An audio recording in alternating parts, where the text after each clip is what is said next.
Yeah. I'm going live. Hello, everybody. Let's get this going. Bobby, I see you in the back chat.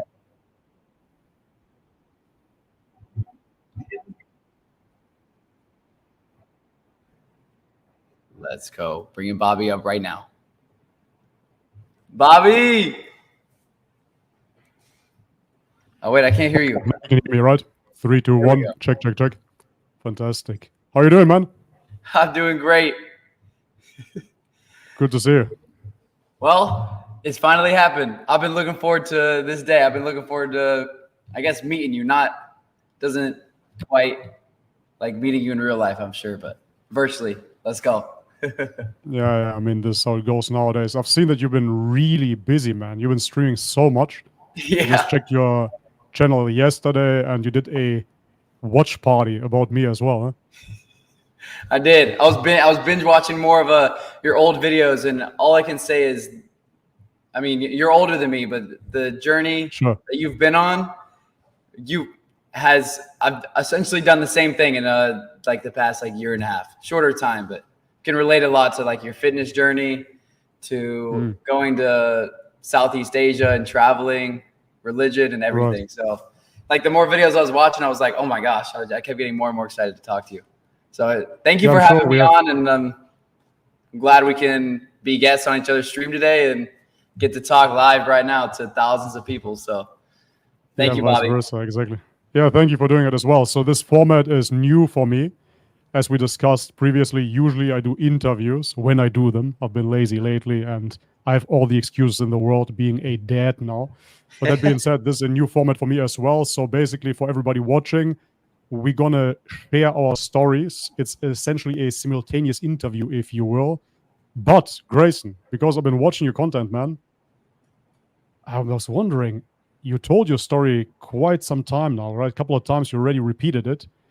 And I saw the stream yesterday with the Muslim cowboy, partially, not the whole thing. I watched maybe 20 minutes, 30 minutes or so. So I want to ask you genuinely, how keen are you to dive into your story again today? Is it okay for you? Do you want to keep it shorter? Yeah, I can make it, I can shorten it and get to the important parts that people probably really care about. I'm sure everyone starts telling their story, a lot of people start zoning out anyway. They start going exactly. So I would say, for the audience's sake, we keep both our stories a bit shorter today and simply dive into an open dialogue. Yeah, no, I'm with that. I'm with that. Yeah, that's cool. Because as you said already, you saw some bits and pieces of my journey, and I think we're going to relate quite a bit, and we have a lot to talk about, inshallah. Yeah. So I'm 22 years old. I'm from Texas, best country in the USA. That's what I say. And you know, matter of fact, I mean, just because hey, cowboy, another Muslim cowboy. It was actually always my dream to go to Texas, believe it or not. And I traveled quite a bit, but I never made it to Texas. And it is due to me back in the day when I was 16, 17 years old. I was watching Ronnie Coleman videos, and he was from Arlington, Texas. Okay. And so my dream was to become a bodybuilder back in the day. Yeah. And to go to Texas, to drive a Hummer, you know, and eat barbecue all day long. But didn't work out that way.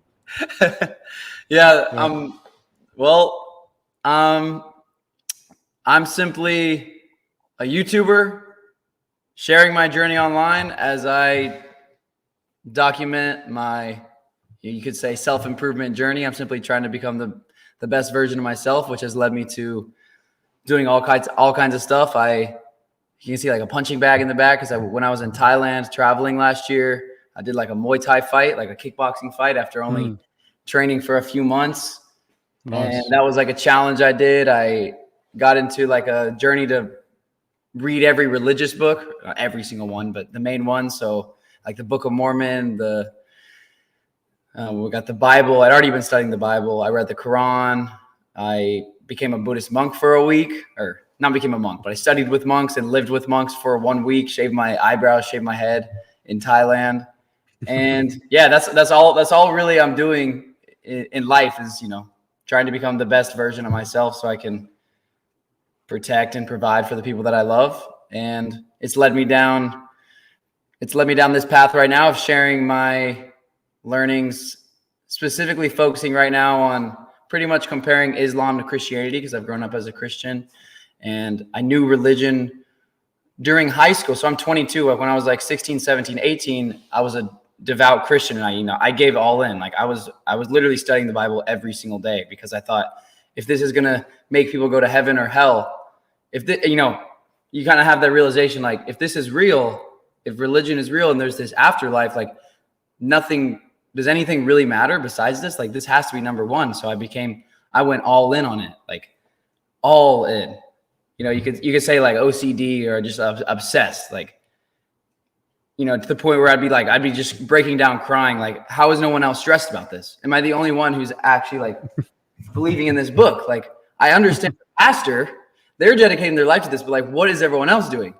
You know, right. Like, I kind of felt like just like isolated. Like, why am I like the only one who's actually not the only one, but pretty much the only one who's like worried about this? So, that was the stressful part about like kind of the fear that got me really enticed into religion, I guess. But that's the fear side of it. But for 3 years, when I was a devout Christian, I had this immense peace that no matter what happened in my life, like God was with me. And I knew I had found something. Like I had, you could say like the Michelangelo painting. Like I knew I had touched something. Then I like just dove so far into it that I kind of got confused and just too obsessed with it that for, the next 3 years, you could say I was still going to church, but questioning it. So I had this immense peace that I knew I had found something. And then for 3 years, I would even have conversations with my Christian friends, and he'd be like trying to convince me that like I should basically come back to Christianity, and he'd be like, weren't you more peaceful when you were a Christian? I'd be like, I was. Like, I agree with you. I don't really believe it. I just don't really believe the whole thing anymore. I see so much emotions when I go to church. Like there's so much emotions everywhere. Fast forward to now, I read the Quran. Many things stuck out to me. It's the first time I'd ever touched a Quran was the day I read it on my YouTube channel. I read it in one sitting. I read it for 17 hours until I finished it. I was in Bangkok, Thailand, traveling at the time. Oh, no way, man. We should have met up. Yeah, I know. So is that where you're located? I know you're in Thailand. Is that where you are in Thailand? Yeah. I'm based in Bangkok, yeah. Oh, okay. It was a life-changing trip. Me and my friend went backpacking in Thailand and Vietnam. We even went to Japan. That was like last year. So that was when I read the Quran for the first time. And one thing that stuck out with me when I read it was like the chapter about how when Jesus gets to heaven, I'm paraphrasing, he's going to tell God, like, God's going to ask him, like, did you ever claim to be me? Essentially. He'd be like, I would never claim such a thing. I'm like, yeah, that kind of makes sense. That is pretty bold to say, like, you are literally God in the flesh. And I never really understood like praying to Jesus or worshiping Jesus in church. So immense peace when I was a Christian. I knew I had found something, but there was something missing. It seemed, at least in hindsight, now it all makes sense. Wasn't anything. Now I'm like just continuing to research Islam and compare it to other religions. And there's a lot of peace in only praying to God and praying on your face. So yeah, my YouTube channel has been dedicated to this part of my life. I don't intend on being, even if I were to become a Muslim, I don't intend on necessarily being like an only religious streamer and only talking about that. I want to go, I guess, be a Muslim and live my life, not just talking a bunch of words, but go do things about it. But yeah, right now I've been dedicating all of my videos pretty much to this journey. So yeah, it's been wonderful. It's brought me a lot of peace. And I love learning. That's really I'm just a student first. So I'm never afraid to learn anything new. You seem to be the same way. So yeah, that's where I am. I got a long life ahead of me. So we'll see where I go with this. But yeah, Inshallah. Yeah, inshallah. Yeah, that's amazing, man. One thing that you just mentioned there is that the pastor was dedicated, but everybody around you wasn't, or at least that's how it seemed when it comes down to believing in the book. Yeah, and that's generalizing something that I really noticed before we dive into my story. But I just want to say that if you look at Islam as a religion and you compare it to Christianity, I went to Mount Athos, which is an island full of Orthodox monasteries. So I lived the Christian monk style as well, not only the Buddhist monk style. And what I noticed is that those were true Christians, right? Those people were really dedicated. But as a Christian, just the regular average Christian, how do you dedicate yourself? Because there's nothing that you really have to do outside of maybe going to church on Sunday. So there's not really that you have to do something specifically. With Islam, on the other hand, what I notice is that even as a common man, you basically have to live like a monk and integrate that into everyday life, which is even more challenging, right? Because, as I said, when I watched the Christian monks, they were praying 3 times per day, basically. And that seemed like Christian a lot monks. at the time. Christian monks, yes, Orthodox Christian monks. And this dedication to the religion, I only saw in Christianity with those monks. But with Muslims, you see it in everyday life, right? Because you have to pray 5 times per day. Yeah. So this is what really distinguishes those two religions, I believe. Because, as I said, there is nothing really mandatory for the Christian. Do you think that inherently makes it better? I wouldn't say that this is what makes it better per se, but I would say that it sets you firmly on a path. Let's compare it to martial arts. If you want to train Muay Thai, you said you trained how long? To like 2.5 months. 2.5 months. Yeah. How did you do? I got destroyed. Yeah. Okay. It was So great. what do It you was the best think? thing that ever if you happened to would, me. what do you think if you would have trained 2 years every single day? Wouldn't that have been better? 100%. 100%, right? So Yeah. when it comes down to physical training, you see what would work better to put in more dedication, to put in more work. And when it comes down to spiritual work, why would less be better? Well, I guess I agree with you. I guess I'm saying you could theoretically, as a Christian, pray. I mean, you could pray all day, every day. You could, absolutely. And if you look to. into the Bible, it says pray without ceasing, right? So Yeah. you should technically pray. But I'm saying that this mandatory spiritual work that is ordained onto the Muslim is very unique. That's all that I'm saying. Yeah. It's very unique that you get this blueprint essentially of how to level up spiritually. In other religions, it's not mandatory, but it's a choice. And if you really want to go all the way, you would end up in a monastery as a Christian to do essentially the same work that a Muslim is doing on a daily basis anyways. That's how I see it. No, I mean, I noticed the same thing with like studying Buddhism and going to the Buddhist temple. I was like, I love their philosophies. And then like after I left, I was like, well, like that was so cool, but how do I repeat that? Like I'm not at a temple anymore. Like, do I just meditate at random points during the day? So I get what you're saying. I felt the same way. It's definitely like a discipline. Yeah, for sure. Anyways, before we dive into my story, I just have a question because of the heavy back in the background. Where are you at? Is that like a dojo or something, or where do you live? Oh, that's what I call it. This is my house that I just moved into, but that's what I call it, the dojo. It looks like it. Do you have some mats there as well? Huh? Yeah. This is where I got some jump ropes back there behind the Nice. jump ropes over here. We got some weights. Oh, damn.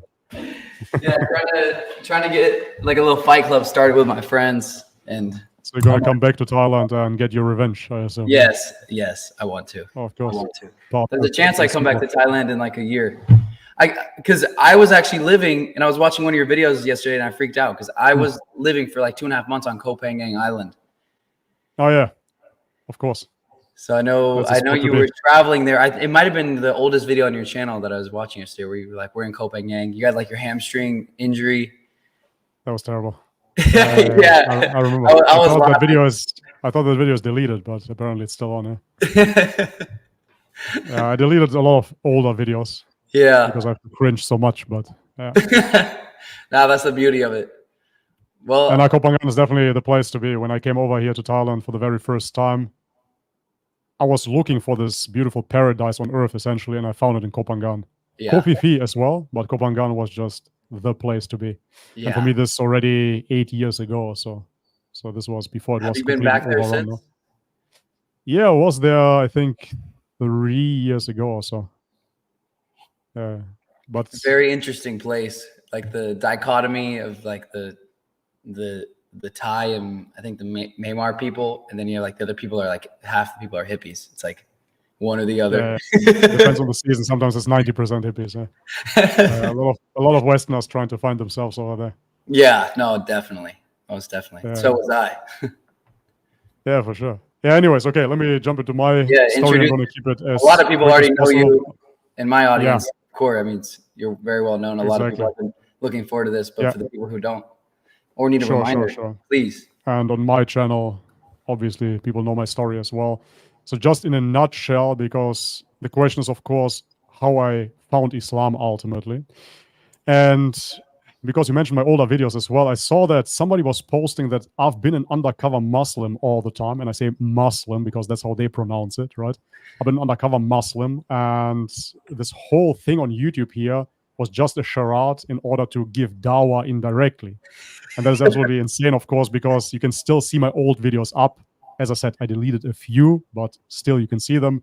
When I was an Orthodox Christian, this is, I think, by now 5-6 years ago, when I was into psychedelics, shamanism, all of those things you can still see on my channel, right? Yeah. And it would be quite the extensive scam, if you really think about it, to do a YouTube channel for 8 years pretending I'm a vegan at first, then a carnivore, then some new agey Buddhist, whatever, right? Then to go into Orthodox Christianity, and then to get to Islam in order to give dawah. I mean, come on, man. There are better ways to do that, right? And if you want to do a money grab, there are better ways to do that as well. It wouldn't take 8 years, running a YouTube channel. But anyway, so essentially my journey started really 2014 when I left Germany. Germany is the country that I grew up in. However, my parents are from the Balkan, Northern Macedonia, and they are Orthodox Christians to this very day. However, they grew up in communism, and communism is essentially a political movement that wanted to eradicate God completely off the Balkans. They succeeded as well in the Soviet Union, and they succeeded partially in Turkey. Albania was the first atheist country in the world. They declared it. Now is a Muslim country again, alhamdulillah. Wow. But anyways, that being said, they grew up as Orthodox Christians, culturally identified, but they didn't really know about their doctrine. So therefore, sure, we would celebrate Christmas, we would celebrate Easter. On that note, Orthodox Christians celebrate Easter and Christmas on different dates than the rest of the world. And yeah, I felt very, very identified being a Christian because I've been told that the Balkan has been freed of the Muslims and they've been waging war against us for centuries, which is not completely untrue because the Balkan was under the Ottoman Empire, under Ottoman rule, under Muslim rule. And so therefore I've been told, okay, the Turks are the bad guys and everybody that is a Muslim is automatically a Turk. And now again, this sounds crazy, but it's actually partially true because during that time, people only knew Muslims as Turks, and everybody on the Balkan that would actually convert to Islam would fight on the Turkish side, would fight in the Turkish army, so to speak, and learn Turkish by default. And therefore, they really saw it as a national traitor that accepted a new nationality, not so much the religion. So this is what I've been told growing up. And then when I was roughly 15 years old, a new war broke out, this time against the Albanians. First, the Serbs fought the Albanians. Then the Macedonians started fighting the Albanians. And here it was again. The Muslims are attacking us Orthodox Christians. We're benevolent, we're peaceful, and they want our land. This is how it was told to me, right? Yeah. Okay. So now growing up in Germany, knowing that Islam is this war religion and they just want to destroy everything we got, I was very skeptical when it comes down to Muslims. And matter of fact, being surrounded by many different ethnicities, I grew up in a low-income area in Germany. I was surrounded by Moroccans, Algerians, Tunisians, Turks, Kurds, and whatnot. And then growing up, they all started getting into dodgy businesses, selling drugs, pimping, etc. And they were in and out of jail, a lot of violence. So don't get me wrong, I was involved in such things as well when I was younger. However, when it came down to, let's say, physical altercations, I would fight. It would be maybe a fist fight. But I wouldn't go to an extent that I saw within the Muslim community. It was very brutal in Germany. Stabbings, shootings. It was very rough. These are your friends or acquaintances or just... Friends and friends of friends. Yeah. Wow. So I have a handful of friends that were in and out of jail. So they spent their 20s basically in and out of jail. Anyhow, so seeing that then, I said to myself, okay, this just confirms it yet again. This is a violent religion, obviously. And they were telling me about Islam, but I didn't listen. I said, I don't want any part of this. I'm looking for something peaceful, something spiritual. This is definitely the opposite. So I never looked into it, right? And this is why I put Islam essentially not only on the back burner, but completely out of sight, out of mind. I didn't want to look into this religion because for me, it was just violence and it has nothing to do with God. That's how I perceived it. So yeah. I hated Islam. I hated Islam. And this is really important to say, again, here the undercover dawah, it is very crucial to understand that I don't come from a, let's say, secularized household, and then, whoopsie, I saw Andrew Tate converting to Islam, and now I'm going to try that too. No, I come from an Orthodox Christian family. Everybody in my family is opposed to Islam. This is the history that I've been told, and I grew up in a surrounding where I had every reason to hate Islam. And this is how I perceived it. So anyways, I was involved in shady businesses myself. In 2014, I just said to myself, I cannot be in this environment anymore. Now I have to leave. I have to see the world. I have to see essentially what the rest of the world is about, I'm not going to achieve what I want to achieve in this environment here in Germany. And so I left. I sold my car, I sold my flat, everything, and I just started traveling. And at first I went to Australia, and in Australia I wanted to kind of humble myself, and I did that through construction work. So I just started working on construction sites, doing very honest work, handiwork, laboring, because I never did that before. My father was a handyman, but I never really worked with my hands, and I found that very important to humble myself through physical means. And so I did that for a while. I just worked on construction sites, and I saved a lot of money for the time being. And this is how I financed then traveling further. And I've traveled to Indonesia, Bali, to Malaysia, Vietnam, Thailand, obviously needless to say, New Zealand. Then I went to South America as well. In South America, I went to the Amazon jungle to drink ayahuasca with the shamans. Right, I did that as well. In Thailand, as you did as well, I spent time with the Buddhist monks. I fasted. Actually, I made it extra hard for myself. I went on a 10-day water fast. Ooh. And even the monks asked me, why are you doing that? You don't have to, right? I'm like, nah, I really want to have the experience. And the first day I was still talking, but then I went on a silent fast as well. So I didn't talk, I didn't eat, and I was just sweeping the floors in the monastery. And I'm telling you, by day 4, I was convinced that I'm going to die, but I didn't want to break my non-speaking. And yeah, I was just freaking out. Did you go all 10 days? Yeah, I went all 10 days. I lost 15 kg. It was terrible. I did a 3-day water fast when I was in Vietnam, and that was intense. I can't imagine 10. It's tough, yeah. And back then I was pretty ripped, to be honest, so there was not much body fat to be burned. So I just burned through my muscle as well. At the end of the water fast on day 10, I remember I couldn't sit on my butt anymore because my muscles were so atrophied that I was sitting on my bones.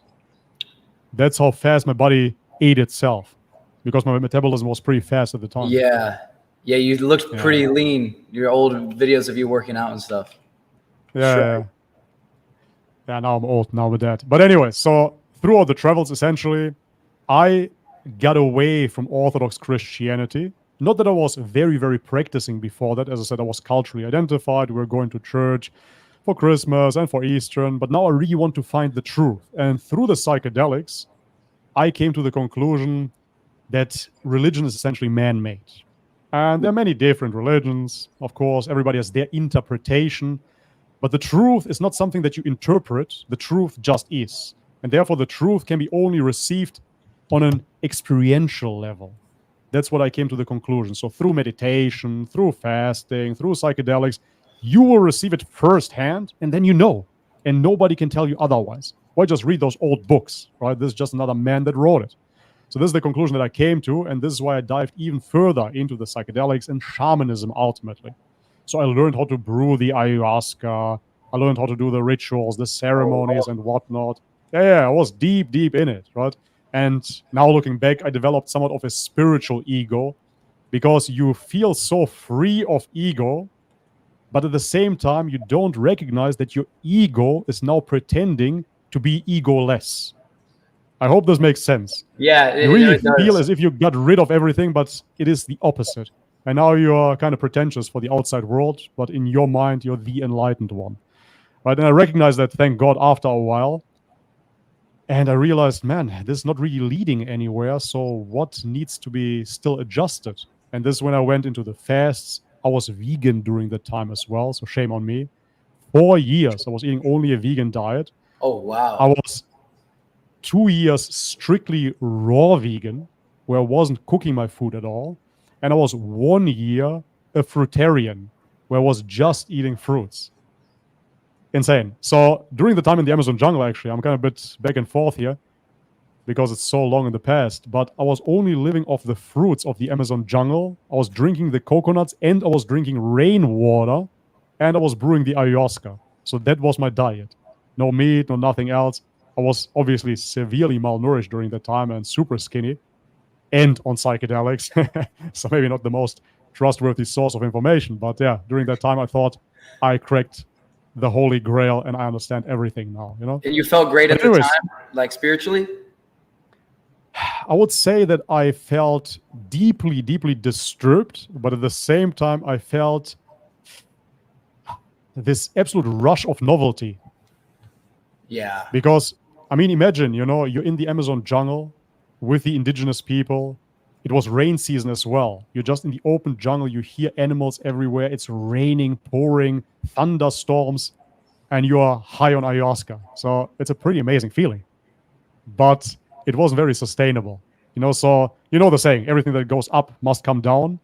So psychedelics for me felt, in a sense, forced, almost like steroids in a way, that you just force yourself to develop so much strength and then people come off it and they just lose all their size.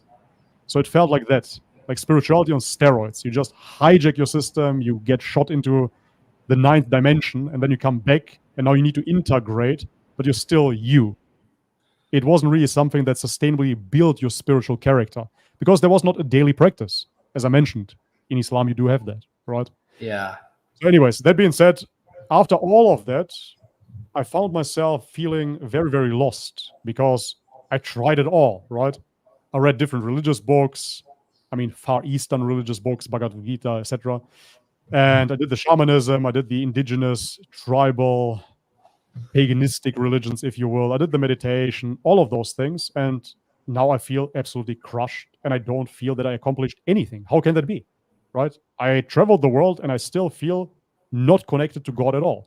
And this is when I remembered, man, when I was a kid, everything was so easy. I was just laying in my bed, praying to God. That's it. I wasn't doing anything else. I was just praying to God directly. And I felt so connected, and I felt that my prayers are heard. Yeah. So how do I get back to that state? And so the first step was to quit veganism, to reintroduce animal foods. And that brought me back quite a bit. It grounded me again. And then the next step was, of course, to look into religion. But because, as I said in the beginning, I, of course, already discarded Islam. So this wasn't an option for me. So the only option that I got was Orthodox Christianity. And so now, as I said, everybody in my family is Orthodox Christian, but nobody did the work. They simply accepted it as their identity without truly understanding what it entails. They didn't understand what it means to be Orthodox Christian. What does it mean? What does it mean? Jesus died for your sins. You have to worship the Trinity, etc. They didn't know anything about it, right? So I was the first one that actually researched the religion. So I read the whole Bible, and I had more questions than before. So I went, as I said, to Mount Athos. Mount Athos is an island in Greece, and it hasn't been changed for the past 1,020 years, roughly. It's an amazing place, historically speaking. For over 1,000 years, only men are allowed on that island. What? And monks, only men are allowed on that island, even the visitors. No woman has stepped foot on Mount Athos. There you have a bunch of monasteries. And in Orthodox Christianity, it is a bit nationalistic, you have to understand. So that means you have a Bulgarian Orthodox Church, official body. You have a Romanian Orthodox Church. You have a Serbian Orthodox Church. You have a Russian Orthodox Church. Now they want to establish a Macedonian Orthodox Church as well. And you have a Greek Orthodox Church. So on Mount Athos, you have many monasteries that hold the liturgy in that specific language. It's not like Islam, where you just have Arabic and it's uniform. No matter if I'm in Thailand in a mosque, or if I'm in Turkey, or if I'm in Germany, we're going to recite in Arabic. In Orthodox Christianity, you have different liturgies. So I went there, and I went to the Greek monastery, I went to the Romanian one, to the Russian one. I really wanted to understand. I really wanted to understand what Orthodoxy is about. But every time I would ask those people there, they couldn't give me a proper answer. And I was wondering, how can that be? It was very mysterious. It was very beautiful, but it was not concise. It was not precise. And so there was this one night where I wanted to find a place to sleep.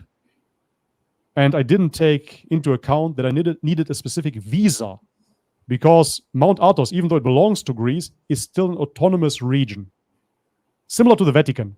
Okay. And most people spoke Greek over there, and they kind of discarded me as the foreigner. They were very rude, I have to say, which kind of put me off a little bit. But I said to myself, well, you know what? It is a challenge from God, so I'm going to accept it, and I'm going to go and find a place to stay. I've been told that there are wolves as well on Mount Athos, and I was going through the forest, through the mountains, Like alone. on And a now the road? sun. No road, man. Just through the valleys, through the mountains, Oh, you're a savage. hiking. Bro, it was crazy because then the sun started setting, it started raining, and I still had no place to stay. So I said to myself, okay, man, so I'm probably going to get eaten here, you know, whatever. I trust God. I put all my faith in God, and this is why I'm here. I believed. And so I kept on traveling until I found one monastery, a Serbian one. Hilandar is the name. And I was so happy, man. And I went in there, and believe it or not, the priest denied me entrance. The priest said, sorry, man, we cannot accept you. You don't have the visa. And I said, bro, I have to sleep outside here somewhere. You know, even if you have a shed outside, I said to the monk, let me sleep somewhere. So sorry, we cannot do it. And so I was, again, kind of disappointed. But at the same time, I said, okay, this is a phenomenal test of God. I have to be here. And I'm going to find a way. So I kept on journeying. Now it's already dark. Now it's already nighttime. And I found a little fisher boat next to the ocean. And I said, I'm going to sleep in that boat and survive there, you know. But when I reached that boat, next to it, hidden behind the forest, was another monastery. And I rushed in there, and the monks, thank God, accepted me. But now check this out. I was just so grateful to finally make it, you know. And I say to the monks, man, thank you for taking me in. Thank you so much. You know, I'm such and such, etc. And they look at me and they say, Mother Mary must have brought you here. And I will never forget that because it just, man, it made me cringe. I said, how was it Mother Mary? You know, I survived this epic journey here. I was afraid of getting eaten by wolves. I was praying to God to lead me somewhere. He led me somewhere. I know that it was God. Why would it have been Mother Mary? But they insisted that it was Mother Mary, you know. And then spending time there, I realized that it was essentially a Mother Mary cult in a way. Because they were predominantly monastery? 100%. Not only the monastery, that whole island, because I found out that they dedicated that island to Mother Mary. Very contradictory, because they say this is Mother Mary's island, and therefore no other woman is allowed to step foot here. Whatever. Yeah. Okay. Anyway, so ultimately I saw that the Orthodox Christian, and this is the core of Orthodox Christianity, this is the birthing place ultimately, this is in Greece. As far as we know, the New Testament has been written in Greek, right? We only have the Greek manuscripts. So this is the birthplace, the origin of Christianity. And those guys are worshiping Mother Mary. And when they are not worshiping Mother Mary, then they're worshiping Jesus, right? And then when they're not worshiping Jesus, then they're singing hymns. And I was just wondering, okay, where is God in the equation?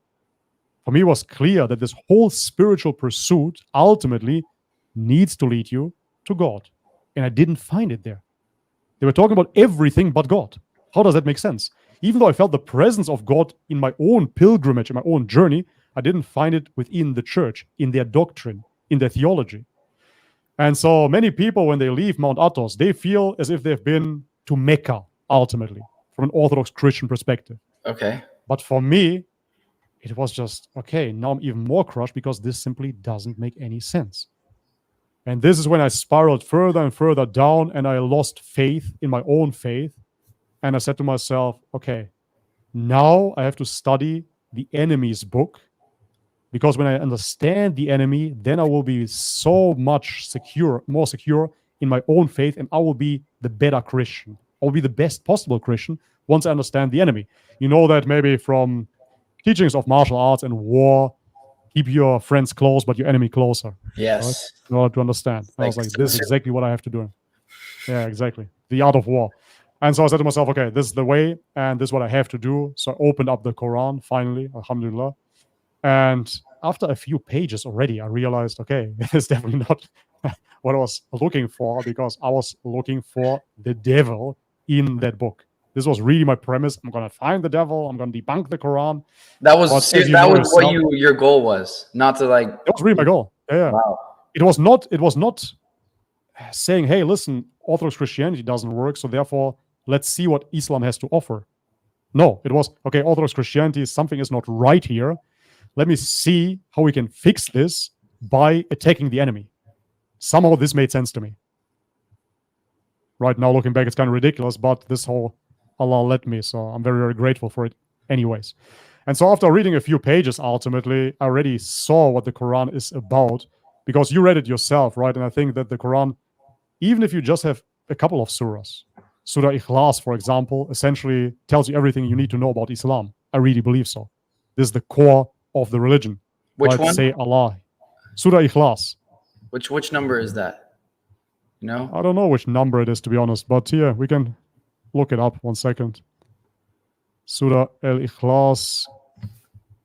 Say, He is Allah, one and indivisible. Allah, the sustainer, needed by all. He has never had offspring, nor was he born, and there is no one comparable to him. That is Surah Ikhlas.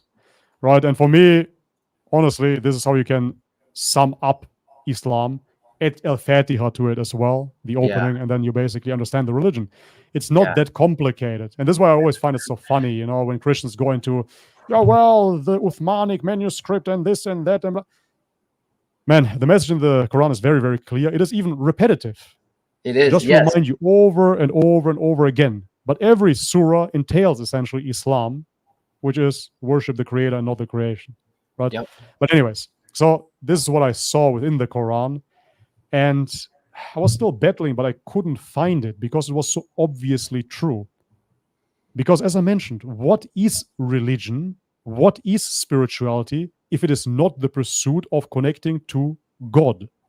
Because you can logically essentially deconstruct this whole thought pattern and say, is there a creator to the creation? If I accept that premise, because it is a logical premise, of course, everything has a creator in that sense, then what does this creator want from me, and how do I get the closest to him? So if I add partners to him, then I'm a bit detached from him, of course. If I need a priest that I confess my sins to, then I'm already a bit detached. When I add certain saints that I pray to, then I'm again a bit detached. When I add a bunch of idols on top of that, then of course it gets even further diluted. So what we really want is to get as close to God as possible. So only monotheism then makes sense. And once I realized that Islam is the only truly monotheistic faith, it just clicked. That's it. What else can I be looking for? Right? I was looking for monotheism. I was looking for a close connection to my God. That's it. Shoot. Oh no, I'm saying one. Like, that's what I was looking for. Yes, exactly, one. And it is really not that complicated ultimately, but for me it was, because of my baggage, because of my history, because of my cultural upbringing. I had everything to lose, Grayson. I had everything to lose, you know, because to this very day, my father still doesn't talk to me. To this very day. Yeah, already. And listen, I'm not an emotional guy or anything like that. You know, I'm not saying that to evoke pity or sadness or anything. I'm just saying this, I'm stating this factually so people understand. My father, as an Orthodox Christian, he sees Islam as the enemy as well. And therefore, when I accepted Islam, he just hung up the phone and we haven't talked ever since. With my mother, I didn't talk for almost a year. Same with my sister. And now slowly we are reestablishing the contact. The majority of my family in Macedonia doesn't talk to me either anymore. They see me as a traitor. And many of my uncles and cousins, they said they don't want to welcome me in their house anymore. Right? So therefore, this wasn't an easy decision to make whatsoever. I had everything to lose, essentially.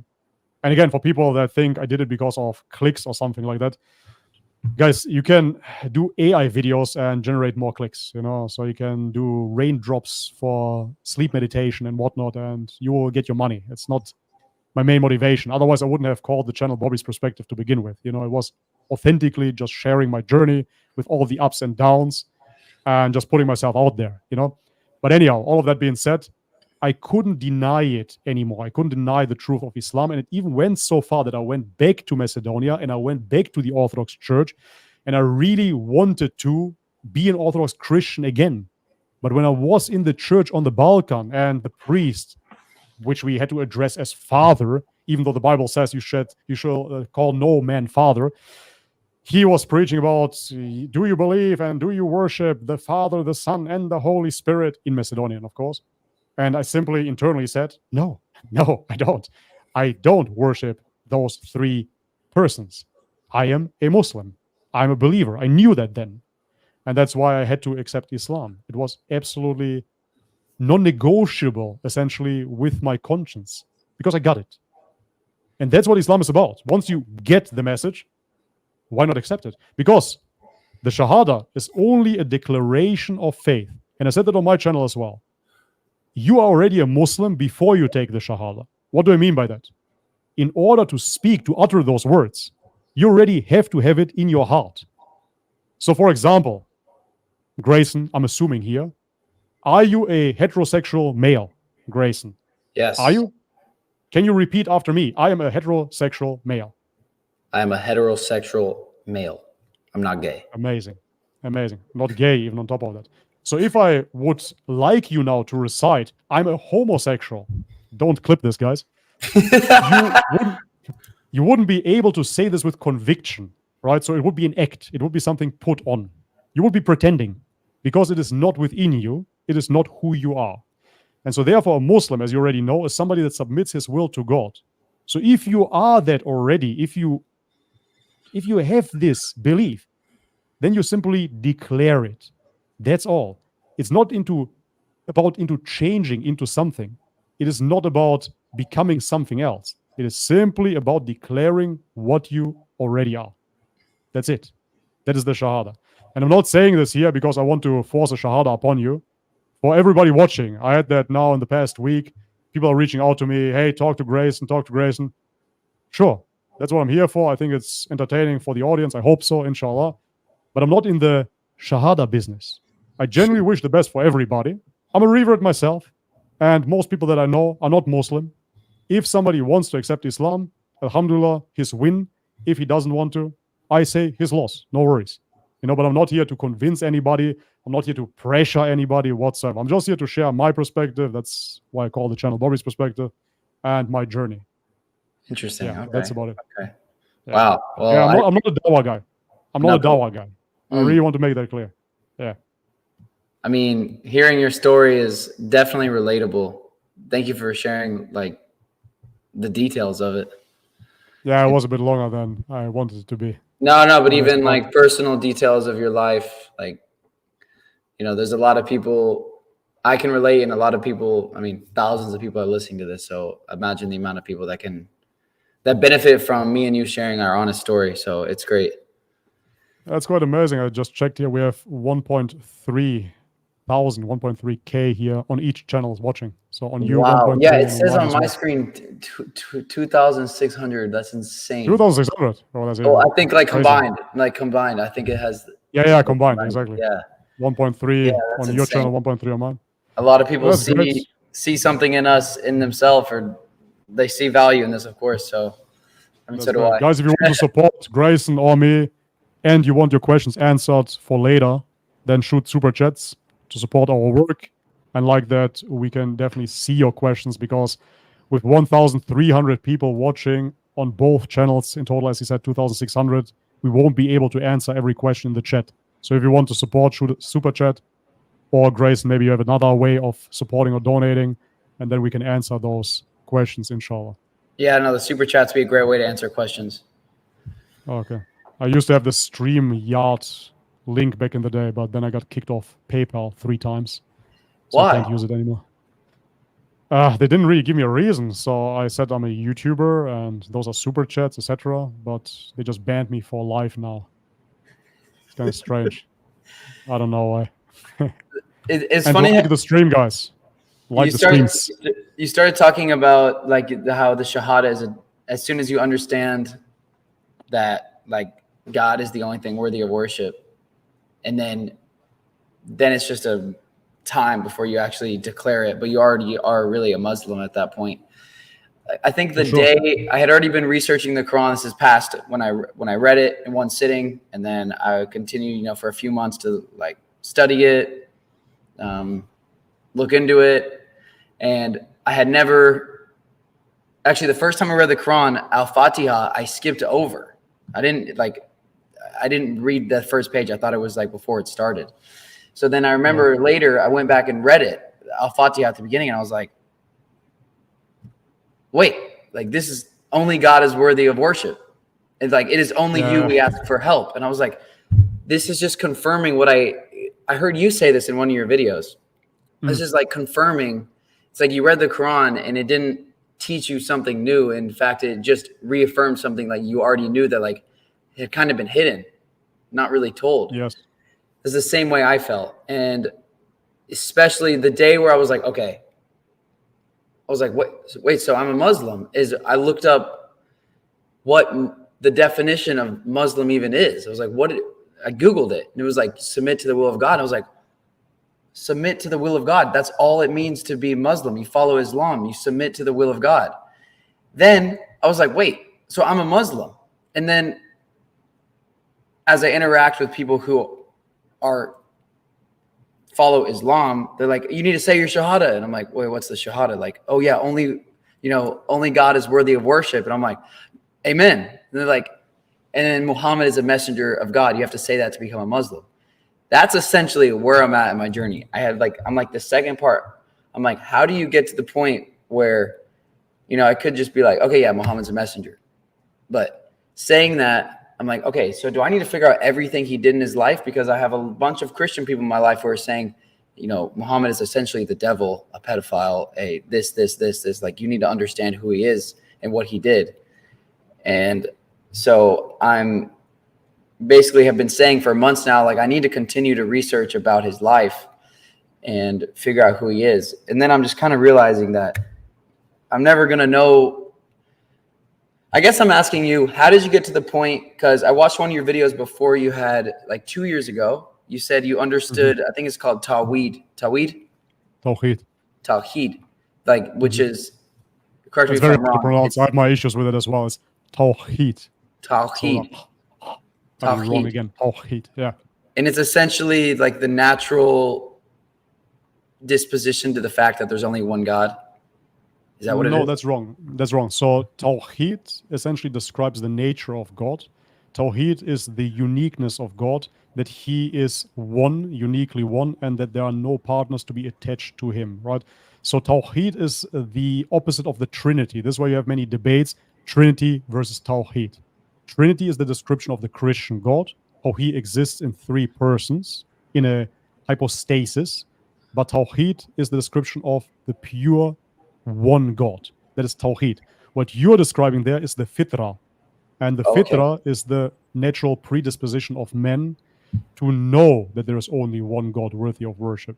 And this is extremely important that you mentioned that, because you said when you read the Quran and then you realized, oh yeah, I know this already, essentially. It's just reaffirming. That is the fitra. As Muslims, we do believe that monotheism was the first religion. And makes sense, mathematically speaking, as well. So before you have pagans worshipping two gods, they must have worshipped one God, who we like to believe. And then a third one, and then a fourth one, and then a fifth one, and then 100,000 and millions, like in Hinduism. So therefore, the fitra is essentially how every child is born. What that means is we don't believe in the original sin like Christians do, that we are those dirty, dirty sinners, and we are born with this original sin because Adam and Eve transgressed. And now the only way out of this mess is by declaring that Jesus Christ is our Lord and Savior. But either way, we are in a fallen state, right? So this is not how Islam sees the world. This is not the description of the creation in Islam. Quite the opposite. Islam declares that every child is born upon the fitra, upon the natural predisposition of being pure, being sin-free. You're a baby. You didn't do anything wrong. Everything is fine. And you understand innately that there is one creator. But then your parents make you into a Hindu, for example, or a Buddhist, and tell you there is no creator. Or Christian, they tell you, yes, there is God, but ultimately he has a son, there is a Holy Spirit, and actually they're all God, etc., you name it. They are complicating matters, and they're taking you away from the fitra. The fitra is the natural predisposition, the understanding of life ultimately, even further than just understanding that there's only one God, understanding what is right and wrong. For example, I've been to many, many parties. I've been to a lot of degenerate places back in my time. And ultimately, I realized that most people do know that it's wrong, but they have to numb themselves as well with alcohol, with drugs, and whatnot to kind of get away from their conscience. Yeah. You can call it. Yeah. And this is what the fitra is. The fitra knows right from wrong. And the closer you get to the natural state again, the more you see the world as it truly is. Because every human being has a filter put into place through the parents, through traumatization, through all kinds of influences during your lifetime. And then you see the world in a certain way.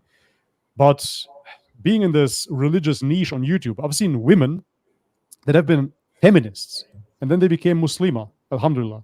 But now they understand that feminism is absolutely wrong. So how can that be, right? Because a couple of years ago, they held this ideological filter, this belief that feminism is the right way to go. This is how you protect women, etc., etc. And now they understand that it's a scam. So that means there must be objective truth. And that means that we must somehow be able to connect to this objective truth as well and recognize it, right? So that is the fitra. The fitra is this natural predisposition of recognizing God, recognizing right and wrong. And of course, we believe as Muslims that if you return to that fitra, ultimately you become, or rather you revert to Islam. You become a Muslim again. You become somebody that is in submission to God. In the Quran as well, I'm paraphrasing here, but there is a passage where it says that everything is in submission to God. Everything. Right? The trees, the animals, everything is in submission to God in their way. But the human being has to be reminded of that. Right? The human being can go throughout his life without worshiping anything, thinking, not worshiping anything. In reality, he is worshiping his desires, he's worshiping science, he's worshiping politicians, superstars, and whatnot. So to revert, to get your priorities straight again, to worship God alone, that is what a Muslim is. And that is the fitra. And then, so when did you realize that you believed that, the oneness of God? I mean, for me, it was the oneness of God was there my whole life, ultimately. Okay. And even the spiritual experiences, they just brought me closer to the oneness of God. Yeah. In those psychedelic experiences, I understood that everything is interconnected and that it all comes from one origin. Purely one, all-transcendent origin. I understood that. And therefore, for me, when I returned to Christianity and I tried to make sense of this Trinity, it was really like taking a square, and just banging it into like a circle shape and trying to bring it in. But it didn't make sense. It didn't fit. Because I knew in my heart that God is one. Only one. Not two, not three in one, not a cope for monotheism. Yeah, we're monotheists too. We just worship Jesus and the Holy Spirit and the Father. Come on, man. We know that this is not pure monotheism.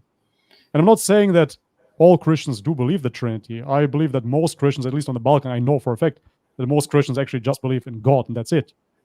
But the theology itself, to subscribe to that theology, was not acceptable to me. However, Grayson, because you mentioned that, I had the same hold up essentially with the Prophet sallallahu alaihi wasallam, because I came to a point where I said, okay, I'm going to leave Christianity. I'm just going to be a monotheist now. I guess that's what I am. I guess that's what I have to do. And then I started researching the life of the Prophet. I really looked into even the evil stories, supposedly, the wars, etc. Uh-huh. But there was nothing shocking about it. And the main thing that convinced me was not the life of the Prophet or the life of the companions and all the history and all the hadith. You know what convinced me that Prophet Muhammad was a prophet? What? The Quran. Because it came through him. That's it. So if the Quran came through the Prophet Muhammad, which it did, I mean, we have enough proof and evidence to suggest that, how can I then say that this man was not a prophet of God and he was not a man that preached pure monotheism? Of course he was. And he was a man that had everything to lose as well, right? So he was amongst the Quraysh, amongst the pagan Arabs, and he had a good status in that society. He was making good money. Ultimately, when he started preaching about Islam, they were even begging him to stop at first, right? They were bargaining with him. They offered him money. Then they started fighting him at some point, right? So he had everything to lose as well, and he lost everything. When Christians display it like that, certain evangelicals, they say, Muhammad, he went to war against his own people because his own people started fighting him for the belief in one God. Do you understand? Why? Yeah, but why? Of course, why? Because those pagans, first and foremost, of course, that was their religion. But secondly, there was a huge trade attached to that belief system as well. That a huge trade route, and they were selling those idols. The whole city was revolving around this pagan belief. just as the West nowadays is revolving around democracy and everything that comes with it, right? Liberalism, A, B, C, D, E, F, G, etc. So what I'm saying is that the Prophet, may peace be upon him, during that time, when he had the revelation, started preaching pure monotheism to his people, and they started fighting him. And somehow, for the evangelicals, this is a sign of, oh, this is so brutal and this is evil. But meanwhile, when Abraham was willing to sacrifice his own son for God, they don't blink an eye, right? That's a story about a prophet within Christianity. So he was so convinced of monotheism, he was so convinced that he is in direct contact to God, that he would have sacrificed his own son for God. So we display how bigger God is than everything within creation, even greater than your own son. And so now the people, the own people that started fighting Prophet Muhammad, and he stood up to them and ultimately made Mecca the pinnacle of monotheism, this somehow is seen as something evil and vicious. It doesn't make any sense. He was simply defending against his own people for God. That's it. And so again, once I realized, okay, the Quran came through him, it didn't fall from the sky. Of course, he's a prophet. It's clear. What made you think that the Quran? What did you read or investigate that made you believe that the Quran? You said evidence suggested. I haven't looked into that. What do you mean? What evidence suggested that the Quran is from God? From through Muhammad. That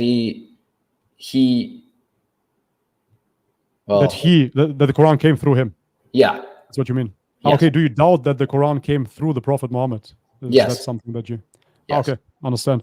Yeah, because some people, they even assume that the Prophet didn't exist, etc. So you have such claims.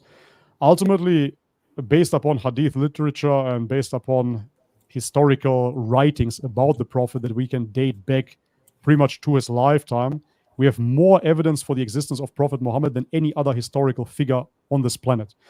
When it comes down to Alexander the Great, for example, I am making this number up now, so please Google it. I'm not too sure, but I know that it's just a handful of writings that we have about such personalities such as Alexander the Great.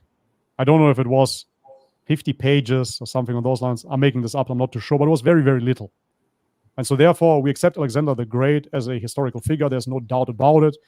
About Jesus, on the other hand, we only have one account of Josephus, which is debatable if it is really during his lifetime. But if anything, that would be the only witness account during the lifetime of Jesus. So we have less evidence for the historical Jesus than we have for the historical Prophet Muhammad. Like during, like before he died, you mean during his lifetime? Yes. During his lifetime. During his lifetime. Oh, okay. And so therefore... Like the Gospels were written after, is what you're saying. After he passed away, which... Ah, okay. You don't know about that? No, I remember I researched this a few years ago. I mean, I know it was not during his life. It was later. Like Matthew, Mark. Yeah, I mean, it's actually important to briefly speak about this because this for me was a huge deal breaker. This is actually what got me out of Orthodox Christianity, because I was convinced that we have the Gospels and they've been written during the lifetime of Jesus, and those guys are his apostles, his disciples. And so therefore I said, why would I believe the Quran when we have this prime evidence here? But the reality is that the Gospels, the earliest manuscripts that we have, are written in Greek. And that makes you think, of course, because Jesus spoke Aramaic. Oh, yeah. Right? He might have been able to speak Hebrew, Aramaic, but certainly not Greek. That would be very, very strange if Jesus spoke Greek. And let's say Jesus spoke Greek, that would be extremely strange for his disciples that predominantly were simple fishermen to speak Greek, because Greek was the language of the intellectuals, and that part of the area which is now Palestine ultimately. Very unlikely that those guys spoke Greek. Moreover, extremely unlikely as well that the disciples were literate in the first place, and then let alone to be able to write such a, I have to say, masterpiece like the Gospels, because if you really read it, it's beautifully written, of course, and simple fishermen would not have that capacity 2,000 years ago. It's not even 2,000 years ago, but, well, over 1,000 years ago to write such manuscripts. And therefore, we come to the conclusion that there were intellectual Greeks that wrote those Gospels based upon, we don't really know, hearsay, Moreover, the gospel authors are anonymous, and therefore they've been named Mark, Matthew, and Luke. You don't think that anybody in Palestine is called Mark, Matthew, and Luke, right? So those are made up names as well. And once I realized that, I realized, okay, Christianity is standing on very, very thin ice because they don't have any manuscripts from that time, let alone in the language of Jesus Christ. What is the response though of a Christian scholar? I mean, I know we don't have to like go into this for too long, but they would have some type of From response. what I've seen so far, the short summary of their answers would be that they have millions of manuscripts and they all confirm it. But that being said, the manuscripts that they're talking about, they're really bits and pieces of those millions that they're mentioning. There are many bits and pieces, like with one sentence each, some with a couple of more sentences, but it's not like they have the whole gospel millions of times from way, way back. They don't. This is why in the 90s, I believe it was, we found this whole, essentially what destroyed Christianity even further, the Nash Hammadi library, where they found new gospels again, right? That date back even further, and they didn't make it into the Bible. So yeah, their excuse is ultimately that they have so much evidence, but the point is that none of this evidence is written in Aramaic or Hebrew. All of it comes way later and is in Greek, roughly 150 years after Jesus' demise. Okay. Supposedly. Yeah. Yeah. So it's not very trustworthy. Yeah, I would like to look into that more. Yeah, you can. So how long did it take you from, because like I watched one of your videos and I was like, feels like where I am. You basically said you understand the concept of monotheism, and now you are an investigation to like the second part of the shahada. Sure.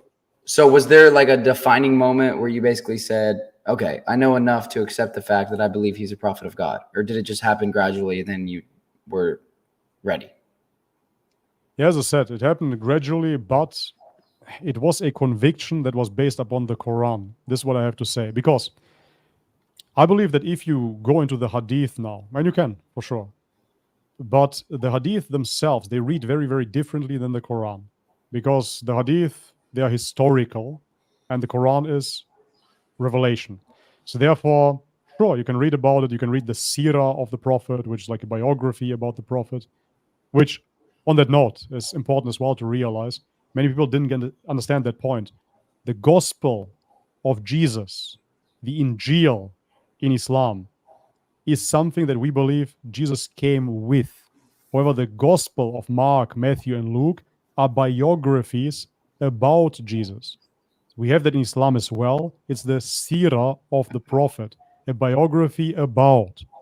So now we believe that the seerah of the Prophet Muhammad sallallahu alaihi wasallam is, of course, more reliable because we understand who wrote it, on which source it's based on, in comparison to the Gospels of Mark, Matthew, and Luke, which are anonymous authors. But be that as it may, we don't have the Quran, so to speak, ultimately, of Jesus, which we call the Injil.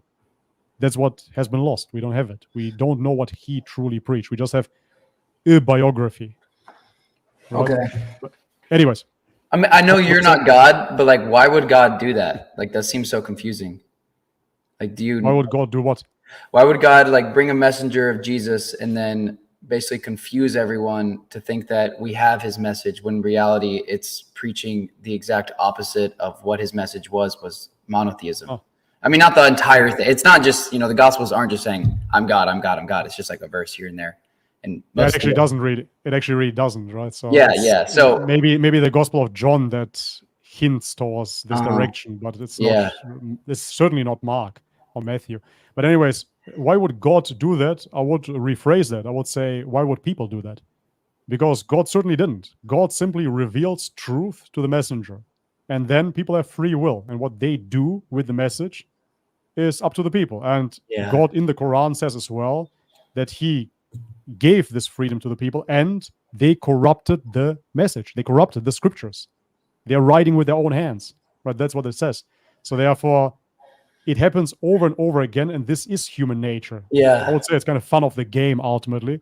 Yeah. But we believe, of course, that God sent messengers to all the nations, and therefore it's not only that it happened with Jesus. we believe that it happened with Buddha as well. If you look into the writings of the Buddhists, you will see that Buddha himself, and that was shocking to me. This is when I didn't know a thing about Islam at all. This is when I was really on my spiritual journey into meditation, etc. And I kept on researching about Buddha, and then I found out that Buddha himself said that they should get away from idolatry, that they should never worship something in creation, and that they should never build statues of people. However, after Buddha disappears, you've been to Thailand, not only do they build statues of people, but they build statues of Buddha himself. Yeah. Right? And I mean, the this reminds same me thing of the about saying, Jesus, basically. exactly. And this reminds me of the saying, when you point towards the moon and you want to show your dog, for example, the moon, the dog will look at your finger, will never look at the moon, right? Here, there, and he just keeps on looking at your finger. And human nature is not very different from that. So the guy clearly said, hey, listen, don't practice idolatry, don't build statues, don't worship me, I'm just a messenger or whatever, right? And people started creating Buddhism. It's already in the word. It's Buddhism. It's Christianity, Christ. It's in the word. It's only Islam that translated means submission to God. Yeah. It's Judaism based upon Judah, etc. So you get my point. Yeah. Ultimately, it's not why would God do that. That's like saying, why would God bomb Gaza? Right? Sorry, I said it. Now I'm demonetizing myself again. Why would God do such and such evil act? It's not that God does it, right? God created us uniquely with this free will, and people will do what people do. Why do people do anything?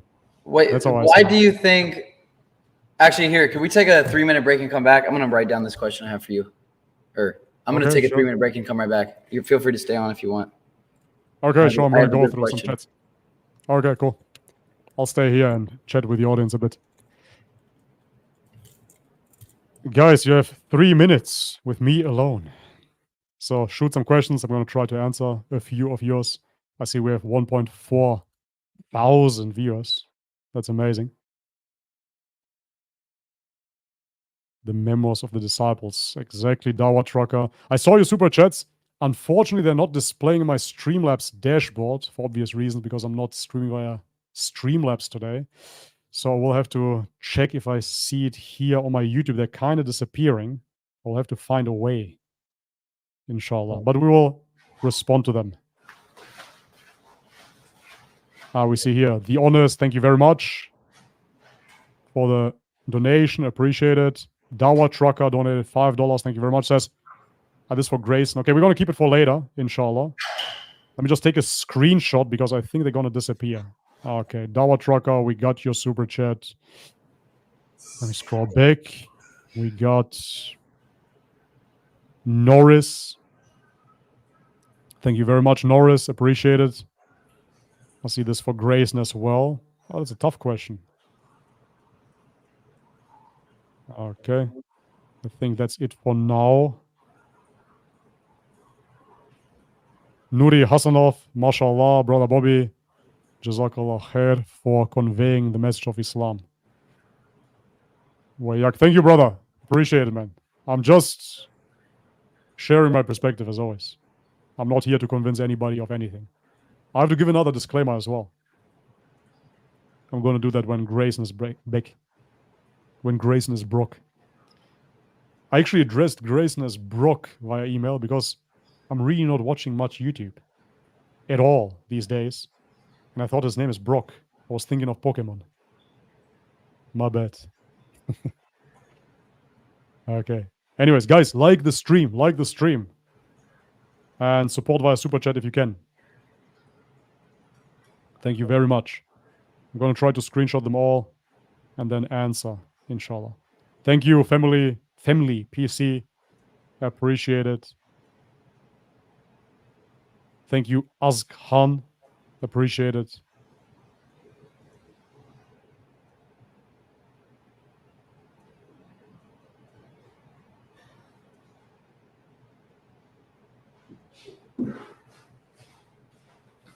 About Mecca, inshallah, next year, guys. For now, it's not planned. What's happening now? Push-ups. Let's go. 3, 4, 5, 6. Euro training. Damn it, man. And I'm sitting here on my old butt. Now I have to start doing shadow boxing, flying triangle, something. Nice, mashallah. Strong. How many is he doing, man? 100. There. The elbow. Vicious. Vicious elbows. Okay. That's why you're streaming 4 hours, man. Doing Yes. shadow boxing in between, keeping fit. Have to keep the blood flowing. I see. I'm just sitting here on my lazy butt. Anyways, before you ask the question, man, I just want to say something because I didn't give this disclaimer in the beginning of the live stream. As I said already, I'm not a dawah guy, and moreover, I'm just a revert, right? Really important to understand. So therefore, I'm not here with all the answers to Islam. If Grayson wants to really deep dive into Islamic fiqh and other questions, he of course should talk to a sheikh or some student of knowledge, etc. I'm just a guy that accepted Islam, right? So if I can answer, good. If not, then good Got as it. well. You have to Yeah, accept that's well.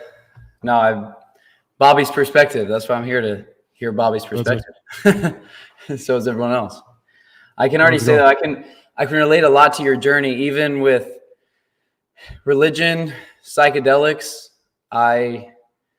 Just the whole thing I can relate to you out of like the most out of anyone I've spoken to, like online or streamed with. So it's nice to be able to connect.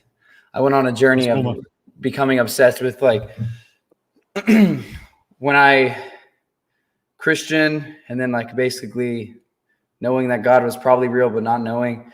I like saw a documentary about psychedelics, and like half the documentary was about like rappers using it to party and see crazy things. And then the other half of the people in the documentary were like, you know, it opens up your consciousness and, you know, you can't stop thinking about death. You can't avoid the thought of death. And I was like, what? I thought this was like something just completely stupid, like literally like heroin or something. Like I had no idea that. So I went on this like 6-month journey of researching it, like every single day, just becoming obsessed and trying mushrooms, having experiences that made me realize it basically was like, wait, I was like, God must be real. And then I continued to search because I kind of went down the same route that you went down. It seemed like it feels like you have an answer, but then you said you went back home and then you're like, well, what now?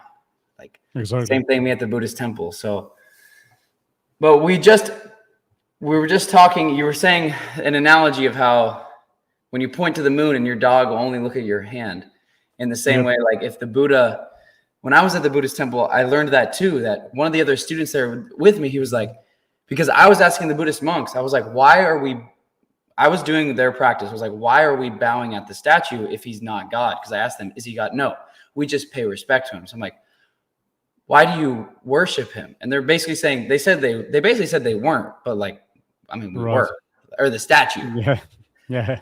Yeah. So, and it's funny because I was talking to one of the other students there at the monastery and he was like, well, you know, we were like cleaning. He's like, well, you know, the Buddha said, you know, anyone who, he essentially said in one of these writings that if you worship him, you're basically stupid. And I was like, well, then what? So like, that's what I kept seeing. Like I kept seeing this pattern of every religion I looked into. It was like, it was always about this one person being 100%. Yeah. Then, so like philosophically, why do you think that is? Because I said like, why would God do that and trick, you know, Christians, for example, to think that Jesus is God if it's not real? And then you're like, well, why do humans do that? And I'm like, why do humans do that? Why do we want to have like a basically God, human, man figure? Right. Yeah.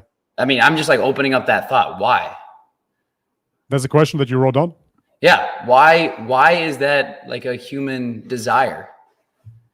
Why do you think? Like, it's just pondering. I'm trying to think why. Like, what is the reason for that?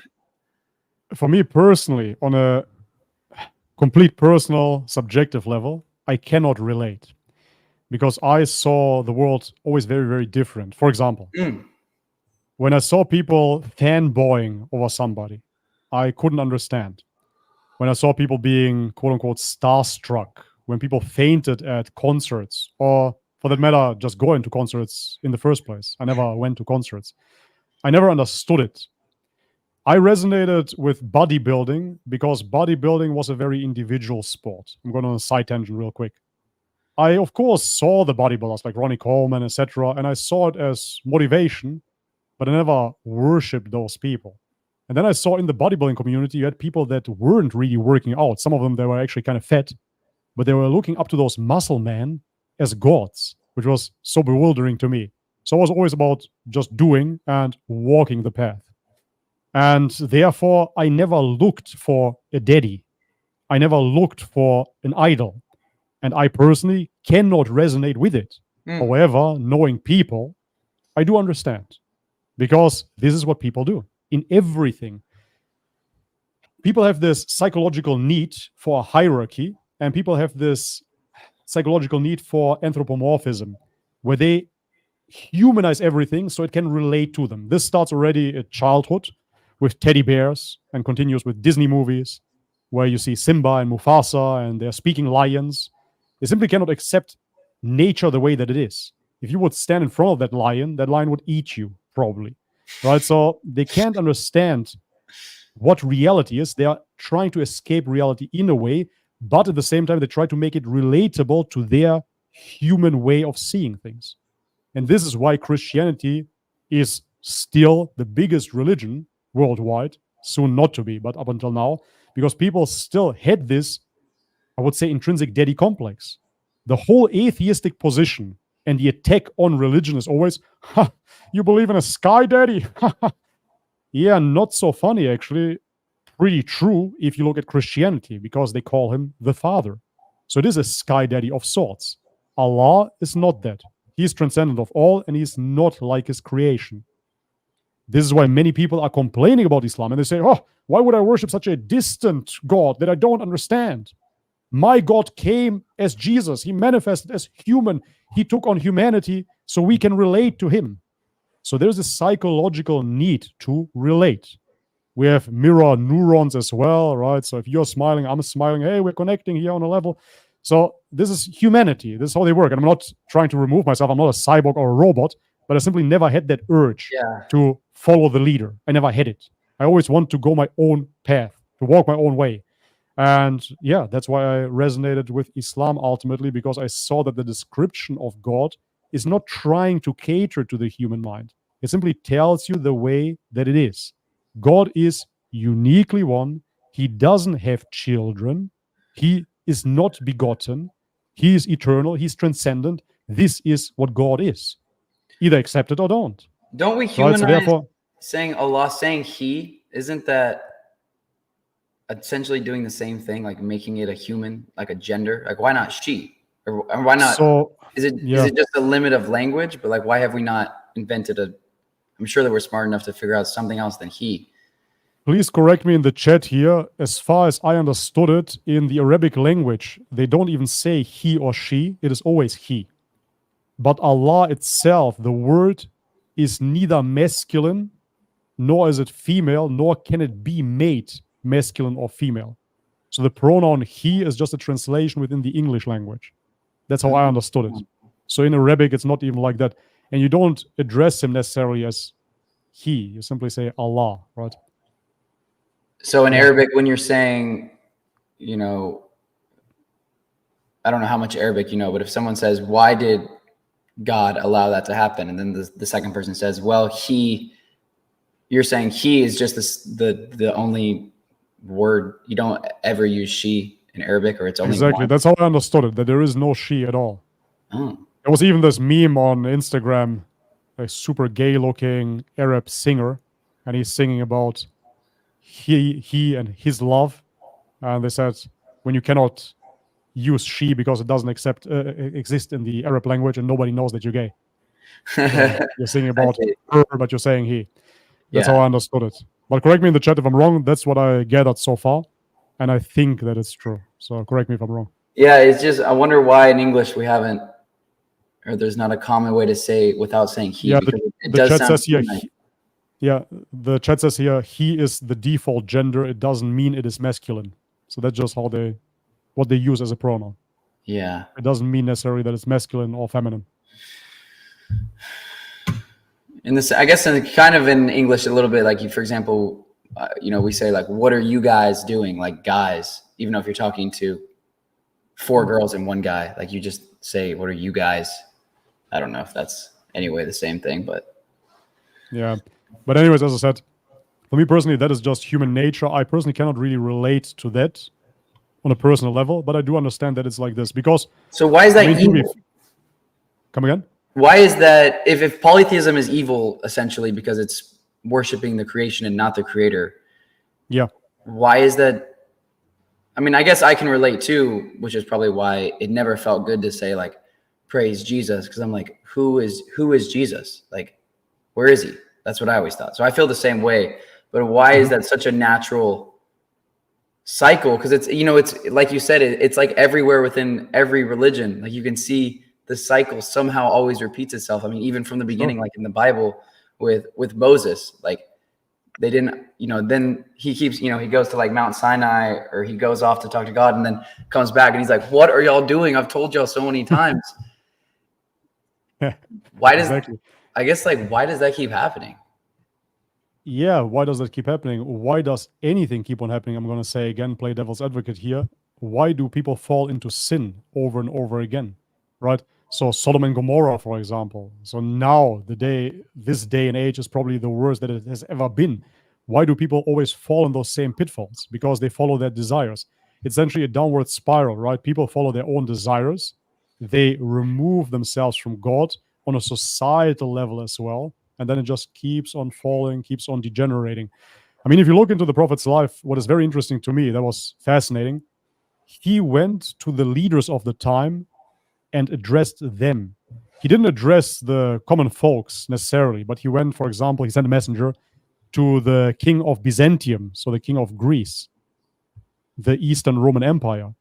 And he said that he is hereby invited to Islam, the king, and his peasants. If he doesn't proclaim this message to his folk, he will commit a grave sin because he's misleading them, he's misguiding them. So ultimately, if we like it or not, humans, the majority of humans, are followers. That's what you will come to realize. They are followers. No matter what is displayed to them, the majority of people, they will follow. So be it certain mandates in 2020 and everybody just goes along. I was in Germany during that time. It was so funny because all of the neighbors of my parents, they all obeyed every single law. They got like 7 boosters, and mask up and triple mask and whatnot. But they were the same people growing up that would tell me, oh man, I'm so ashamed for my ancestors, what happened here during Nazi Germany. I would never go along. I'm like, yeah, you wouldn't, surely. Because now I see everybody went along. Literally everybody. Those idiots, man, they were standing outside at 8 p.m. every night on their balconies, and they would just clap. And I'm like, who are you clapping to? There's nobody here. As solidarity for the workers, the frontline workers, the nurses and the doctors, we are giving a standing ovation. But they're not here. So they made it a ritual every night at 8 p.m. They would come out, all the neighbors, and would just clap to the invisible workers in the hospital. Crazy. Some sort of ritual, But anyways, what I'm saying is that 90%, 99% are followers. They always have been followers. And once you have corrupt leaders, people in power that do not follow God, but follow, in the worst case, of course, the devil, they corrupt the whole society. And this is how you see that the whole society keeps on falling, because people will always obey and they will choose comfort over conflict. So therefore, no matter what you give them, how is it called in English? Bread and games, I believe. That was the motto of the bread and games. That was the Roman motto. During the time of the decay of the Roman Empire, they gave him bread and games, which means they gave him bread to eat, and they gave him a gladiator fight every weekend, a new one, and a new circus. And the masses were distracted, and they just kept on following until the whole empire decayed. But what they all have in common, all of those empires that decayed, was that they all went away from God. All of them, every single time. Really look at it. Even at the Ottoman Empire, a Muslim empire, in the end, they were decadent. They had whorehouses, they had harems, they had gay saunas, everything. And this is when the Muslim, quote-unquote, empire in the end decayed and got destroyed. So every time people stray away from the path, this is what happens. Because a society that bases its structure on anything but God, I certainly believe this, cannot be sustained at all, because it's simply not a natural way of life for the human being. Yeah. It's not a natural way, for example, again, I don't want to say too much here on YouTube, but to have this A, B, C, D, E, F, G taught in kindergartens, right? With peep story hour. I hope you know what I'm talking about. I really have to censor myself here. No, I actually don't. Let's call it LGTV. Does that make sense to you? Okay. Okay. Yeah. So there's an agenda where they bring certain very sexualized books into kindergartens now. They're bringing men that are dressed up as women into the kindergartens. So they're pushing all of this agenda, and they're worshiping their democracy. And you see the society falling apart. Why? Because God is not the priority. That's what I see. So why is this happening? I believe because it's a battle between good and evil. Because God gave Satan the permission in this world, of course. If there was no temptation whatsoever, what will this test be about? So this test will be ongoing, obviously. Otherwise, there would be no test. Islamically speaking, we believe that this is a test to understand the hierarchy and return to the Creator. And for you, I mean, it appears, it's pretty obvious that there's only one God worthy of worship. But you're actually not the majority in that. The majority of people at the moment, I mean, the majority of people are Hindus on this planet, then followed by communist Chinese, and then you have a bunch of liberals everywhere. So the majority of people does not believe that there's only one God worthy of worship and that he should be over everything and that we should model our life after his commands. The majority doesn't think that. And Christians don't think that either. I noticed that. They do like to belong to Christianity. They do like the values. You have some more conservative Christians as well, but they don't want a true theocracy. This is why they allowed secularism. This is why they allowed democracy, which is a pagan concept from Greece. That's what democracy is. It's not a theocracy. It's not a monarchy on earth. So, yeah, why do people do that? Because people are people. People will always follow their lesser desires. And either you see the truth or you don't. But that guidance, I truly believe, is up to God. So if he guides you, accept the guidance and say thank God and move on. If you, I saw you mention this in a video, if you were in a jungle and you had never really communicated with anyone else, correct me if I'm wrong, but you believe you would be able to, which I agree with this, be able to come to the concept of there must be one God, the ultimate oneness of like monotheism. Sure. I would say that if that society, because I mean, of course, in this island example, we just assume that I'm alone on that island. I would say that this is a very unnatural state to begin with. Even when we're talking about the savage, you know, they're always giving you this evolutionary tale of the savage. He was just roaming around through the woods. People always lived in societies. Even if they were tribal and small, you can still see that in the Amazon jungle, for example. People were always people, and they always lived in groups, in gatherings. And this is why even thousands and thousands and thousands of years ago, virginity, for example, was valued. They had quote-unquote conservative values because they were a small, functioning society. If your daughter would have roamed free and would have hooked up with every guy in the village, she would be not accepted in this village life any longer. Or if you had any sort of transgression within that life. They always like to depict those ancient people as absolute utter savages, which is simply not true. But anyways, my saying is, yes, in an uncorrupted society or even in an island scenario where we just have one person living there, that person logically could conclude, at the very least, without the Quran, without Hadith, without a mosque, without a church, without anything there, could conclude, yes, this must have come from somewhere. There must be an ultimate creator that created this creation. I don't know how he looks like. I can imagine that he is greater than everything. He created this. He created me.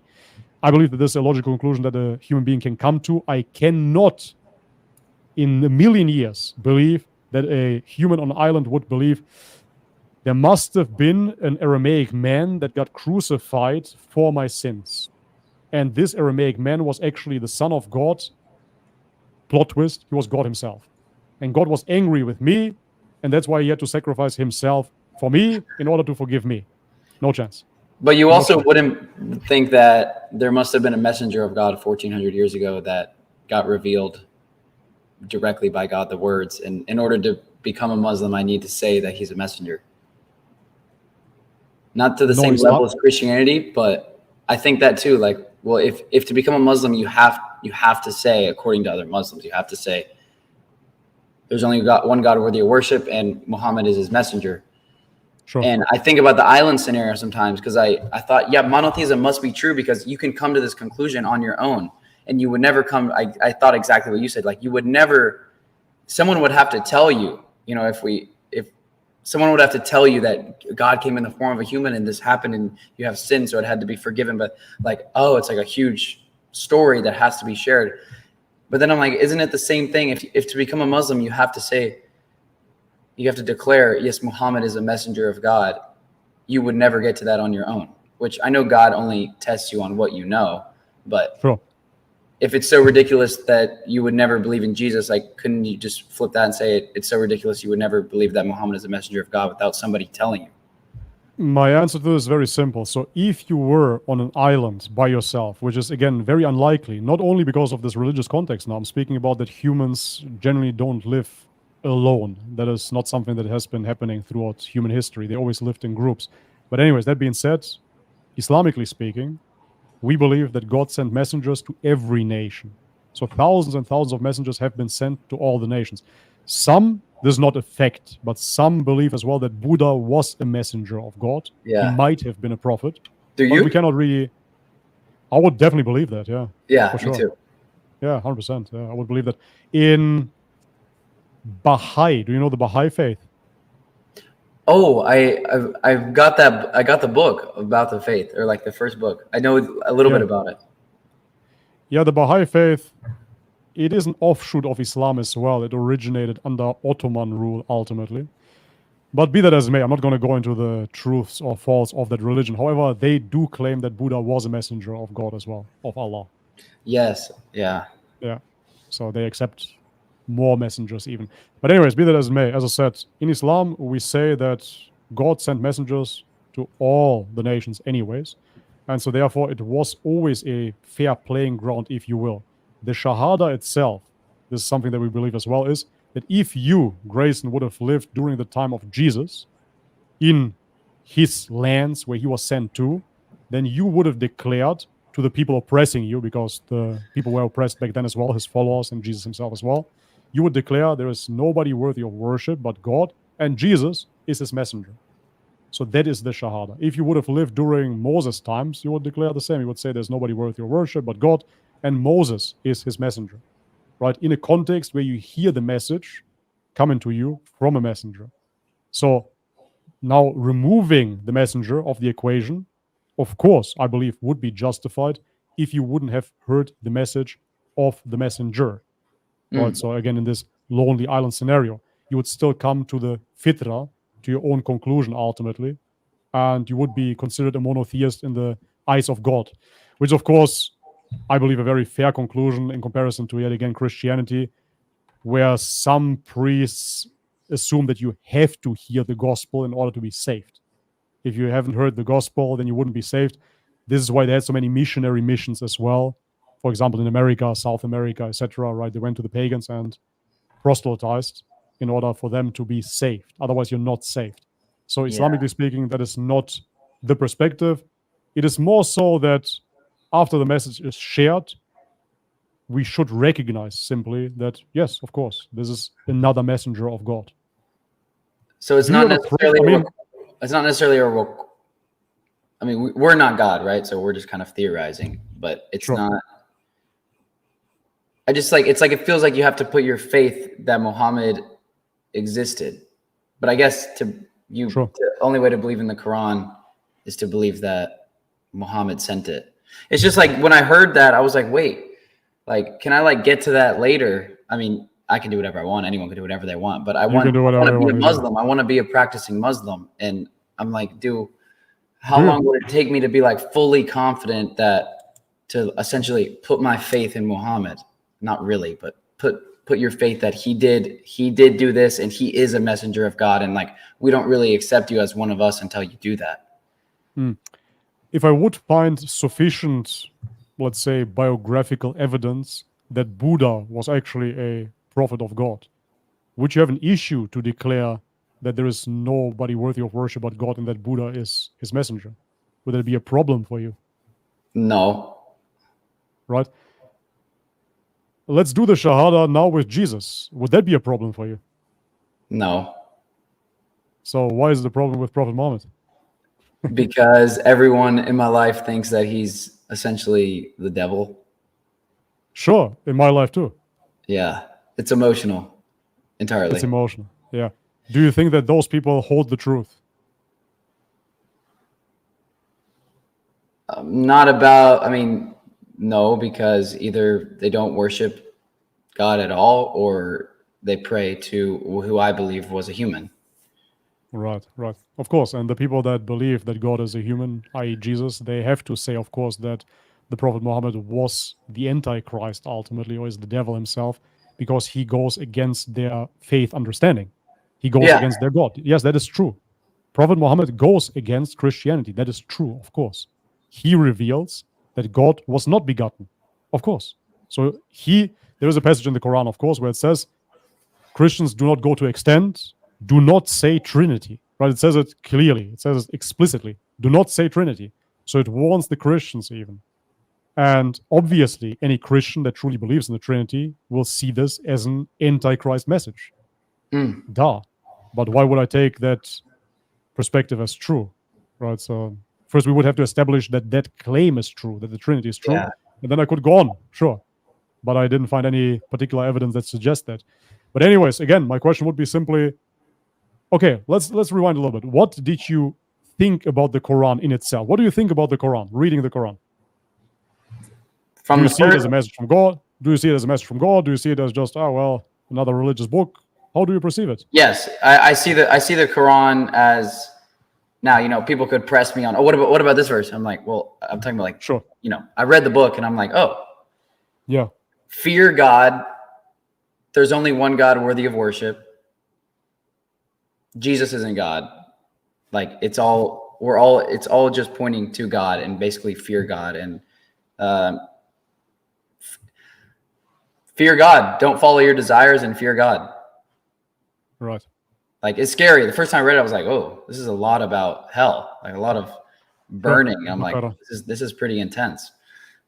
Like the Quran made sense to me. Is what confused me is when I heard about the first time I went to a mosque, my friend brought me.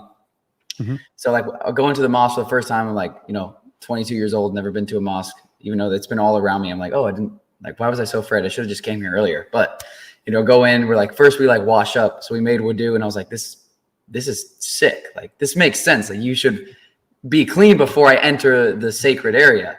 Then you go Sure. and then we prayed and I was like, wow, this feels right. Like praying on your face. I heard in the Bible that this is how Jesus prayed.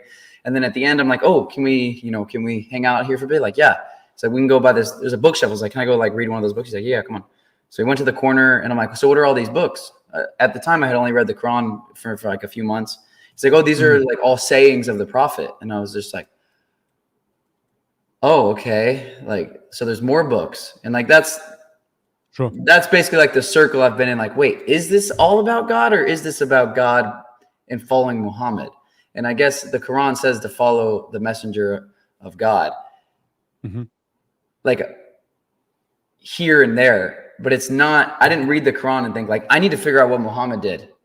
But Islam seems to be like, we need to figure out what Muhammad did. And so that's why I've just been like a little bit like, okay, let me see like where I stand on this. But overall, they're like, the religion makes sense to me. I'm basically just sharing my thoughts right now about why I'm getting like, I guess from a Muslim point of view, hung up on like, yeah, absolutely, man. Because messenger. For sure. I mean, for me, it took me 2 years after reading the Quran to accept Islam, roughly. So I was as well spinning my wheels over and over and over and over again until I submitted. Actually, when I was I'm going to say it here. I kept it as a little secret, but I was in the Emirates, in the United Emirates, and they are being surrounded by Emiratis. There was an American guy that accepted Islam. But the way that they said it in Arabic, they said he submitted. Right? So they didn't say, hey, he accepted Islam or hey, he reverted. They said, hey, John submitted. Right? And this is so powerful to me because this is how it felt like when I took my shahada finally. it was like this huge weight was lifted, because I've been believing this for 2 years straight.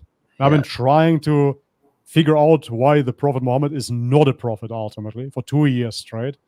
And yeah, but maybe this, maybe that, because of my past. We're very, very similar in that regard. Everybody around me, as I said, they're Christians and they hate Islam. But then when I finally accepted it, what I already thought was just this, finally, I submitted. I submitted my will. Now it's all done, But anyways, so is it fair to say that you are convinced that the Quran is from God, at least? Is yes. Fair to say, in general, yeah. Yeah, there's definitely, of course, nobody understands all of it, but someone could, sure. If I talk to a Christian or something, they'll be like, well, what about this verse? And who knows the Quran? I'll be like, I don't know. Like, I'm just saying the general message of one God is. Sure. One read through the book, I'm like, okay. Yes. So, yeah. So for me, why? Because I had exactly the same hiccup like you, thinking about, okay, now I'm a monotheist, and why do I have to accept the prophet now? And I'm just going to go by the Quran, etc., etc. I came to the conclusion, as the Quran states as well, the Quran didn't just fall from the sky. Moreover, the Quran is not like, let's say, the 10 Commandments, for example, right? If the Quran was just like the 10 Commandments, a book that doesn't mention any messengers and just gives you very, very strict rules to obey without any metaphors, then I would say, okay, yeah, that makes sense to just follow this then. Here's the blueprint. But it addresses Prophet Muhammad, right? I actually have some verses here. So let's just read this real quick. Muhammad is no more than a messenger. Many were the messengers that passed away before him. If he died or were slain, will you then turn back on your heels? If any did turn back on his heels, not the least harm will he do to Allah. But Allah will swiftly reward those who serve him with gratitude. Right? So here we have clearly again displayed, messengers have been sent. This is not about worshiping the messengers whatsoever. This is about worshiping God and always remembering God. This is the main message. Yeah. However, if we go into another surah, it says, indeed, in the messenger of Allah, Muhammad, you have an excellent example for anyone whose hope is in Allah and the last day and who remembers Allah often. Right? So here we have clearly displayed that he is an excellent example. And this is where the autobiography, the hadiths, etc., come into place, where we can model. But in Islam, there is as well this concept of fard and sunnah, right? Which means there are certain things that are mandatory to do, such as the prayer, the pilgrimage, the charity, etc., you name it. But then there are certain things that are just additional. If you want to mimic, if you want to come closer to God, why not follow the example of the Prophet? You don't have to do it. You're not going to go to hell by not doing it, right? You don't have to wear a thobe now. You don't have to wear the ring backwards. You don't have to chew on miswak if you don't want to, right? But it's something that gets you closer to the way of the Prophet. And I think that's really beautiful because we have so much evidence of the lifetime of the Prophet. I would like to have much more evidence of Buddha, much more evidence of Jesus, to simply get closer to those prophets and see how they lived. I think that's amazing that you actually have that in Islam. So I simply see that as beneficial and as an addition, but it doesn't define Islam, because Islam, Islamically speaking yet again, is of course already established with Adam, right? With the first human being, he was in submission to God. Yeah. And with Prophet Muhammad, the circle got closed. That's it. So now we have this Quran for all eternity, if you will, till the end of days. And we have the message, we can follow it. Or we can deny it, no problem. We can do whatever we want. No worries. But at the same time, additionally to that, as the Quran already says, we have a good example, a great example in those prophets, especially now in the last prophet. And we can learn from that example. But it's not a must for you. So you said, why are there books about the prophet in the mosque? Again, I wish there were more books about Jesus in the church. I would go to a church and read those books. I find it interesting. Is there any effort to, I guess it just seems like there's no effort to follow any other prophets. Like, if I mention this, like, it seems like Muhammad is idolized above everyone else. It's like, no, he's just another one. But I'm like, but I rarely hear people trying to emulate any of the other prophets. The main difference would be, and this is something that is stated in the Quran as well, right? Because One more thing here, full transparency. Before I accepted Islam, I was playing with the thought to become a Quranist. First monotheist, then I said, okay, Quranist now. So do you know what a Quranist is? Yeah. Yeah. So I was going through all of those things just to kind of dodge finally accepting Islam. But in the Quran itself, it states that the messengers have been sent to the nations, right? Many, many messengers have been sent to different nations. And the way that I understood it, therefore, and again, I'm not a scholar here, I'm not a sheikh, is that it was a specific message, of course, to those people. So yes, it was indeed, yet again, Islam. It was the pure monotheism, the worship of one God, but it came with a certain rule set, potentially, for those people at that given time. For example, with the children of Israel, this is true, of course. They got their Torah, they got their commandments, and Islam now is slightly different from that, right? It's not identical to Judaism. It's not exactly the same slaughter method. We don't have to keep the Sabbath, etc., etc. And this is because, in the Quran is mentioned as well, that the Prophet Muhammad, may peace be upon him, he was sent to all of mankind. And this is why in Islam now, he is modeled, because he's been sent to all of mankind like a universal message in the end, as a seal for the prophets. And none of the other prophets were? No, because Jesus, for example, if you read the Bible, what does it say? And I've been sent only to the lost sheep of Israel. That's what he says. Right? Christians would disagree with that, though, obviously, right? Yeah, okay, but then they're disagreeing with their own Bible. Yeah. It says it there. And it confirms Islam yet again, because this is what Islam says. It says they've been sent to their people. And you cannot deny that reading the Bible, how ethnicity-centric, especially the Old Testament is. It is. They're talking about the Canaanites, they're talking about the Hebrews, the Israelites, etc., etc. So it is very ethnic. It is very much based upon a certain people. And then again, Jesus confirms it by saying, I've been sent only for the lost sheep of Israel. That's what that is. Right? So for me, it is a 100% confirmation of what the Quran states, that messengers have been sent to every nation, but now, ultimately, the messenger is sent for all of mankind, and I would claim that it stood the test of time. Because honestly, after Islam, there is no messenger with this pure monotheistic message revealed at all anymore. So it stood the test of time already. And honestly, if you look into Islam, you realize there is no need to refresh this message. It's already complete. It entails everything. And that's what is so fascinating about it, because it entails spirituality. It entails, however, as well, social dynamics, family, politics, warfare, every aspect of life, food, slaughter practices, money, right? Do not engage into interest, etc. Every aspect of life is mentioned within Islam. So it's a complete system. It's not like Christianity that didn't have a law to follow and then they needed to secularize and have a democracy and Christianity on the side, the church here, the politics there. That is not really needed in an Islamic state. An Islamic state can live by Islam fully. Yeah. So, so you're saying you don't need to follow Muhammad. It's not like a requirement. No, that's not what I said at all. How did that come across? They said you're not going to go to hellfire for not following Muhammad.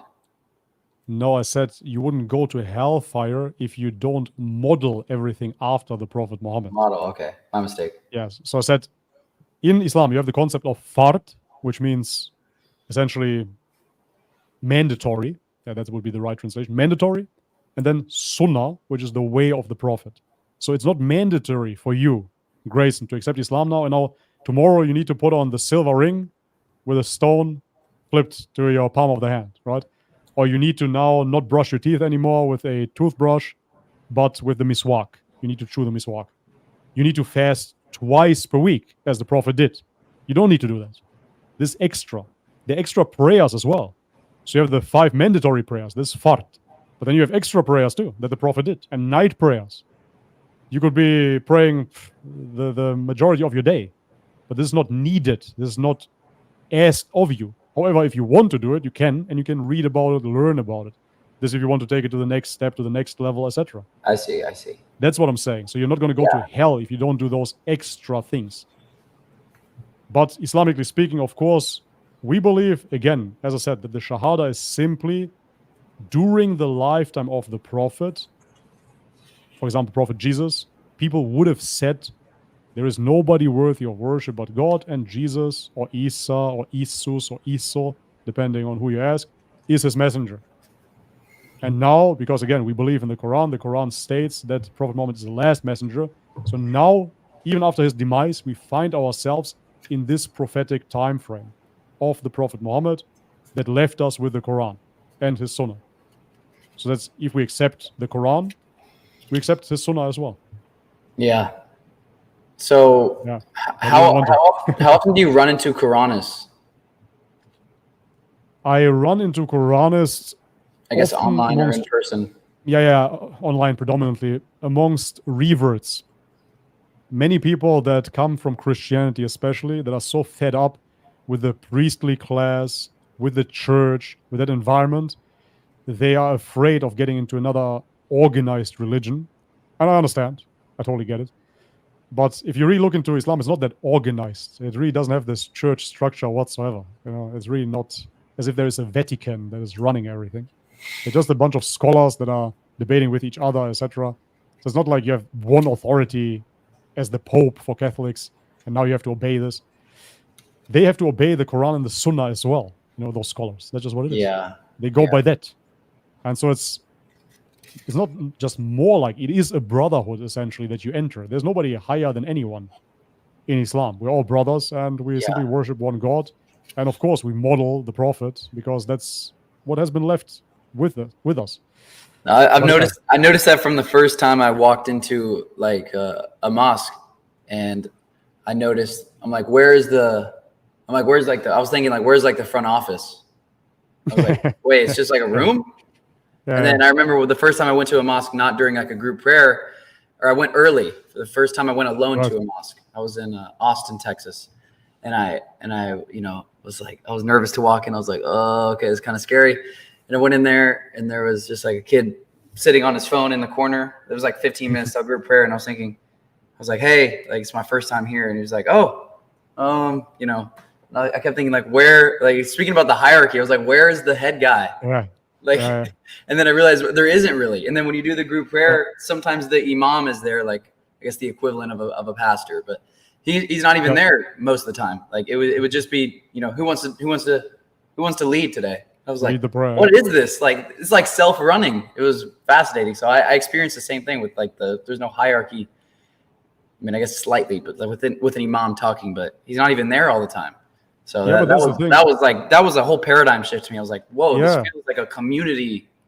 Yes. Like, who wants to come in here? It's just a building. Yeah, it's absolutely amazing. Exactly. Because whoever can recite the best, let's say, he can just step forward and then recite. And he could be a janitor, and after him, you have doctors and lawyers and all kinds of positions just standing behind him. And everybody's just praying shoulder to shoulder, Yeah. That's what Islam is. It's a brotherhood. And therefore, everybody, be it a scholar, be it an imam, everybody has to obey by the Quran and then the Sunnah. That's what we have, But it's not like he then holds the authority over it. That's not how it's perceived. But anyways, as I was saying, I see quite a bit of Quranists in the revert world because they're fed up with the structure, and they don't want to follow another man-made, organized religion. That's what it is. That's what it boils down to. Yeah. And I understand. Again, I was the same. But then when you see such things, when you see that, no, this is not Christianity. This is not the church. This is not the Vatican. This is not Mount Athos. This is a brotherhood, and we are following all the same. Essentially, we are all agreeing on certain parameters, and this is what we follow. So when you do Muay Thai, for example, right, you have to wear pretty short shorts, and you have to wear those bandages sometimes, whatever. There is a certain dress code. I practice Brazilian Jiu-Jitsu predominantly. Yeah, I competed as well. Just like, it's amazing, man. You should. I just competed. No, it's a few months ago. Oh, nice. But anyways, yeah, you have to wear the gi in the gi class, and then you have the no gi class, right? Yeah. So this is something that we all agree upon. It's not that anybody is forced to it. You're not forced to go to Jiu-Jitsu. But if you enter the gym You have to have personal hygiene, for example. You have to clip your nails because you don't want to scratch anybody. Okay, you put on your gi. Your gi should be washed. It shouldn't stink, right? So now we're going to all line up. We're going to go through our drills. Now we're going to roll with each other. If I tap, then you let go. If you tap, I let go. There is a codex of conduct that we all agree to, and we're simply pursuing getting better at jiu-jitsu. That's what that is, right? It's a brotherhood, and we all have the same value, so to speak, in that regard. And this is how I see Islam as well. We simply share the same values. We do agree on what is right and wrong, and we do agree that there's only one God worthy of worship. So this is why we gather here in this mosque. That's it. And this was a team for the very first time in my life, actually, that I want to be part of. Because I'm not a team player, as I said. Even with jiu-jitsu and martial arts in the beginning, I always found it kind of hard to adhere to the certain times. When I was just lifting weights, I could go to the gym whenever I wanted. I could have my own meal plan the way that I imagine it. But now all of a sudden you're relying on other people. I always had problems with that. But with Islam, it was the first time that I said, yeah, I don't mind belonging to this team. We are all on the same mission here, getting closer to that one creator that created us. That's amazing. Yeah. You know? Yeah. It's beautiful. And yeah, and that's why for me, the Quranist approach falls apart because of Prophet Muhammad being mentioned in the Quran. As I already mentioned, if the Quran itself was a very neutral script similar to the 10 Commandments without any further mention of the Prophet, then I would understand why you would be a Quranist. But by all the mentioning of the Prophet, I simply don't understand why you wouldn't take that edition. Because it does not define, again, Tawhid. It doesn't define the religion as such.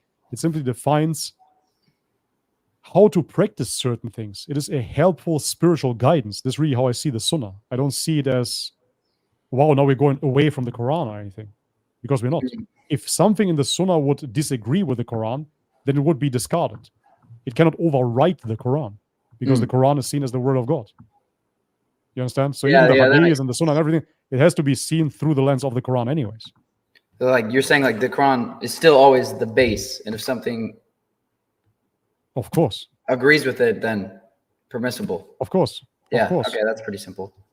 I believe it was Imam Malik. I'm pretty sure it was Imam Malik that back then even discarded certain Sahih hadiths or hadiths that are allegedly authentic because they didn't agree with the Quran. So, and he said no. So it might have been classified as Sahih, but it disagrees clearly with the Quran, so we throw it out. Yeah. Yeah. Which makes sense. that makes it simple. It's still the book in Islam. Of course. Yeah. So when were you like, all right, I'm ready to take shahada? Like what finally, I guess, pushed you over the edge to? Ultimately, it was a dream, but before that, it was the mosque. Because, as I said, growing up, coming from the Balkan, I never entered into a mosque. I always saw it as the enemy's house, and they're probably plotting in there how to kill the disbelievers. So therefore, I didn't want to enter. Yeah, but it was quite interesting because I don't know if you made it through Koh Samui. Have you made it to Koh Samui? No. Some of my friends are living there right now that I met in Koh Phangan. I want to go. Nice. I mean, Koh Samui is, might be wrong, but like a half an hour ferry ride, speedboat ride away from Koh Phangan. Yeah. Something like that. It's very, very close. And this is where I met with a subscriber. And that subscriber of my channel, he is from Germany, like myself, but he is half Palestinian and half Moroccan. So he grew up Muslim. And he brought me to a mosque for the very first time. I didn't know what to expect at all. And I certainly didn't know that we're going to go for a prayer there. But he brought me to prayer time.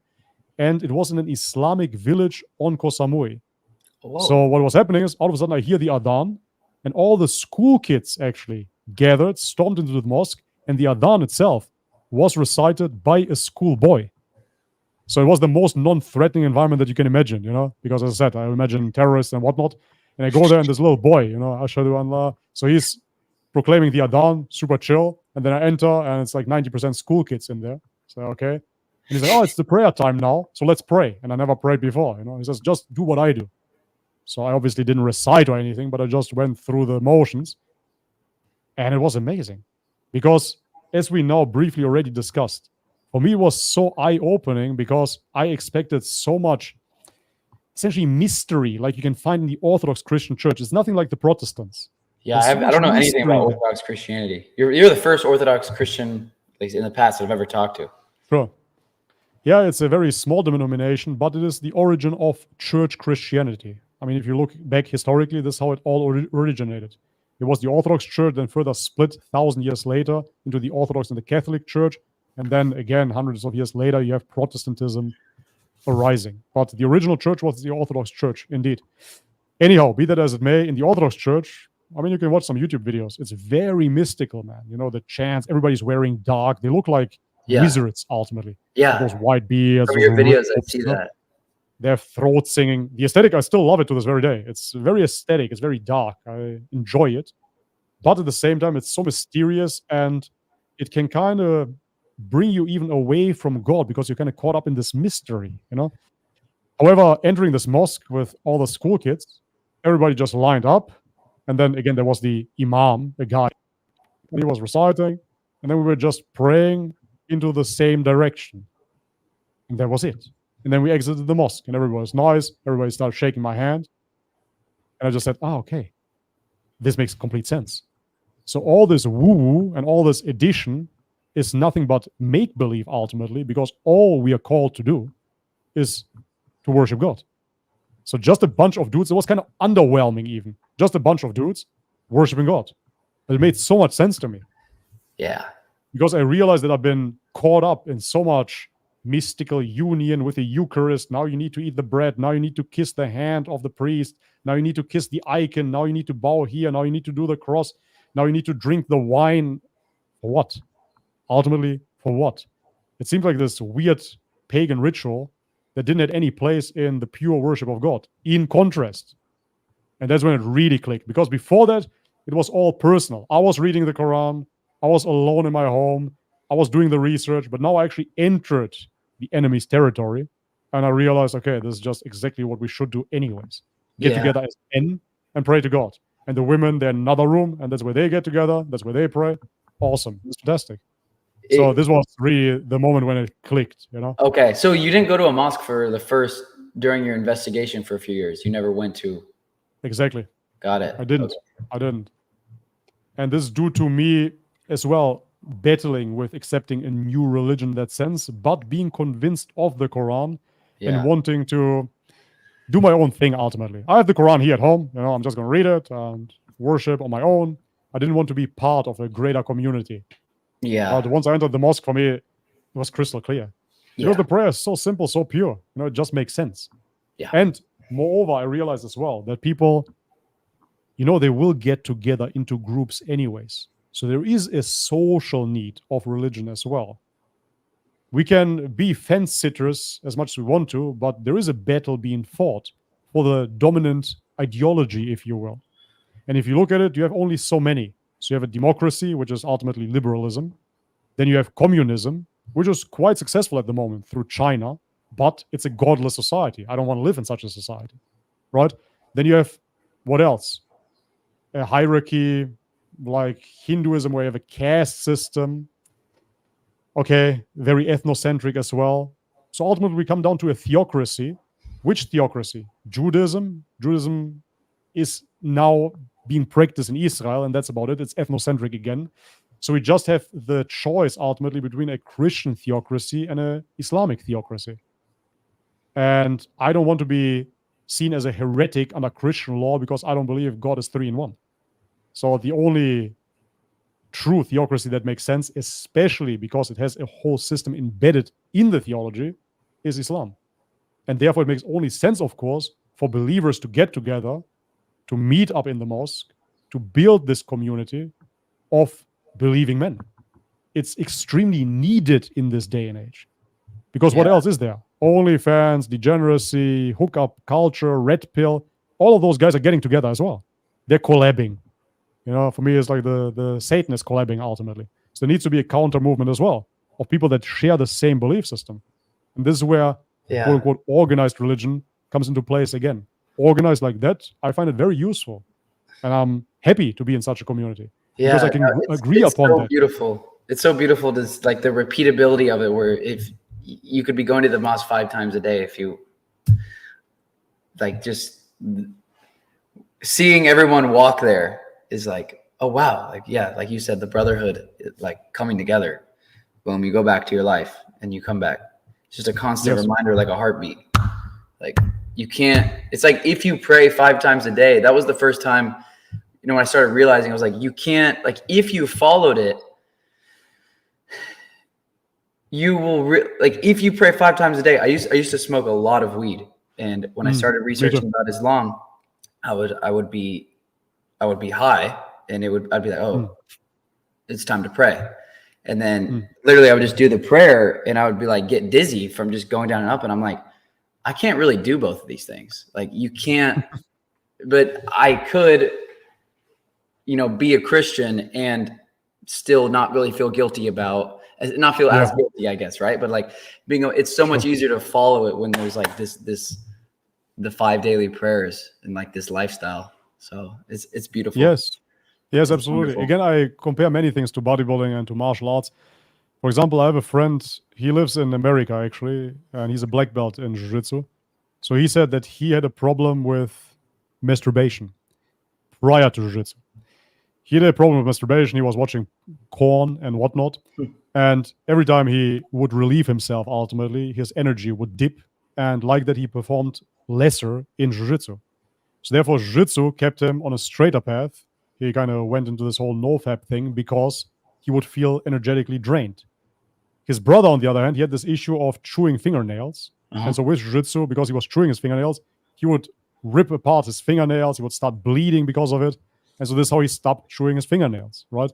So this is how you see that a certain positive, repetitive action within your life can bring you away from so many vices. Yeah. And man, when you're praying 5 times per day, you have to pray. This is how it's seen in Islam. It is mandatory for you. It is ordained for you. It is so easy to stay away from vices. Yeah. And this is why, again, what people don't understand, why do you have to worship God 5 times per day? The Quran states that God is free of need, and the prayer is for you. It's not that he needs your worship. If you don't worship, nothing will be taken away from God at all. He's perfect. He's complete. It's for you. It has been ordained for you. So it's better for you. That's all.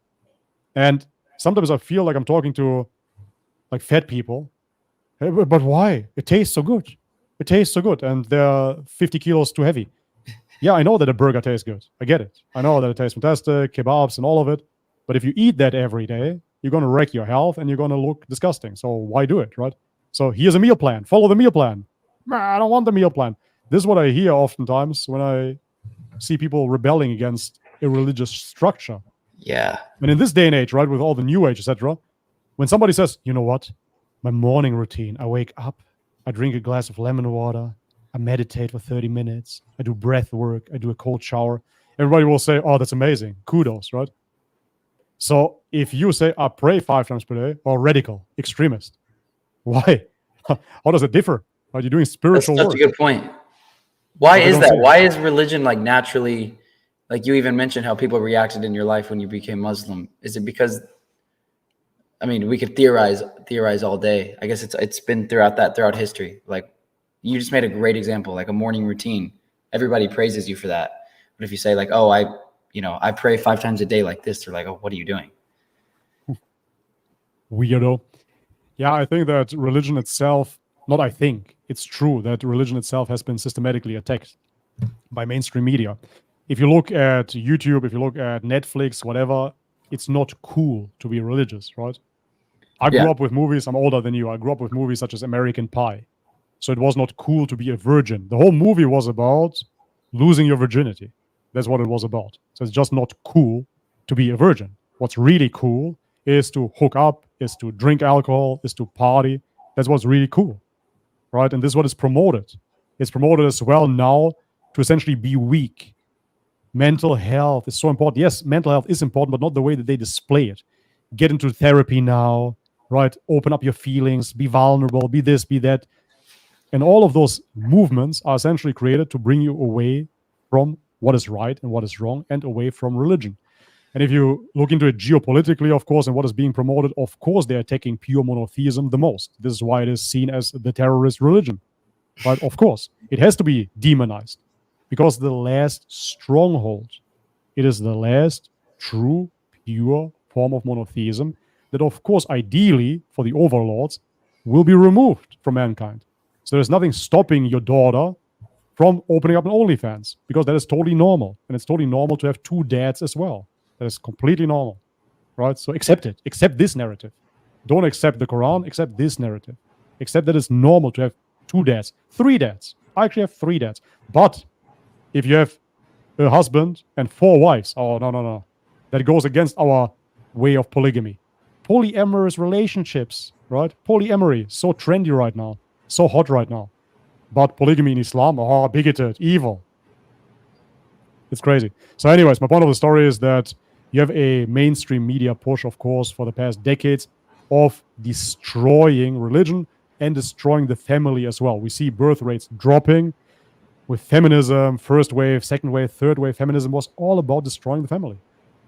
Destroying the authority of the father, even more important.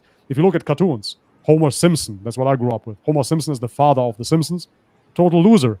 You look into Peter Griffin, Family Guy, total loser. Al Bundy, drunk, alcoholic, loser. All of those archetypes of the father are weak, pathetic men. Yeah. And the mother is always bossing around everybody, and everybody is afraid of mommy. So they're changing this dichotomy. They're destroying it on purpose, of course.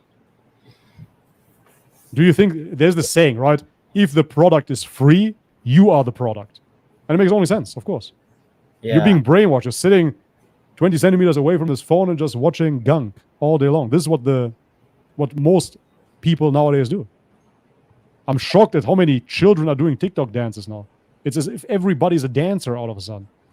Like back in the day, I'm again a bit older, but I know that some people danced and some people didn't. And now all of a sudden everybody's doing those stupid dances everywhere. It's crazy. Anyways, the point is that there is a clear attack on religion and mostly, of course, an attack on Islam. Yeah, most definitely. I mean, it has the most stigmas with it, which is due to the fact of constant propaganda. Of course. And if you look where this propaganda comes from, then I can't speak about it because our channels would be deleted ultimately. So with your experience with psychedelics and what it taught you about the oneness of God, do you hold the position that psilocybin, which is what's in magic mushrooms for people who don't know? Yep. Do you think that's haram to use? I would say that the majority opinion in Islam is that it falls under khamr, which means that is something that is distorting your perception. And therefore, I believe that classically seen within Islamic theology, it would be seen as haram. On a personal level, I'm, again, not a scholar, and I'm not saying what is halal and what is haram. So if that's the opinion that's haram, then it's haram. I'm not here to speak against that. For me personally, it was quite the lifesaver way back. I actually had a YouTube video on that, but it got deleted by YouTube. And my channel back then was the first time that they shadow banned me because I spoke about my depression and how it got me out of it. But anyways, so I cannot talk about it in detail here. Maybe privately one day we can chat about it. But it was quite the lifesaver, quite literally back then. However, it opened up many, many doors. And I have to tell you, for me, it wasn't... Do you know what a heroic dose is? Yes, I have. Okay. I've taken enough to have ego death twice. Okay, there you go. Then you know. Because the heroic dose is 5 grams. Yeah. And the most that I took was 100 grams in a day. Yeah. 100? Exactly.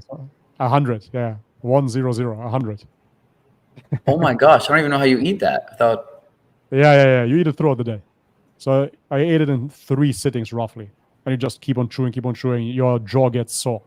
It's so much, But yeah, I did 100 grams. So I had ego death experiences. I went to the other end multiple times.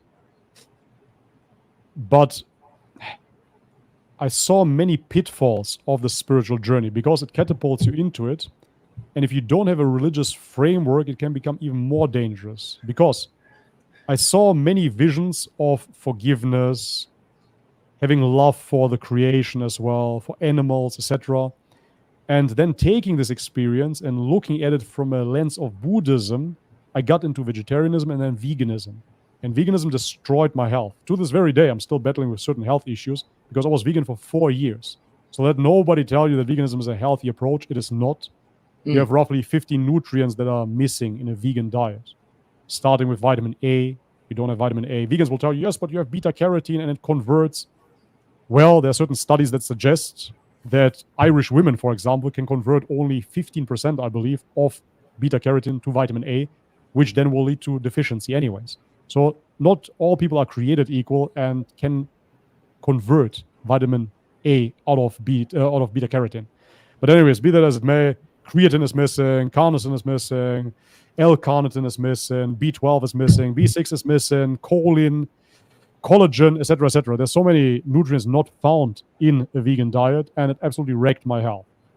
But it came from me looking into the other end through psychedelics and interpreting the world in a certain way. So you can have pitfalls like that. If you don't have a religious framework and you're not really set in your perception, it can bring you to places that then can distort your journey. Even in Orthodox Christianity, it is called pharmakia, Greek, for essentially like a pharmacy drug. It's classified as that and therefore is seen as haram, as forbidden as well.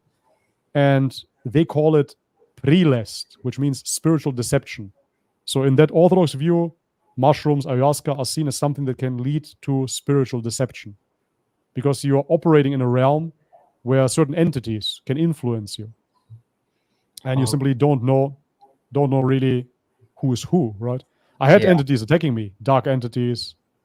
I had battles with demons. I even saw Baphomet on a trip of mine. You know, Baphomet, the goat-headed. No, it's this goat-headed with the female breasts and two genders. He appeared to me. Muslim cowboy Brandon brought that up yesterday. Oh, yeah, interesting. Yeah, so I saw different evil entities as well. And if you don't really know how to handle it, it can lead down a very, very dark path. I know people, I saw it firsthand in South America that lost their mind completely. They lost their mind completely, and after that, they need more shamans to bring them back again. And in some instances, it doesn't work. They get a full-blown psychosis ultimately. They're gone. They never return to normality. So there is a danger in those substances, and I would understand why they would be labeled as haram. I see benefits in them as well, but the question is if the benefits outweigh the downsides, and if somebody that follows the straight path anyways, and is praying 5 times per day, is fasting, is giving charity, will need to go so far into an extreme. Because if I look back into my life, I was all about extremes all the time. When I was 19 years old, I was already over 100 kg. I was bench pressing, what was it, man? 170 kg. I was squatting 240 kg. It was insane. I was super jacked. Super jacked. I went to a complete extreme, right? Then with partying, I went into total extreme. Then with criminal activity, I went into a total extreme as well. I don't want to expose myself here too much. I went into an extreme of everything. And I thought that this whole life works. So going to one extreme, then with the psychedelics, I got into another, and I looked kind of for an equilibrium again. And I, which is kind of funny for the normie, for the mainstream, found this balance in Islam. Because Islam, for most people, is extreme, right? This complete extremism. But Islam keeps me totally grounded, man, and balanced. The Quran itself says, do not go to extremes in your religion. Yeah. Right? That's what the Quran says. And that's what I learned. But if I would have found Islam during, I would say at your age, I would have become some extremist for sure. 100%. I know it. Because during the time when I was old as you, or young as you, I was very, very extreme. So Islam actually taught me a lot of balance. You know, how to fast, how to give charity. I was kind of greedy. I wasn't giving charity back in the day. So now I'm forced to give charity. That's good. It's not something that I naturally do. So that's great. Yeah. You know, I pray 5 times per day, etc., etc. Yeah. So I heard in your previous videos that you say, you know, my goal is not to convince someone. I'm simply sharing my perspective. Do you still, I think that might have been over a year ago, 2 years ago. Yeah. Do you still, is your goal to convince people to become Muslim, or are you simply sharing your perspective?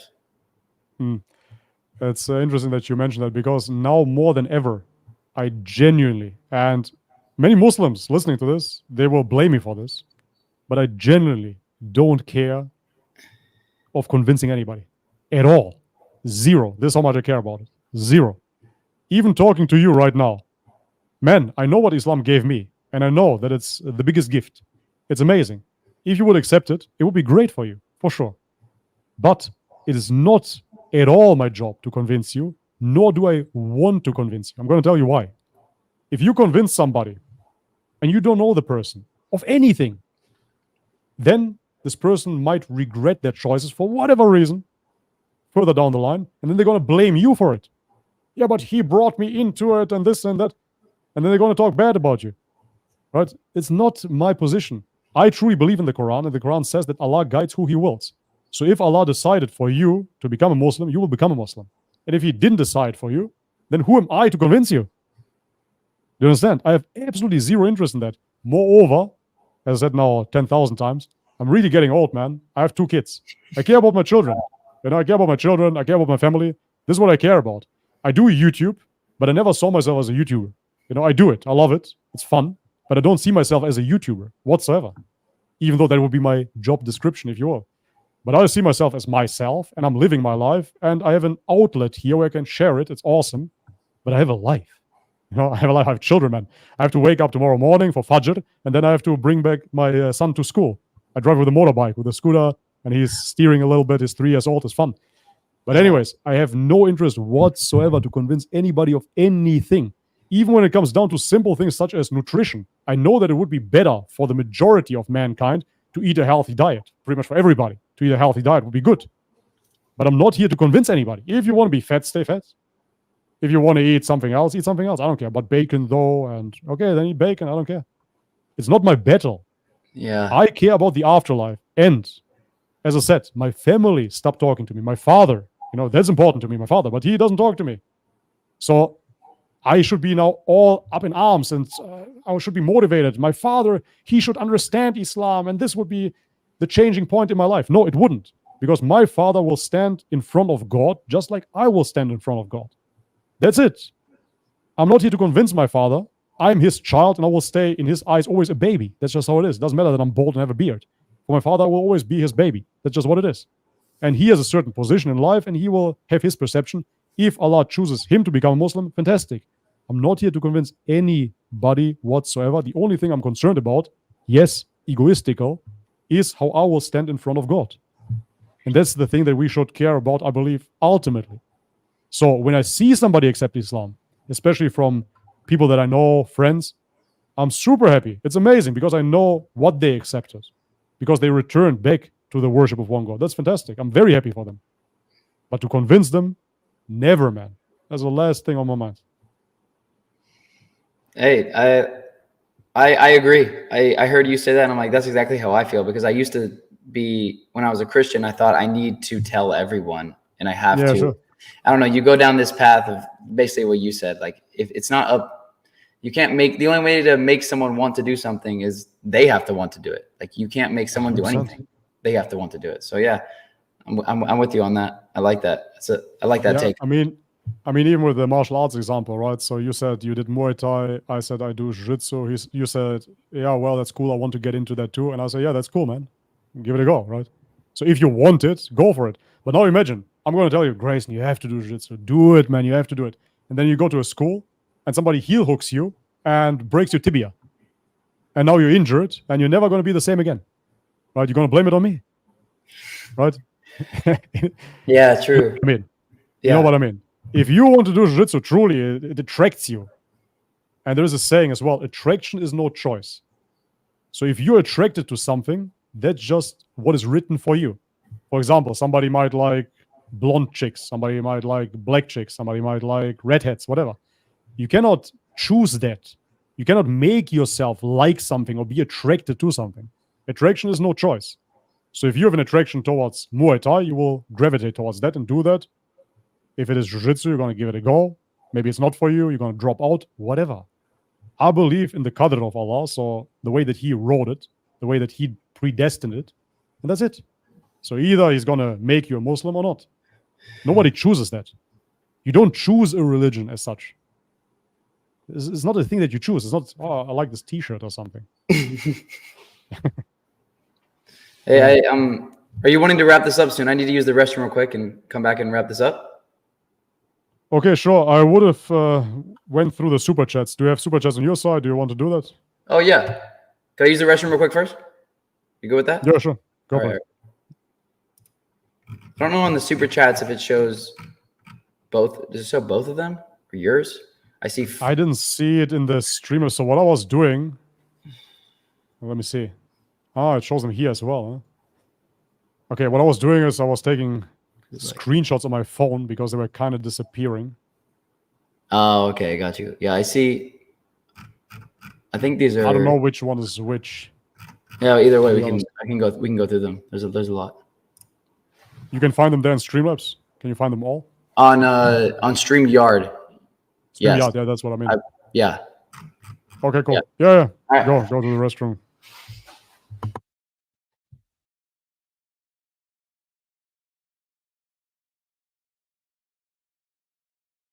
All right, guys. We're gonna wait for Grayson.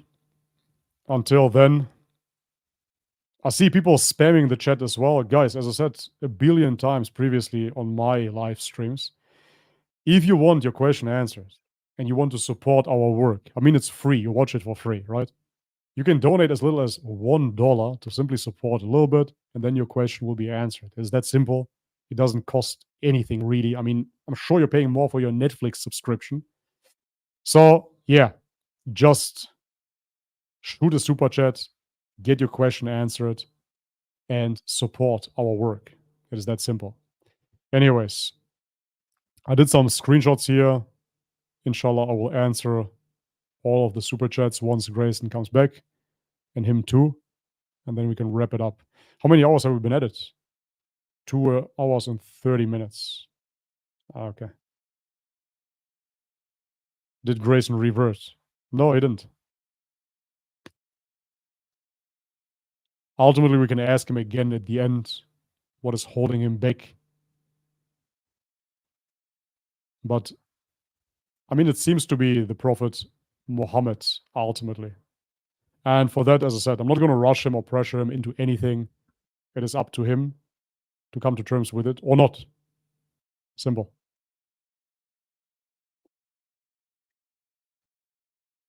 Okay.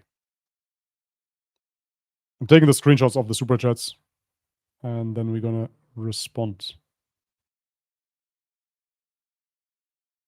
I see in the chat as well that people say that I will reap the benefits, so to speak, if somebody takes shahada because of me. Guys, I really genuinely, I know that it's part of the religion, but I don't care for the reward. That's just me. I really don't care for the reward. As good as it might be, I don't care. The only thing that I care about is to see Allah when I die, and that's it. I don't care for any reward. I don't mind. That's just me.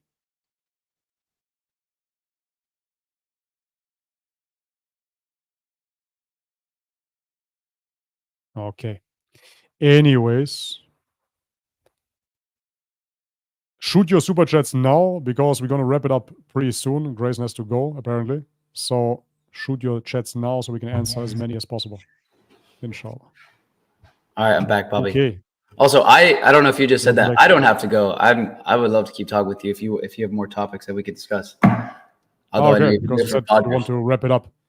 No, we can still do. Let's do super chats and then let's see where it takes us. Yeah. No, I'm loving this conversation. Okay, cool, man. Okay. You want to get rid of me? No. Okay, let's go through the super chats. Can you bring up the oldest one there? Is that possible? Otherwise, I go for my screenshots. We got some people. I don't know if these are. So some of these, it's going to be mixed in between you and me. I mean, sure. That's cool. Yeah, that's cool. Yeah, these are some of the oldest ones. Got this show before GTA 6. Ahmed Safan gifted 5 Bobby Perspective memberships. W. Okay. Welcome. Thank you very much.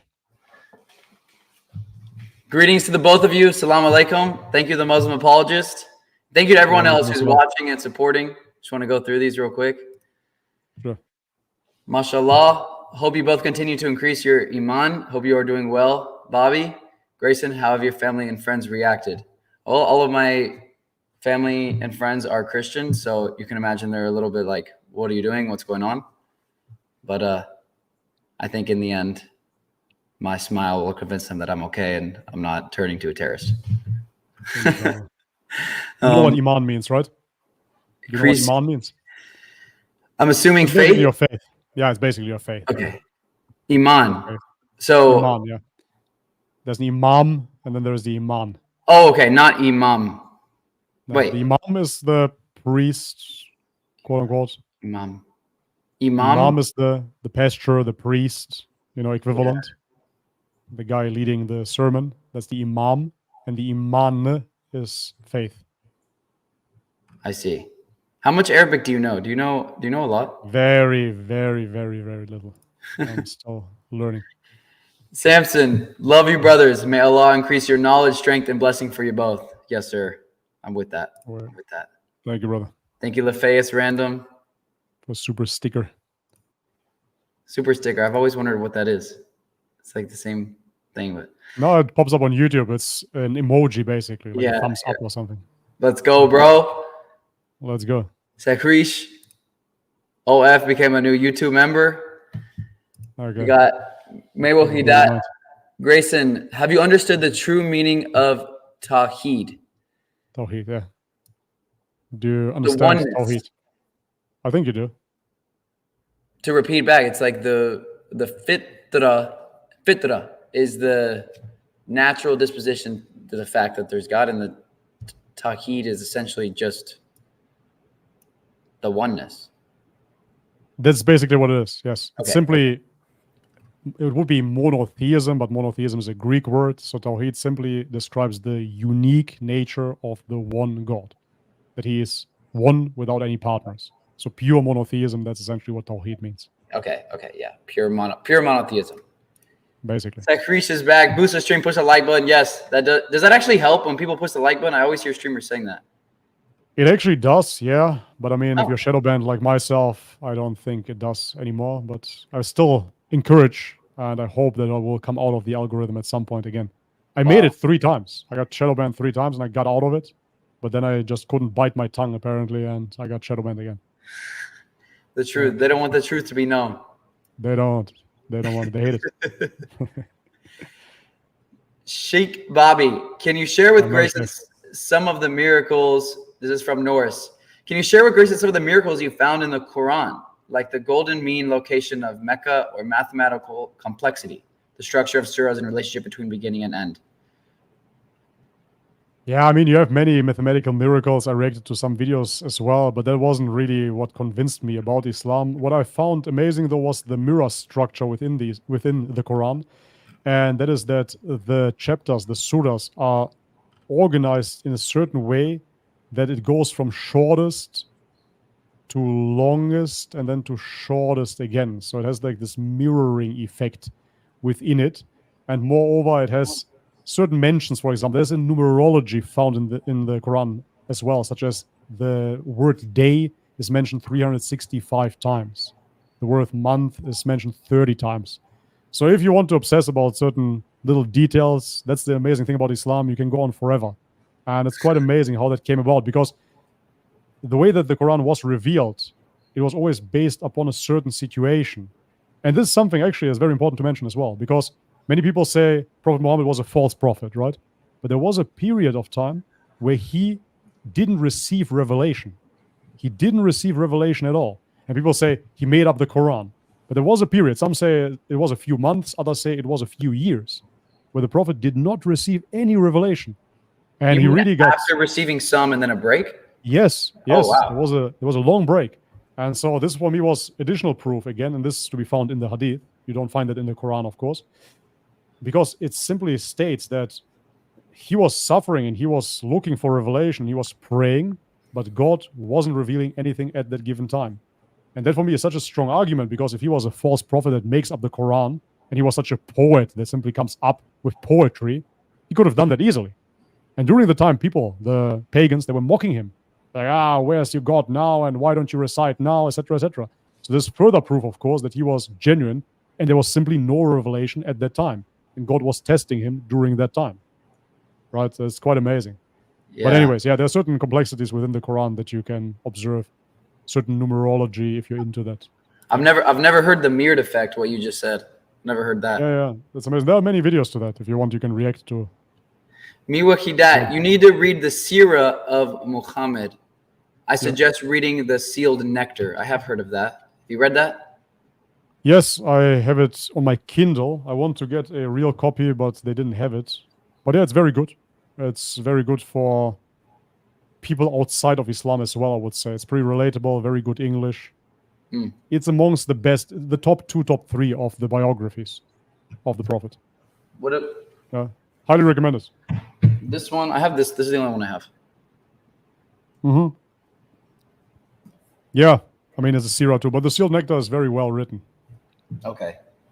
It's better, I would say. AFRH. Grayson, what is your favorite surah? Are you thinking of learning Arabic? Listening to Quran in Arabic is a completely different, profound experience. Please watch Numan Ali Khan videos. He's a modern Quran scholar.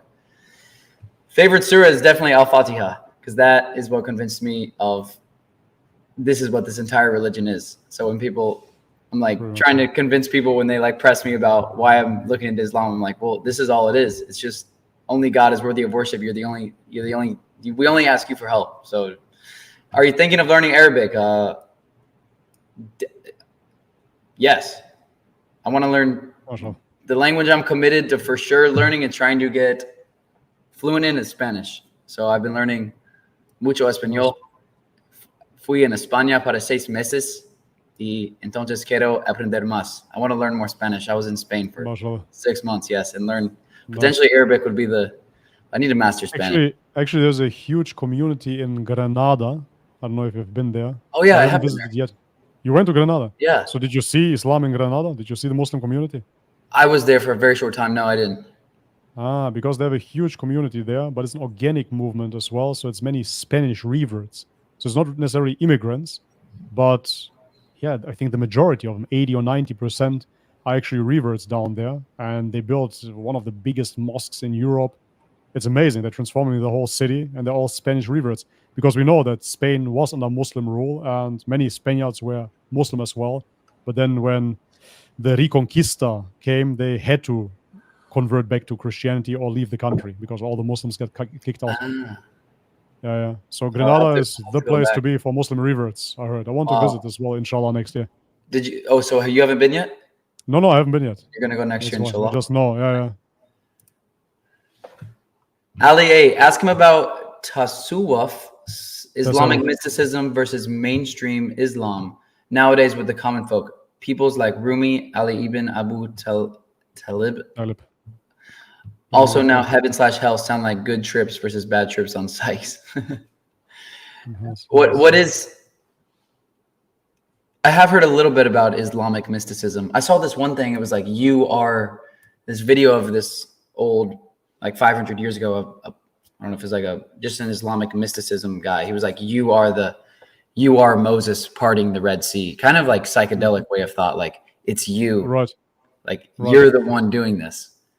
So, Tasawwuf is part of Islam, I would claim. Tasawwuf is essentially purifying yourself. It's a spiritual path found within Islam. It went to a certain extreme where it became Sufism. Sufism nowadays is not what it used to be during the time of an Imam al-Ghazali, for example. Every ism is straying away, I would claim, from the pure Islam, the way that it was revealed during the time of the Prophet. But Tasawwuf, Islamic mysticism, is one of my fascinations as well, especially when it comes down to the previously mentioned Imam al-Ghazali. Imam al-Ghazali was a phenomenal scholar, and he debated philosophers and whatnot. But at the later stage of his life, he became depressed. And he said that everything that he pursued, becoming a scholar of Islam, was just feeding his ego. And that's when he left for 8 years. He left his whole family for 8 years. And then he returns and he is a Sufi. So he's a spiritual person. And then he really dives into this whole concept of non-duality, right? The oneness, etc. They are expanding further on what Tawhid actually means. So it's quite an amazing subject. In the current climate on YouTube, you will see a lot of Salafism. And Salafis traditionally hate Sufis, and Sufis traditionally hate Salafis. So you will see a big divide there. But when it comes down to Islamic mysticism, I believe that it was part of a big time history within Islam, for sure, for the longest time, actually. And I would say that the spiritual development is certainly a part that has been neglected lately in this very literal approach to Islam. in the mainstream. Yeah.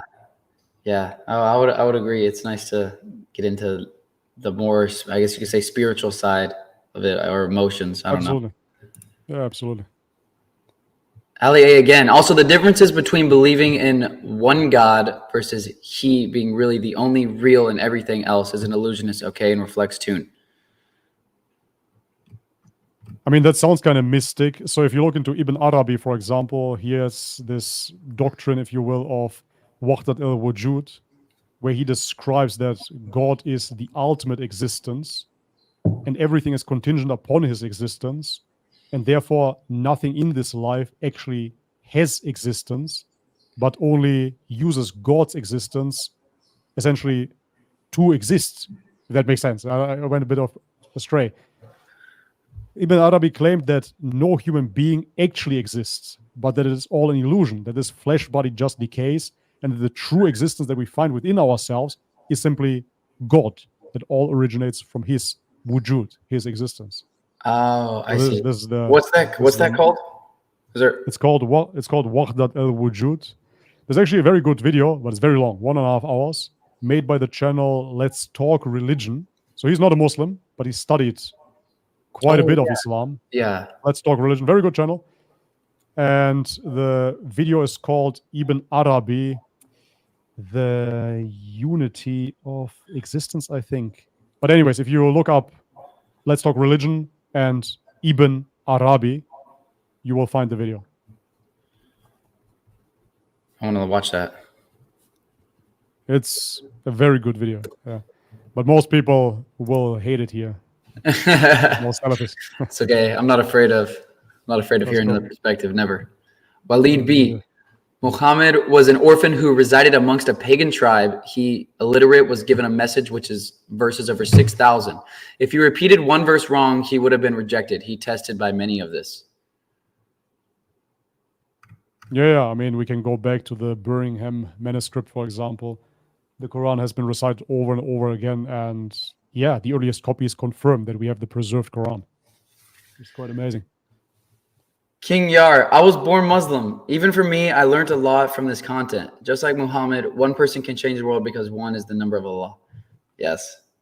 I gotta say, Bobby, the first time I watched like your Christian reading a Quran video, that was the first time I ever saw any of your videos, and like that literally gave me a lot more faith in monotheism. Like when the images you had, as you're explaining the story and you're explaining how you never understood the concept and you don't think anyone really understands the concept of the Trinity.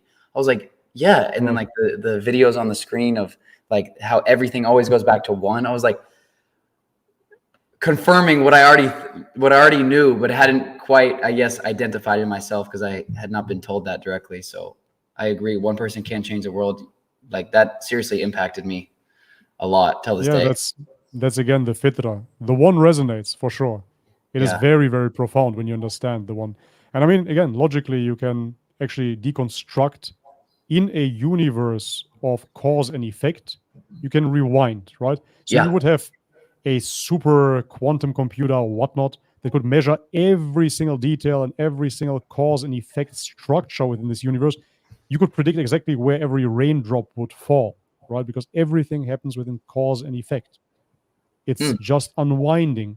So you, for example, you're here because your parents met, right? Your mother is here because her parents met, and so on and so forth. And you can rewind, cause, effect, cause, effect, cause, effect, cause, effect.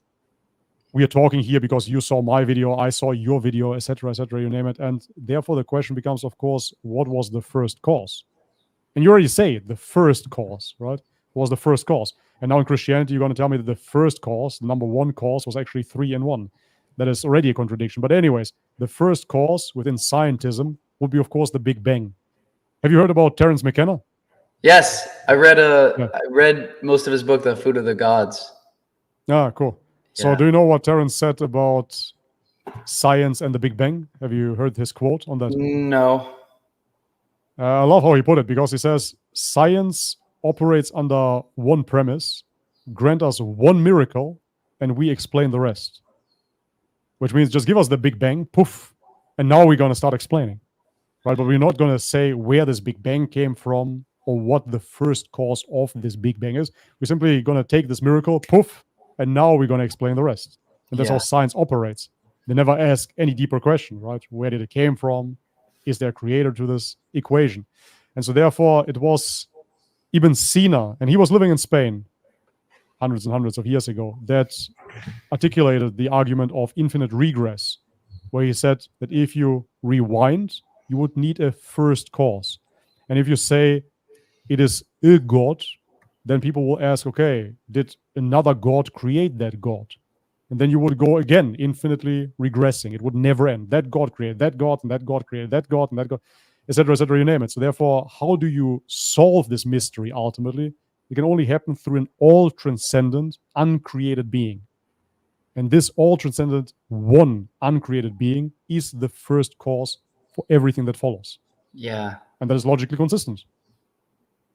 Because nothing creating something is not logically consistent. It's actually an impossibility within the scientific framework, of course, because energy is never lost and nothing doesn't exist. So it's quite funny. I heard that on the Piers Morgan show, actually talking to Richard Dawkins. They were discussing it, that Richard Dawkins proclaims that nothing created something, but we know that nothing does not exist.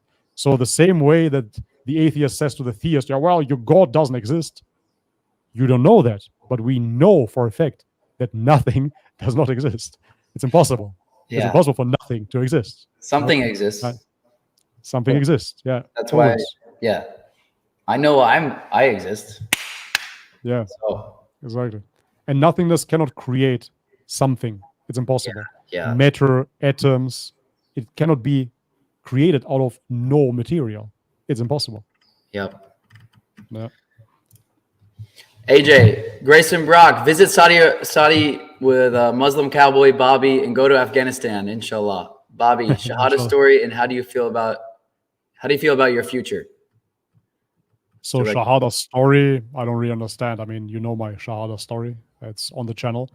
How do I feel about your future? I don't feel anything about my future, to be totally honest. I don't live in the future. No, I really don't. I don't live in the future and I don't live in the past because absolutely not guaranteed. As I said, I had a YouTube video up, but it got deleted because of certain things that I said. I feel like I'm on borrowed time anyways. I really have no clue how old or how young I'm going to die at. That is in the hands of Allah. And therefore, I just live every day. It might sound a bit cheesy and corny. Oh, hey, live every day as if it's your last. But that's literally what I got. I don't have tomorrow. I don't know about that.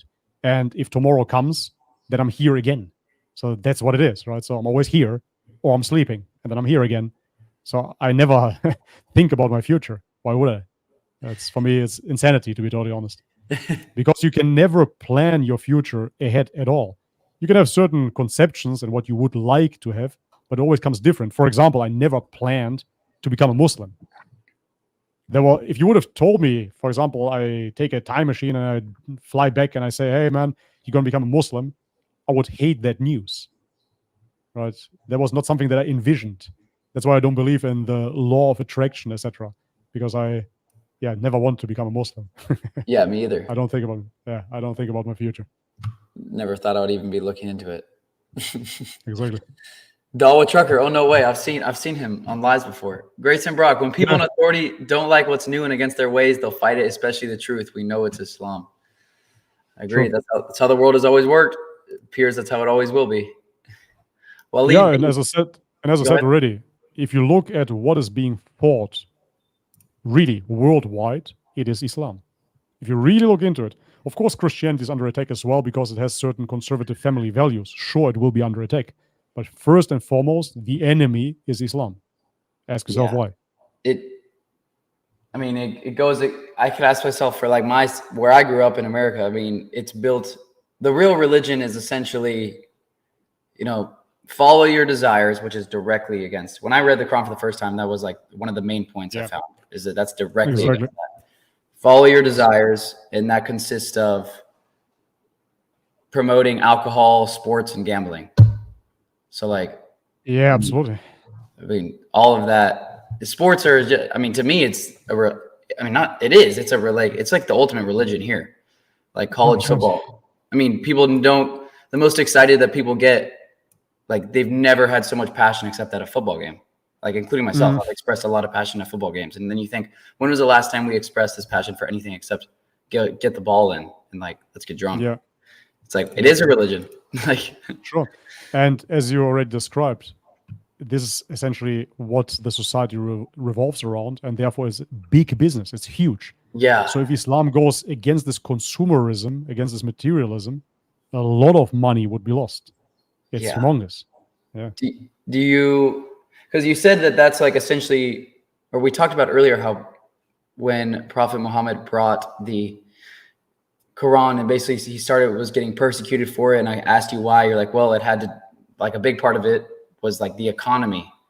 Do you think it always goes back to money? Like it always goes back to, it would destroy the, like power really goes back to like the value that the power that they hold in money.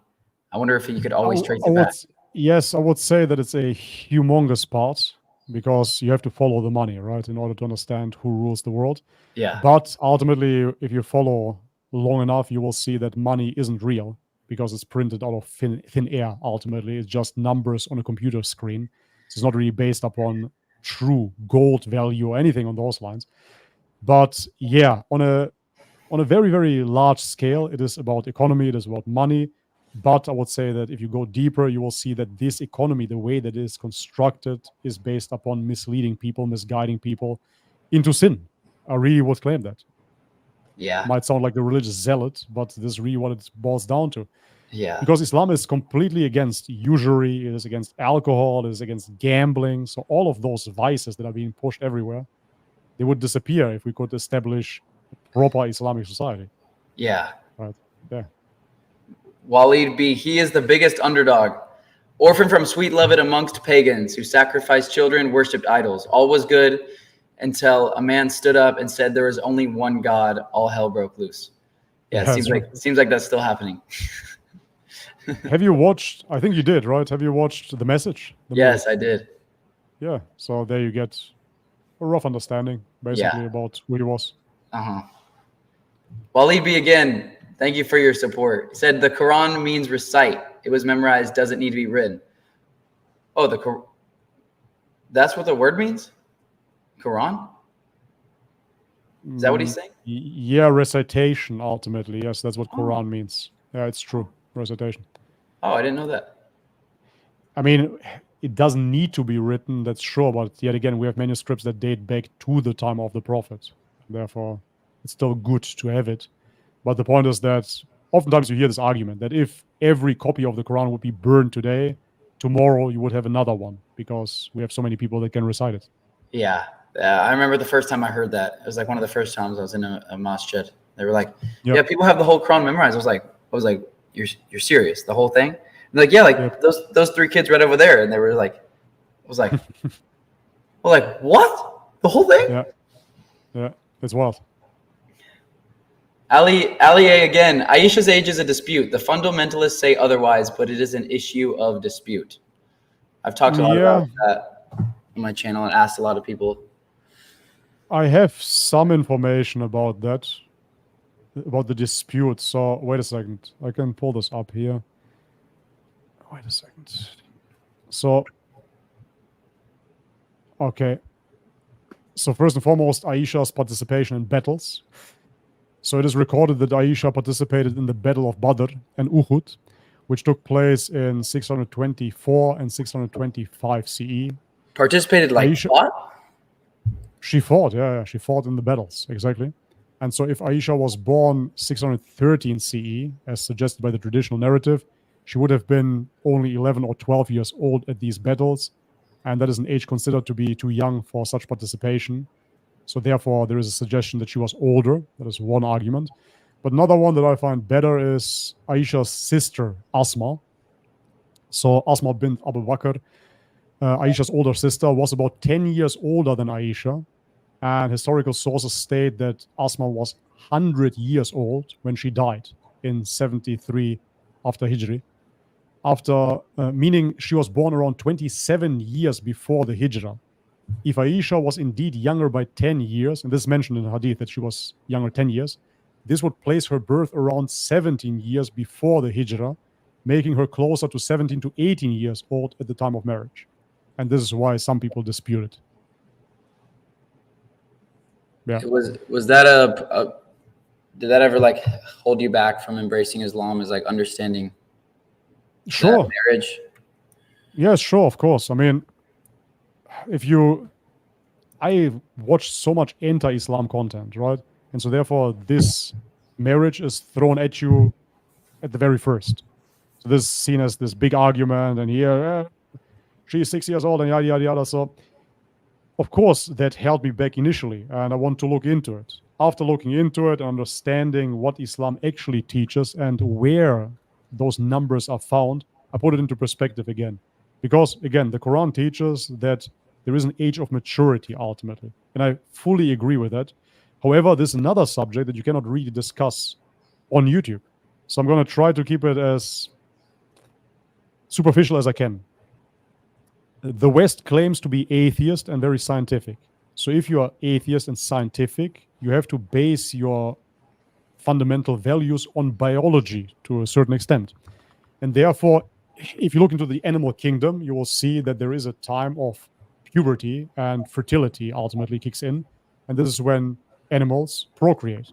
And so the same thing applies to human beings as well. So a male starts producing semen, the woman starts her menstruation, and therefore nature ultimately dictates that they're now able to reproduce.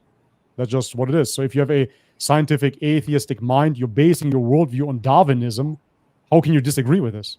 It's completely impossible. So you must agree with it ultimately. So your morals about a certain age are totally man-made, and they've been fluctuating over the years. So even in Texas, I believe, I'm not too sure, but the age of marriage was 13, just maybe 100 years ago or something like that. Yeah.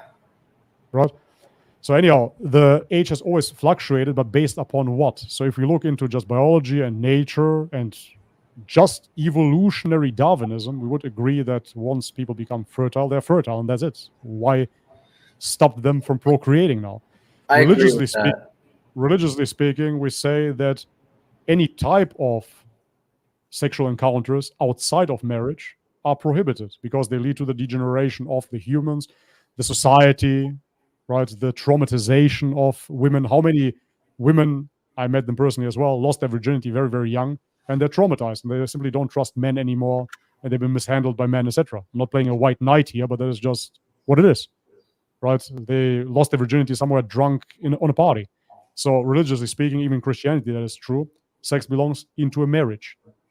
And therefore, instead of opening up this essentially playground where teenagers get drunk and lose their virginity on a party, why not get them married if they choose to? There is no forcing in Islam either. The woman has to choose to be married to a certain man, right? Well, so anyways, what about the huge age gap between like a marriage? I mean, I guess people inherently, what's wrong with that? If the father's okay with it, if the daughter wants it, and the man. At the same time, though, like it seems to be that nobody would want their daughter to get married to a man that's much older. So it's like, if it's okay, why does nobody want their daughter to do it? Which you have the right, but like, sure. If it's okay, why is that not normal then? I mean, you have a bunch of Muslim apologists, if you will, that said that they would give away their daughter right away to Prophet Muhammad because he's the prophet, right? So again, from a Christian perspective, for example, especially a few years back before this whole liberalism flooded the whole world, let's say 100 years back or 200 years back, if somebody would have said, hey, Jesus is coming back to live a normal life as a human being and he would like to marry your daughter, but Jesus is now 50 years old, most fundamental Christians would say, yes, please. Of course, marry my daughter. Why not? Because of Jesus, right? So therefore, if there is a figure that is so perfect, why should there be an issue marrying a woman at that stage that's already entered puberty or completed puberty, right? That's just how I see it. But moreover, I want to make very, very clear that none of this, the age or the dispute of it, is found within the Quran. This is within Hadith literature, and therefore I don't take it as part of my religion. It is not, you have to marry now a 6-year-old girl. You have to do this, otherwise you're not a Muslim. Or you have to agree even that she was 6 years old. You don't have to agree, because even scholars are disagreeing on that. You see what I'm saying? It's not a pillar of faith within Islam. It's not. So why would I take it as such? And it's not in the revelation of God, the Quran. And so if we go into, for example, how old Mary was supposed to be, etc., etc., I don't really like to go into those discussions. It's not in the Bible either. This would be an outside source, right? Yeah. Okay, so she might have been young. Joseph might have been old, whatever. This does not define Tawhid. It does not define monotheism. So I see this as a distraction tactic, to be totally honest. And I don't really like to discuss about it for too long because it doesn't define my faith. It doesn't define my deen. Yeah. Who he married and who he didn't marry. Yeah. I don't wander around about the Prophet Muhammad, again, may peace be upon him, marrying an older woman either. I personally wouldn't marry an older woman. I'm not into it. But I don't dispute it now and like, why did he do that? That's so strange. Yeah. Whatever. Yeah, I know. It's interesting. Like if you read the Quran and then people are like, oh, well, what about this, this, and this? I'm like, if you read the Quran, this is not going to be the first thing on your mind. Like not even close at all. Exactly. Yeah. Nuri Hassanov, mashallah, Bobby, Jazak. Biada just means brother Bobby. Jazak Allah khair for conveying message of Islam. What does that mean? Jazak Allah khair. Jazakallah khair just means basically like blessings of Allah for you. I see. Or may God reward you, actually. So I have to answer wa iyyak. I see. That. Thank you very much, brother. Nanda Marwali, may Allah preserve you, brother. Thank you. I'm assuming that's to both of us. AFRH. Bobby, you're mistaken. It's he in Arabic. Everything in Arabic is either he or she. Sun is she. Moon is he. Book is he. Table is she. God uses he. Doesn't mean he's okay. But the default pronoun, as they stated in the chat as well, is he, after all. So to go into further, let me see. He and she. I want to Google this now. She, Islam. We have a lot of praise God. We have a lot of super chats. We're only about halfway through, so I could only pick I could speed this up if you want me to. No, go for it. That's okay. I'm going to look into the pronouns again, but as I said, from what I know is that the default position, the default pronoun is he anyways, and this is why it's used there as well. But Allah, the word, cannot be made masculine or feminine. For example, on the Balkan, we have feminine words and masculine words. And for example, a word that ends with a usually is feminine.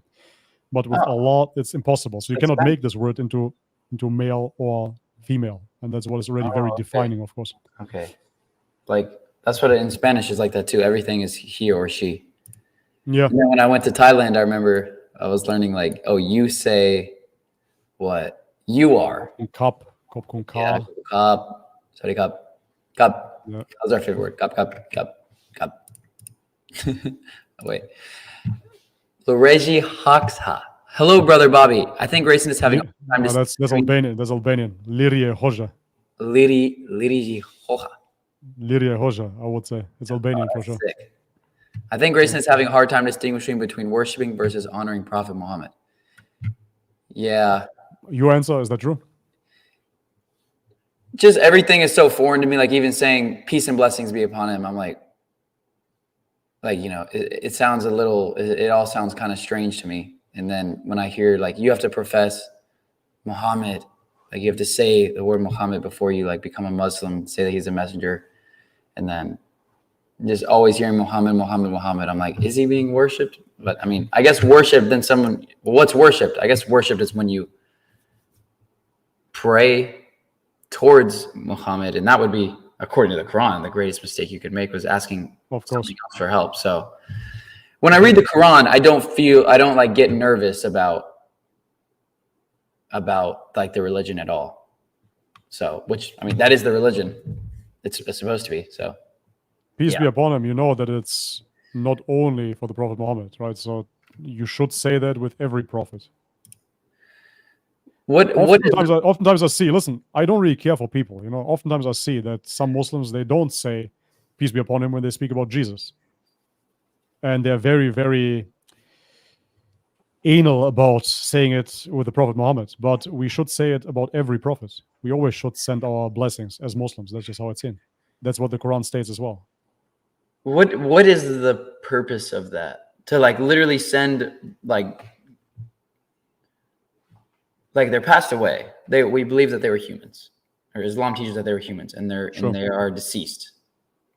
So, what is the purpose?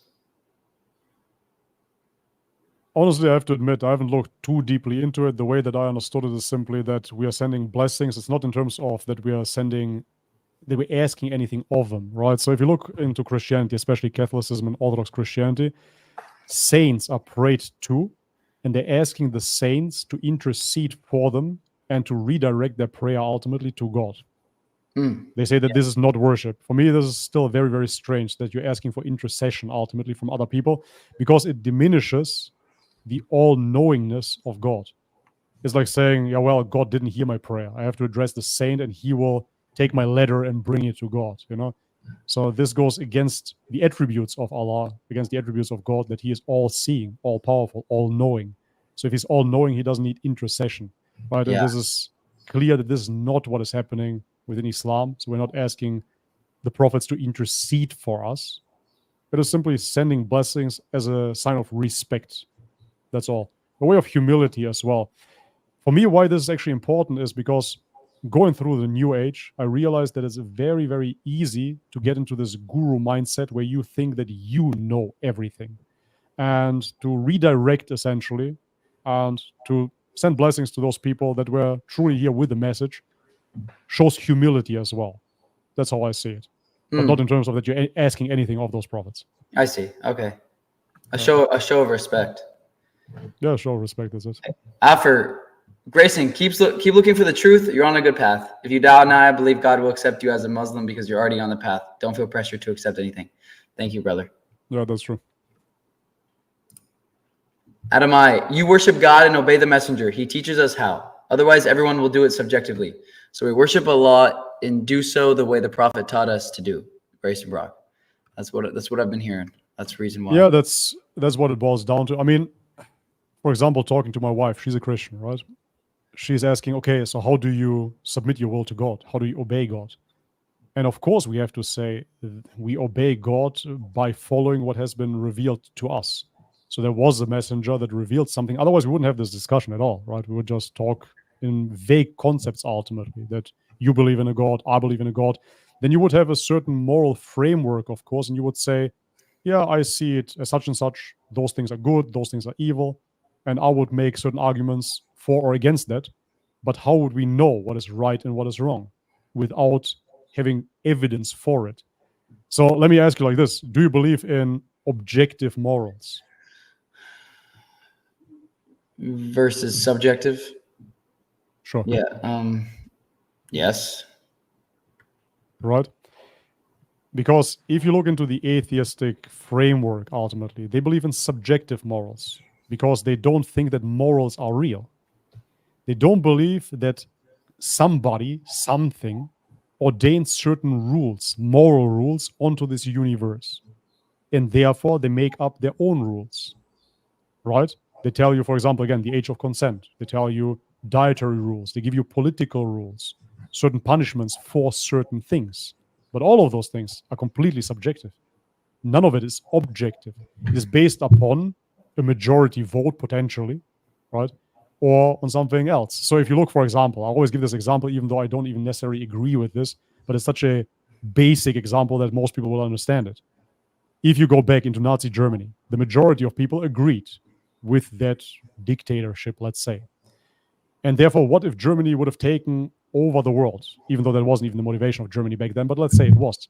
And now everybody would speak German. Schönen guten Tag, wie geht's Ihnen? And we would obey that worldview. And you know what would have happened to a certain group of people then. The majority of people accepted that as right because they followed a certain opinion. That is a subjective opinion.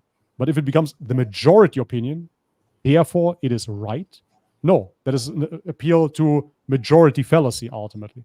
But this is what a democracy is, at least on the surface level. The majority votes for something and therefore it is right. Hey, we want to legalize weed. Okay, let's vote for it. We want to ban such and such. Okay, let's vote against it. But is it based upon something true? And how do we define true? And so therefore, within theology, within Islam, we have the criterion, which is the Quran, and we choose to live our life by that standard, where we believe that God, as the giver of morals, revealed it to us and told us what is right and what is wrong, and what is permissible and what is not. And this is what we live by then. So if we wouldn't have a messenger coming with such a message, then we wouldn't have that objective standard. Yeah. Then we wouldn't have a basis to stand up on. You understand what I'm saying? Because then it's he said, she said. And what people have to understand as well is that you don't have to agree with everything within Islam in order to accept it. Because if you saw the essence of Islam and you see the truth and you accept that truth, then certain things will come with it that you might disagree with. For example, maybe you like to eat bacon, yet again, but maybe you want to. And you can't really understand why it is forbidden. But it is forbidden because it is morally, objectively, the wrong thing to do because God ordained it that way. So now, of course, your desires will say something different. I want to hook up with more chicks, but I'm married and I believe in God, and I believe that is wrong because of it. Right? So this is what we are basing it upon. So subjectivism is going against religion. This is why atheism is so prevalent. But without that revelation, without that messenger, we wouldn't have that objective standard to begin with. Yeah, there needs to be some moral standard for peace. Otherwise, yeah, something that we can go back to. You understand what I'm saying? Yeah. Because otherwise, how do you communicate even as humans if you don't have that standard? Yeah, I mean, it will eventually be chaos until you go back to God, just like we're seeing with like the West. Yeah, exactly. It's just as we see right now.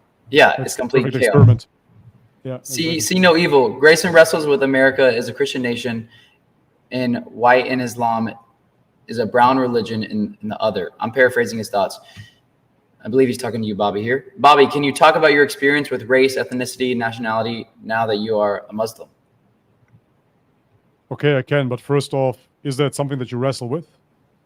Do you see Islam as a brown religion? Or?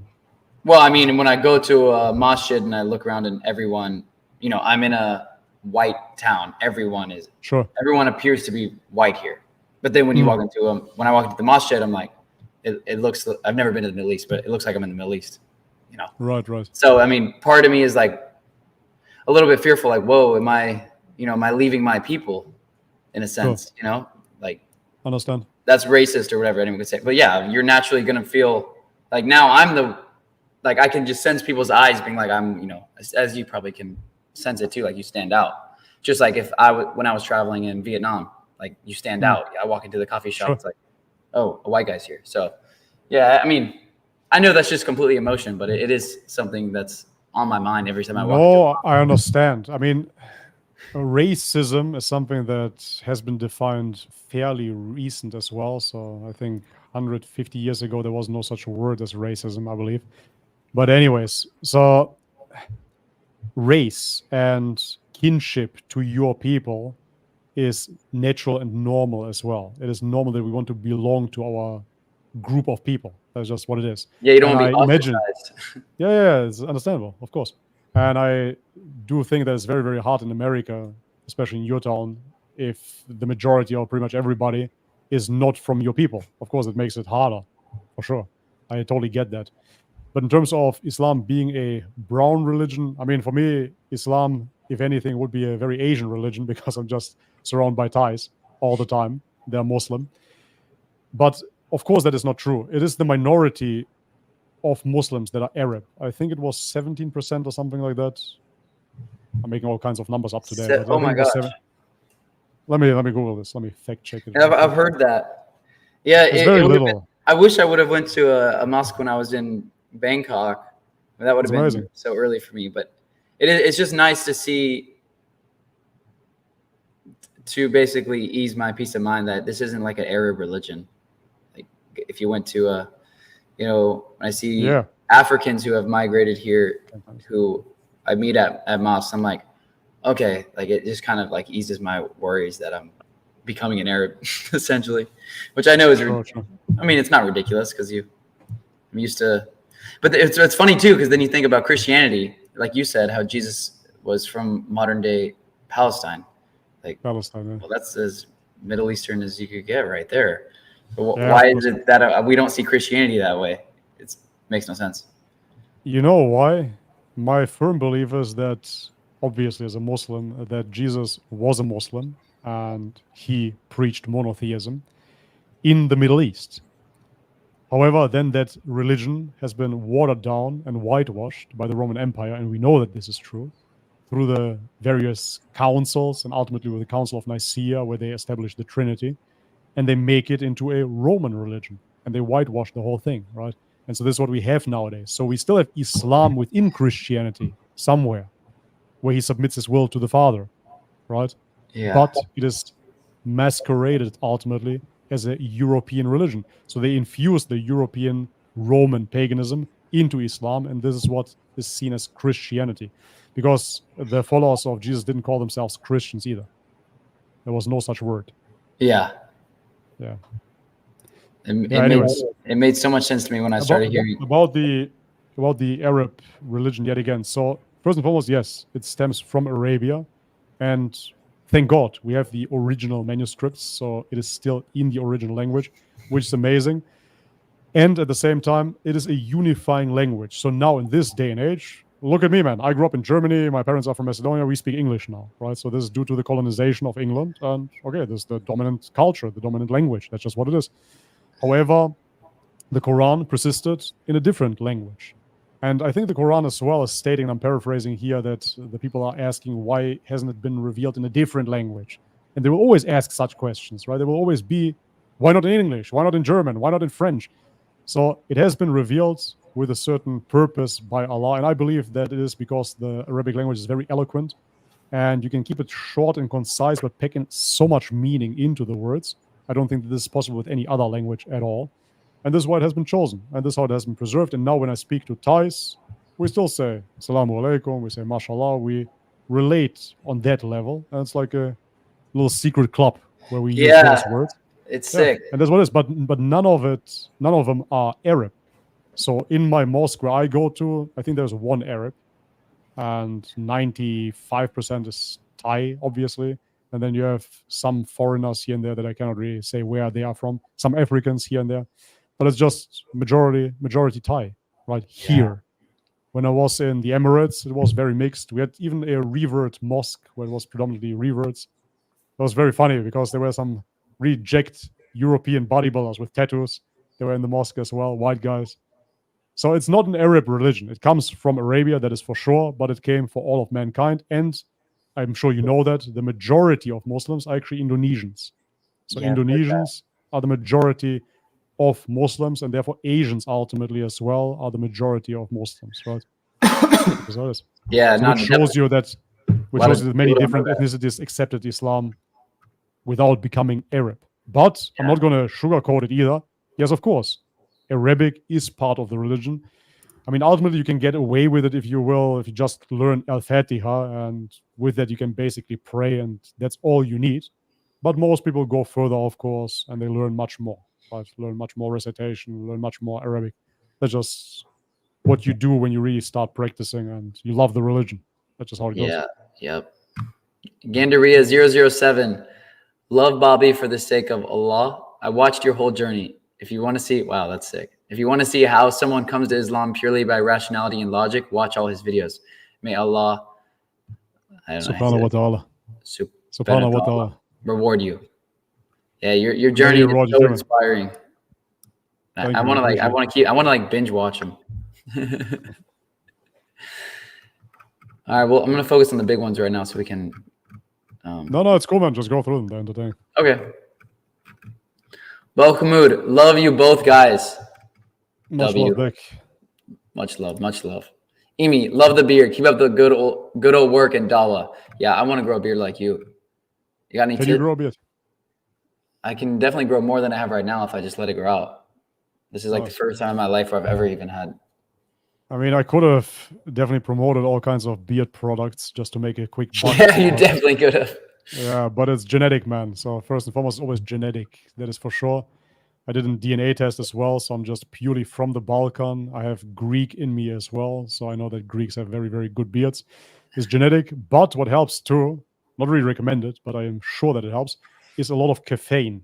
So when I was very young, I was drinking a lot of coffees. Nowadays, I don't really drink coffee anymore. But when I was young, I was drinking a lot of coffee. If you look into certain shampoos that enhance hair growth, they have caffeine in their mixture. So even topical caffeine can enhance hair growth. And if you want to go the extreme route, I haven't done that, but I tried it on my bald head, but it didn't really do too much for me. It's called minoxidil. I think the brand name is Regain. So this is to regrow hair. It didn't really work too much on me. It's gone. And a derma roller. A derma roller is I've heard of that. a little roller. It's a little roller, as the word says, and it has basically like little needles. They're not too long, like a millimeter, and you just penetrate the skin with it, and you cause micro damage, and through that, your body starts producing more hair. So I've seen people on YouTube, at least, that had like patchy beards, some holes here and there, and they would do this micro needling and then put on Regain, and they got really good beard results for sure. Okay, I have heard that from a fellow friend of mine. He said that. Yeah, it supposedly works. It's so attractive though in Islam that men are, for example, like encouraged to grow beards, like even like simple things like that. I've never really been directly taught. I mean, besides my father, society, school, religion, like I've never been taught like be a man, stand up, you can defend yourself. Besides my father, like no one's ever really taught me that, which is so attractive in Islam because it's like, men are the leaders of the house. They die for your woman. The women are women. Stay pure. And it's like, oh, this makes sense. Why is this so hidden? Yeah, why? Exactly. But it's good that you had a father that taught you strong values at least. That's 100%. That's amazing. Yavuz Alarisa. Bobby, I respectfully disagree. Allah blessed you with the truth, and you have responsibility to convince whoever you can and convey the message. All right, he's referring to you, saying you don't. That's okay. We can respectfully agree to disagree. I really don't mind because, as I said, for me, I go by the Quran, and the Quran states clearly that guidance is to Allah. So we're spreading the message directly, indirectly. That's fine, but you cannot convince anybody. So you can convey the message. I think the message has been conveyed, but it's not about convincing anyone. And if you really believe that you can convince somebody, then you're just mistaken, respectfully, yet again, because you cannot convince anybody of anything that they do not truly want in their heart. It's impossible. Yeah. Have you ever read the book How to Win Friends and Influence People? No. Oh, okay. That was the book where I first saw that, like, the only way to how can you make someone do something? And it's like, you can't. They have to want to. That's good advice. Yeah, that's good advice. You can't. AZ, may Allah bless you and your family, my dear brother. Love from Wales, all the way from Wales. Hey, much love to Wales. Everyone in the chat, where are you guys currently tuning in from? I'm currently in Texas. Bobby's in Thailand. Where's everybody else from? This is my favorite part. I love to see that. Like, it's crazy to think that the whole everyone can see this live right now. It's insane. Yeah. When you speak about Islam, the demographics are insane. Yeah. Everywhere, all around the world. Yep. Oh my gosh. Yeah. Okay, next one. Dr. Norilla Ariffin just found the super chat. Doctor. Another doctor, Dr. Grayson and Dr. Hidayah to everyone seeking the truth. May God reward you, Bobby and Grayson. Thank you. Inshallah, may He reward you too. Lena, I'm a born Muslim and I find myself learning more about Islam from both of you. Love both of your channels. May Allah reward you both. Your sister Lena. Oh, that's great. And may He reward you too. That's amazing. For me, that's pretty mind-blowing because I said I grew up hating Islam. May Allah forgive me. And I never thought that I'm ever going to speak about it on my channel, let alone that born Muslims find any type of inspiration in somebody that reverted. So it's quite, still surprising. Yeah, it's the beauty of it, the rawness of sharing your journey, sharing your perspective, and me sharing my perspective. For sure. Ali A, ask Bobby if he believes God is transcendent, far, or immanent, close. Is he just sitting on top of the throne, or can he be experienced right now? Mm-hmm.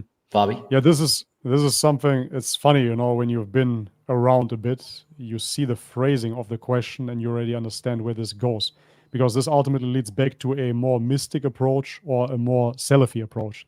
This is what it boils down to, because if you ask a Salafi, where is Allah? He'll simply answer, he's over his throne. That's it. But the spiritual perspective, if you will, is, of course, that he is transcendent and he's far and close at the same time, right? So for me, it is simple. When it comes down to what the Quran describes, I take it as is, and I personally do not dive into further interpretation because I'm not a scholar of the Quran. People have been doing this for millennia now. It's not my job, but in my own personal view of God, yes, of course, he is all transcendent. The Quran confirms this too. And he is not confinable by a place. So even talking about that is completely unnecessary.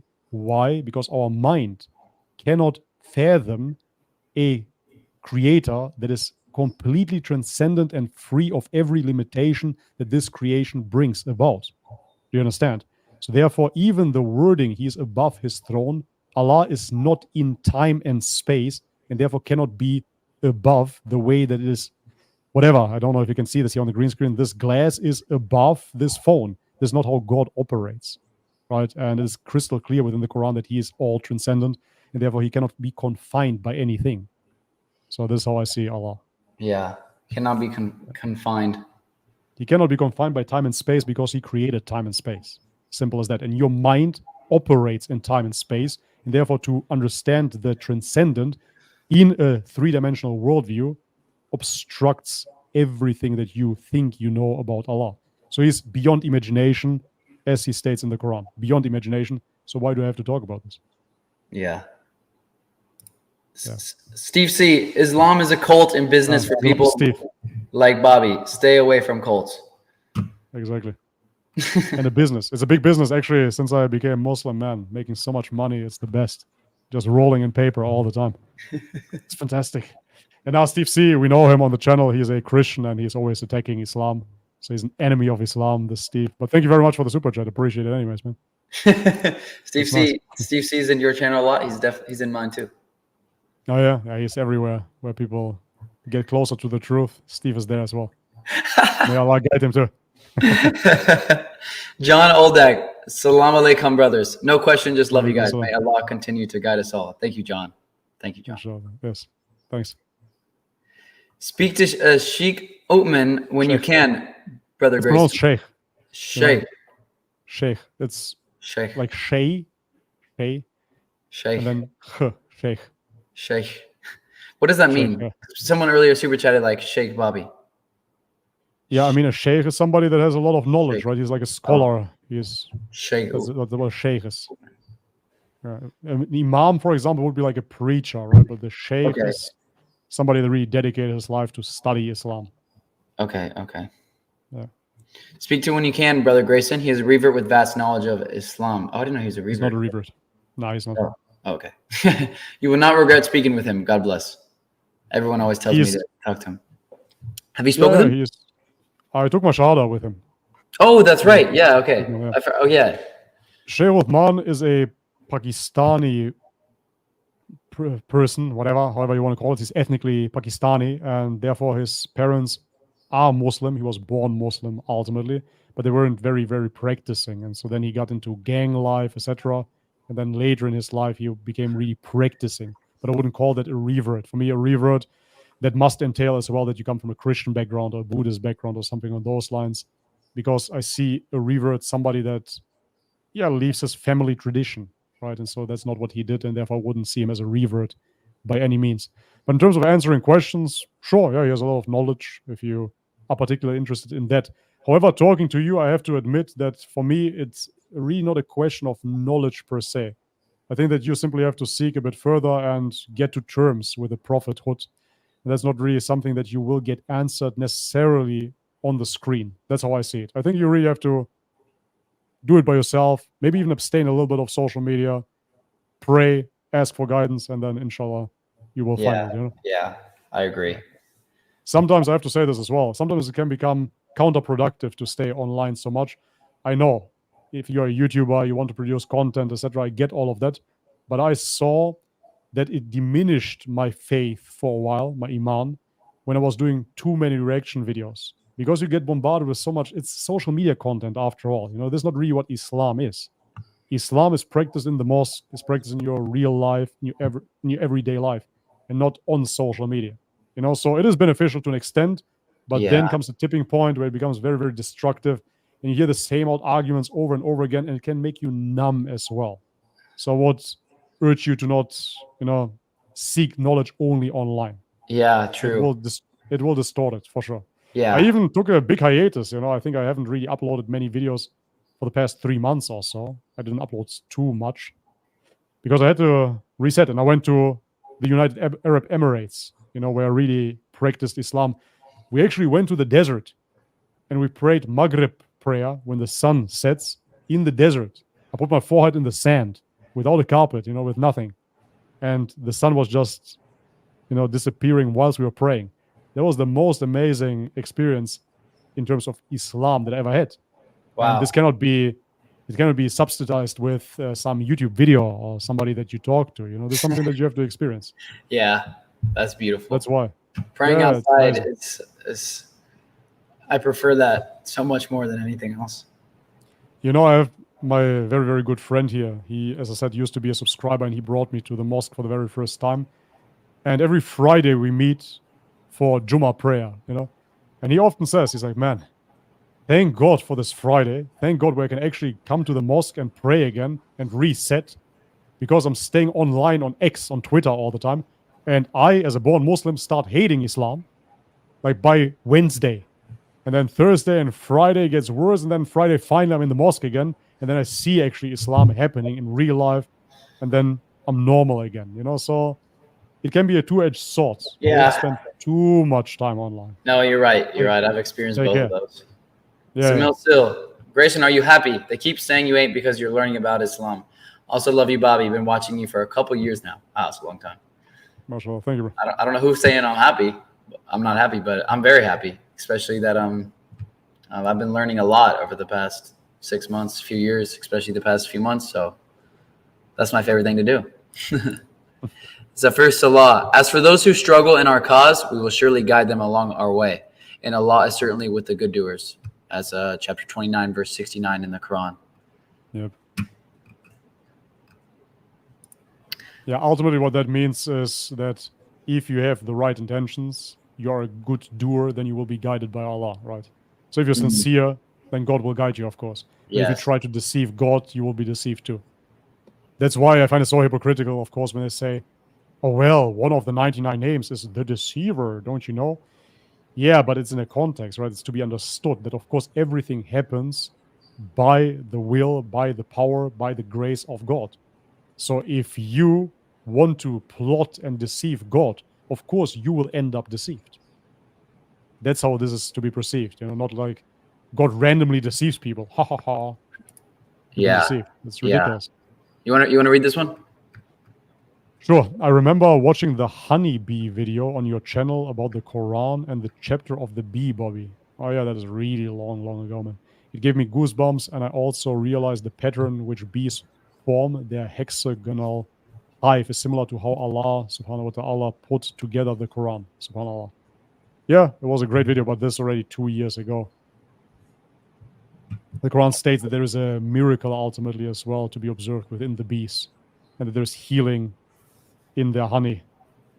I consume honey every single day, so. Oh, yeah, I've heard about that from like health fanatics. Yeah, I do every day. I can't live without honey. In the morning? In the morning and at night, I just eat, and every time I feel like a spoon, I just eat honey all day long. I love it. Okay. I think it's the best carb as well, because it comes with enzymes, all kinds of vitamins. It's great. Oh, okay. Faria. Grayson, is your journey based on better your current life or your afterlife? Your findings will depend on this. Deep. I want to say, well, both. However, I primarily right now, if I'm really being honest, I'm interested in religion because to better this life, which, I mean, being completely honest, it's like, I think it would be a bonus if the afterlife is really just heaven or hell, like in my head. Part of me is like, is that metaphorical, especially from like psychedelic experiences? I wonder, like, is this being metaphorical? Like, for the Quran doesn't seem to suggest that it's metaphorical, but in my head, I'm like, is this really about the afterlife, or is it, I don't know if you've ever had this thought. I'm sure you have, like, or is this about right now? Because I do in a sense, like I see people who, when it starts to rain, like they get like sad, like, cause it's raining. And I'm like, maybe hell isn't a bit of a hyperbole, but like, I would hate to be in your head where like you literally just get sad if it starts to rain. Like I have trained myself to enjoy everything and be in a space of, I don't know, gratefulness as much as I possibly can. And I'm like, is this being metaphorical for living in hell? Like when you commit sins, you are living in hell. You're like a slave. So I would say it's to better my current life, and I hope it also the afterlife as well. But I'm not 100%. I have faith in like that the afterlife is heaven or hell. What do you think? Have you ever had that thought? That do you have like you are just fully believe that it's going to be like hellfire or paradise? I mean, based upon psychedelic experiences, because you mentioned that I had experiences directly of hell and heavenly realms. Yeah, 100%. And it's kind of hard to describe because metaphorical is true as well, because it's not a physical space, if you will, but it is comparable, I would say, with the words to hellfire. Essentially a purification ground. That's how I saw it truly. Because it would take away from the justice of God, if you will. Because we know that people commit all kinds of atrocities and they kind of get away with it and then they die. So we heard about people, whatever, I don't want to mention too many words here, right? But they killed and stole and whatever, and then they just disappear. And for them, there should be no ultimate judgment that would make God unjust as well. So the Quranic stance, of course, or the Islamic stance is that God is all-seeing and that you cannot escape the ultimate judgment. And that this world here, we believe that this is the end-all, be-all, and we believe that we can take and rob and whatever and get away with it. But there is no escaping the judgment, not here and not in the hereafter, ultimately. If you've been given the whole world here, you might think that you got away with it, but the judgment will surely come. And if there was no judgment whatsoever, that would make God unjust as well, right? At least I like to believe that if I look at somebody that, whatever, went after children and etc., and he just gets away with it, what kind of God, what kind of justice would that be then? It doesn't make sense. However, if you have the Islamic stance that you have the testing, the proving ground here, and you were supposed to do good, but you did evil, and now you get your receipt ultimately in the afterlife, right? That makes sense. But yet again, based upon my psychedelic experiences too, I saw such realms, and I came to the conclusion that it is very, very real, for sure. Wow. Oh, okay. Yeah, for sure. Maybe one day, if you'd be down for it, we could do a whole conversation simply about psychedelic experiences and what you've learned from it and what I've experienced and researched about it. It's so fascinating to me. We could, but it's very strange. You know, you have channels dedicated to psychedelics and they're up and running. It seems they have no issues whatsoever. But when I was making psychedelic content, and I actually wanted to have like a psychedelic channel for a while. Back I saw that. Yeah. But the majority of videos have been either deleted directly by YouTube or they have been demonetized. So for me, there was no possibility on YouTube to talk about such subjects. I don't know if I went too deep or whatnot, but they didn't want my content whatsoever. And I was wondering, I even appealed and I said, okay, look at this channel. There was this channel called Psyched Substance. And this man was just talking about psychedelics. I said, why can he do it? Why cannot I do it? And they just didn't give me an answer and just kept on deleting videos. So at some point it became frustrating. And at some point I grew out of psychedelics anyways. So there is no point. But yeah, we can talk about maybe a Rumble or something like that. Yeah. Manatala Elkasas. If your dad, whom you love, tells you to show him your love and respect through certain actions like cleaning your room and obeying your mother, whom he loves, would you challenge yourself to do everything he tells you? Would you do the same with God to show him your devotion? I would, no, I would not challenge my dad. So I guess if you believe that the Quran says, I think she's saying following Muhammad, following the messenger. If God says that in the Quran, if you believe it's from God, then why not do it? Which, yeah, makes sense. But I guess first you have to believe that God actually says that. I mean, if you believe again in the Quran, then the Quran says that. So, yeah. Oh, this one's going to be interesting. Faiza R. Grayson, what holding you back from taking shahada?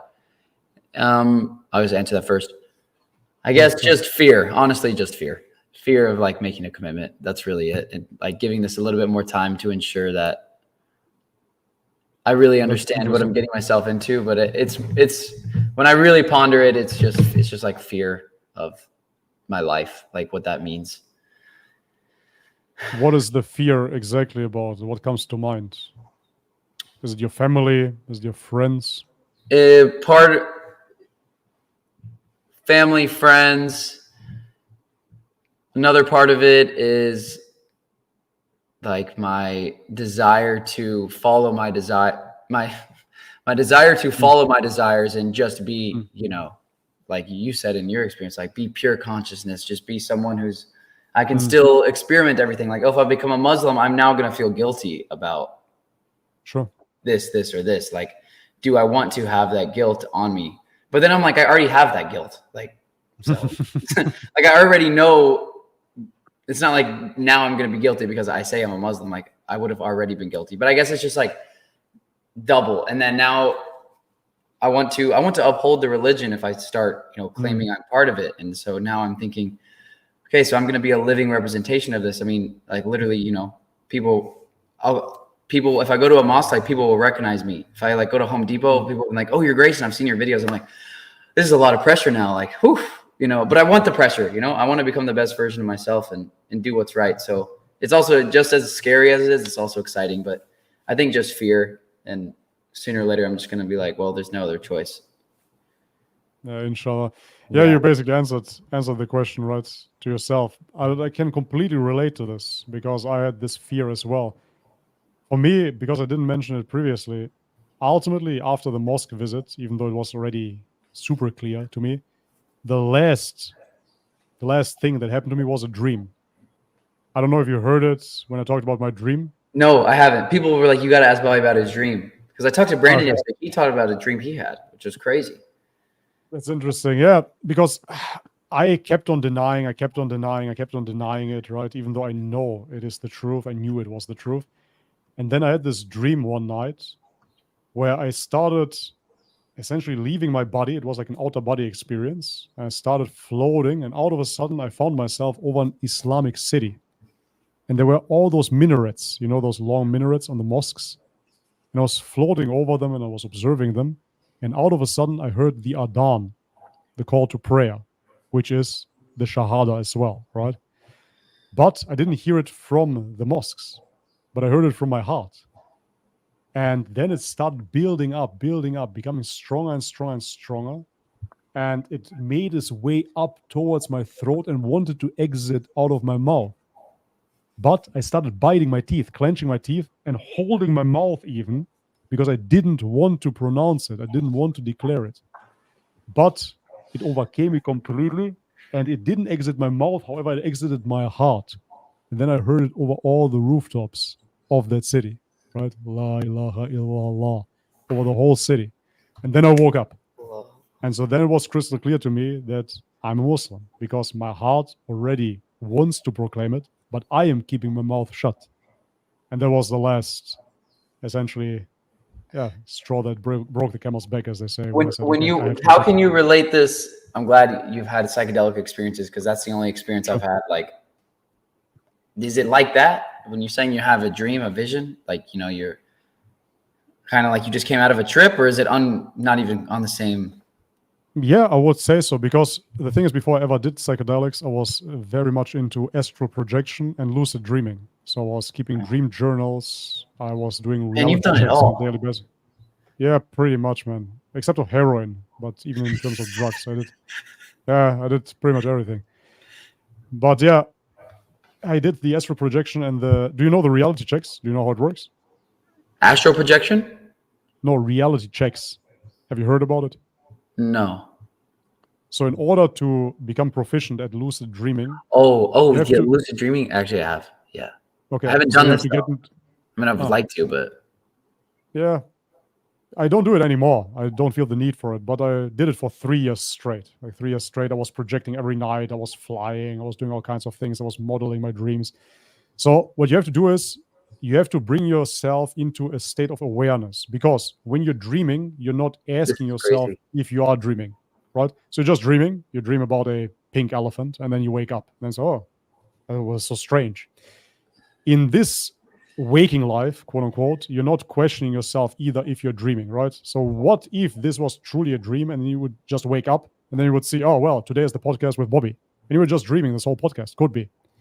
How would you know that this is not a dream, but it's the real world? You would test this by looking at your hand and counting your fingers. Because, believe it or not, in the dream state, even though everything seems super crisp, right? Full HD, 4K, whatever, somehow your subconscious cannot form proper hands for whatever reason. Everything looks perfect. You can see a face crystal clear, but when you look at your hand, you will see maybe 6 fingers. It will be floating in and out of existence.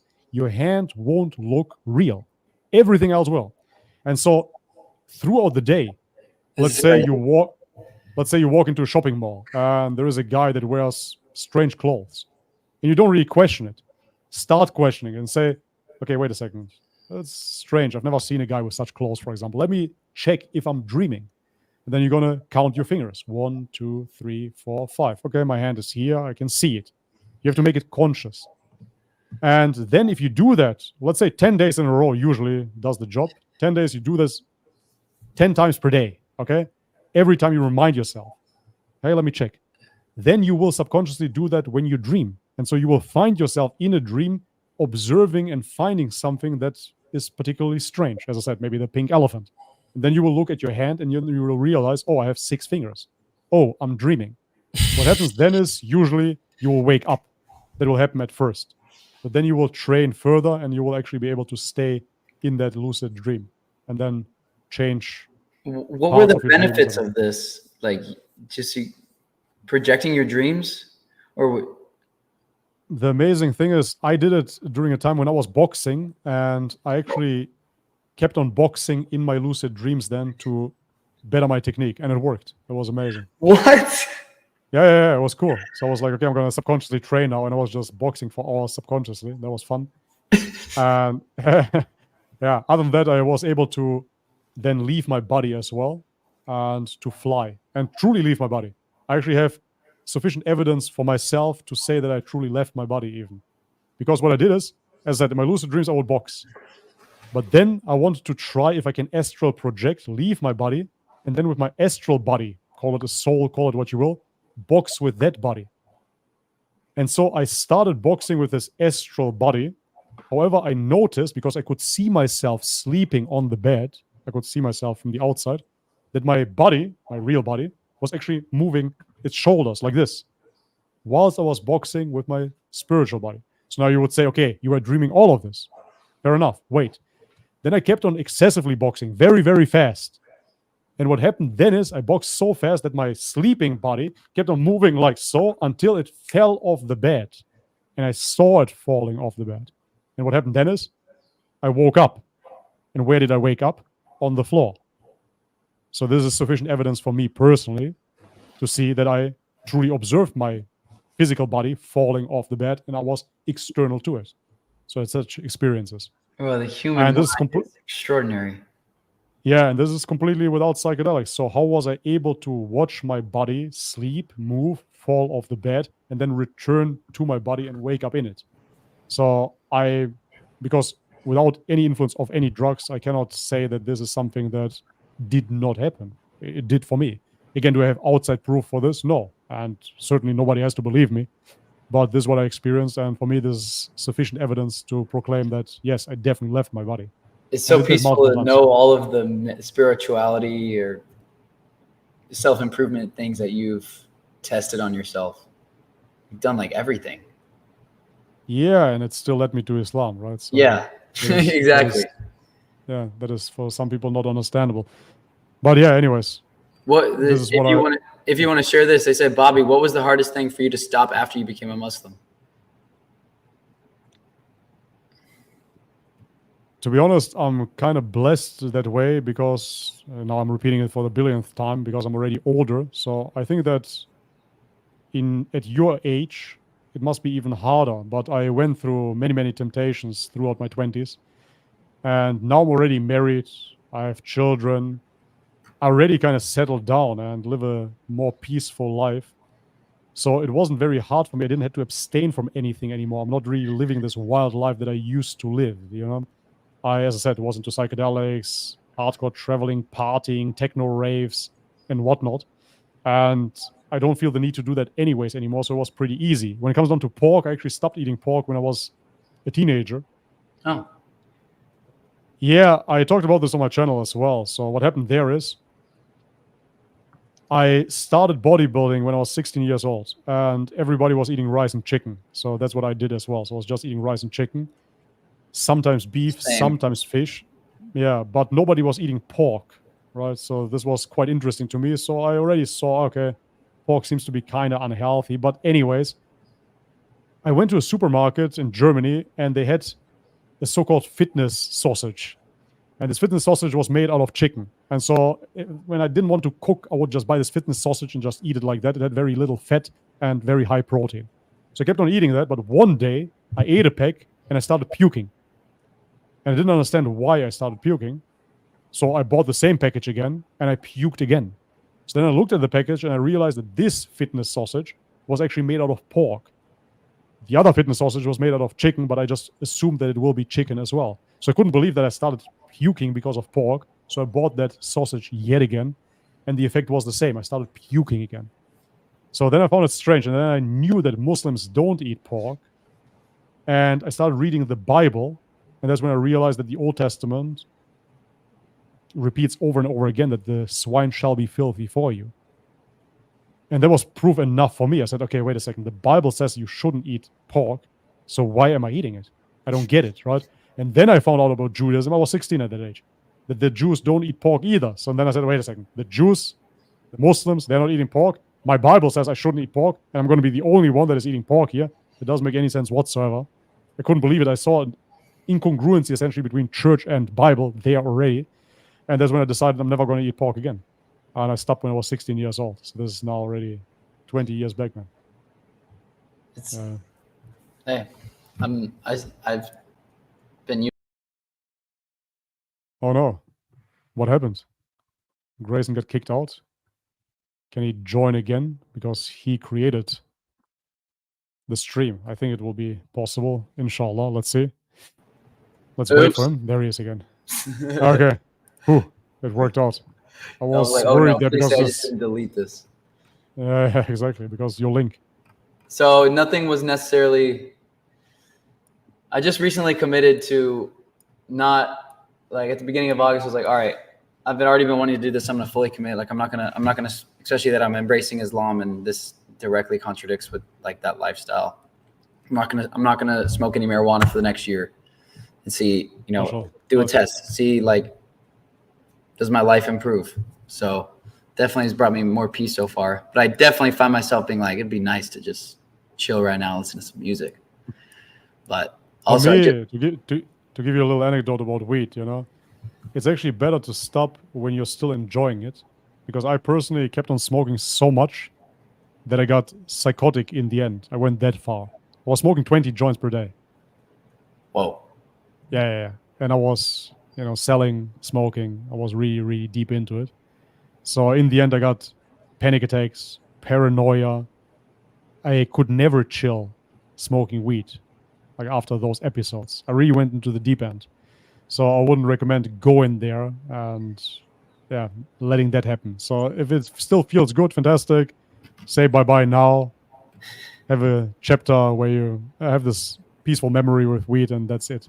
Believe me, because it doesn't get better after a while. After a while, it just gets worse. And I've seen it with many people around me.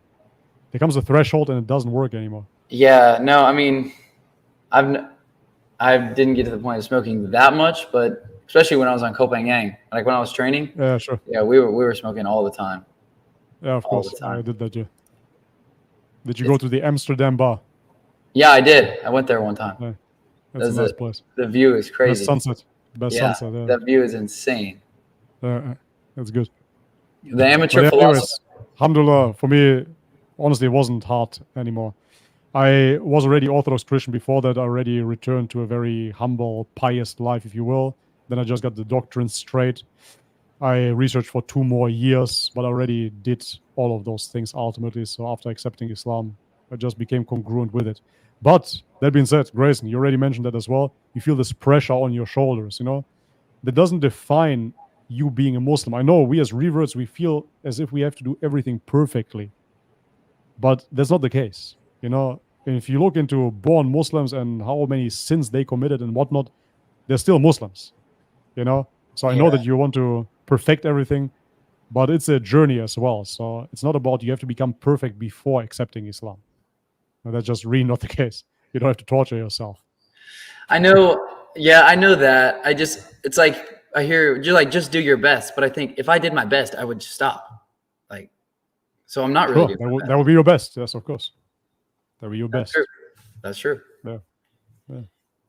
But you're doing it anyways. So you're funny, because I started reciting Surah Al-Fatiha before I reverted to Islam. So I learned the prayer already, and I started praying 5 times per day and all of those things.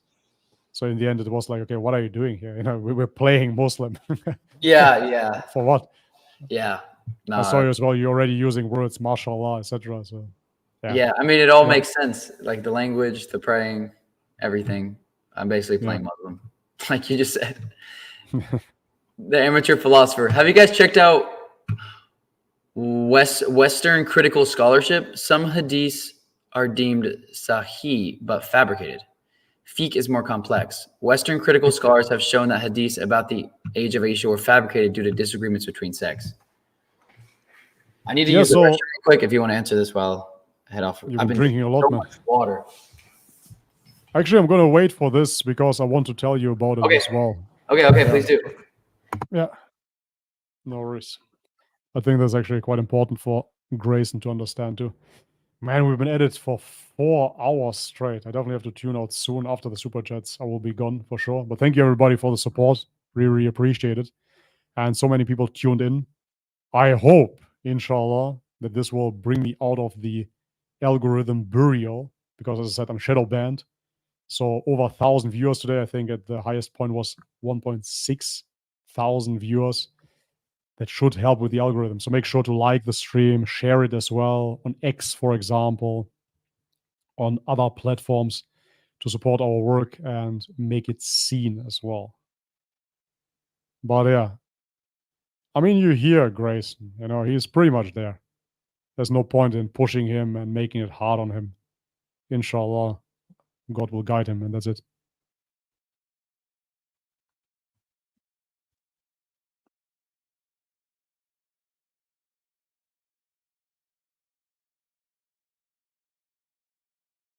Yeah, we're still here. I see a super chat. We are definitely still here. 4 hours. My throat starts hurting. I'm gonna definitely need some honey after this. And I need to catch some sleep at some point because tomorrow morning, son has to go to school. Okay. Tawhid, most important. Yeah, exactly. For people that are just tuning in right now, I see people are tuning in. Grayson is coming back now, and we're gonna respond to the super chats. I gotta get one set of push-ups in real quick though. Gotta keep the blood flowing. 2, 3, 4, Let's 5, go. 6. Don't be fat. 8, 9, 10. Don't be. 11, 12, 13, 14, 15, 16, 17, 19, 20, 1, 2, 3, 4, 5, 6, 7, 8, 9, 30. 1, 2, 3, 4, 5, 6, 7, 8, 9, 40. 2, 3, 4, 44. Mashallah. Nice. Mashallah. 44. Feels so good. Solid, man. That's good. I love getting the blood flow. That's good. Yeah, anyways, when it comes down to Western scholarship or critical scholarship, it's interesting. I look into that as well. I'm pretty open-minded, so I'm not fundamental in that sense. And what I find very, very interesting about that research is that Western scholars came to the conclusion that the Quran has been preserved. So that is extremely powerful to understand because secular Western scholars, they don't come to that conclusion when it comes down to other religious scripture, right? So we even have confirmation from an outside source that the Quran most definitely is preserved. When it comes down to hadith, yes, there is dispute, and there has been actually a period of hadith fabrication. I have something written down here as well. Let me just go into that. So hadith forgery. After the death of the Prophet Muhammad, may peace be upon him, the Muslim community faced internal conflicts, especially during the time of the Rashidun caliphs and the subsequent Umayyad and Abbasid dynasties. Different political factions often sought to legitimize their claims to leadership by attributing sayings to the Prophet that supported their positions. For example, during the conflict between the supporters of Ali and those of the Umayyad Caliphate, both sides are believed to have fabricated hadiths to bolster their respective claims. Right, so this is something that I spoke about with Sheikh Uthman as well. There was most definitely a time where people fabricated hadith. And there were a lot of fabricated hadith during the time for political reasons, for social reasons, and whatnot. And this, on the other hand, really enhanced the hadith sciences. And people made sure to go through rigorous testing in order to then proclaim which one is sahih and which one is not. But nevertheless, could there be certain hadiths that are still wrong? I personally am definitely open to that. I'm not a fundamentalist, as I said, and I'm going to say, okay, therefore, every hadith must be 100% accurate. Listen, we know that the Quran is revelation, that is factual. Sahih simply means that the transmission, the chain of transmission is legit. So it is legit that he said, and it's legit that she said, but it doesn't necessarily 100% mean that therefore it must be true as well. Because I, throughout this podcast, threw out some numbers that potentially are wrong, right? I said it from the top of my head. I think 17% of Arabs, 17% of Muslims are Arabs. So now you might have a hadith that is sahih, that Bobby said that. Yes, I said it. It's true. But it doesn't mean that the claim is true, right? Anyways, therefore, I'm very cautious when it comes down to this very day. And again, this is how Islamic scholarship works too. If it doesn't fit the lens of the Quran, then it's discarded anyways, right? But that doesn't make me reject every hadith, because hadith for me are the sayings of the Prophet, about the Prophet, historical evidences. And as I said, I find them very, very beneficial, hadith, but I don't take it as the word of God, because it's not. That's all. So your ultimate criteria is if it goes against the Quran. Yeah, absolutely, of course. Yeah. If it goes against the Quran, then discard it, right?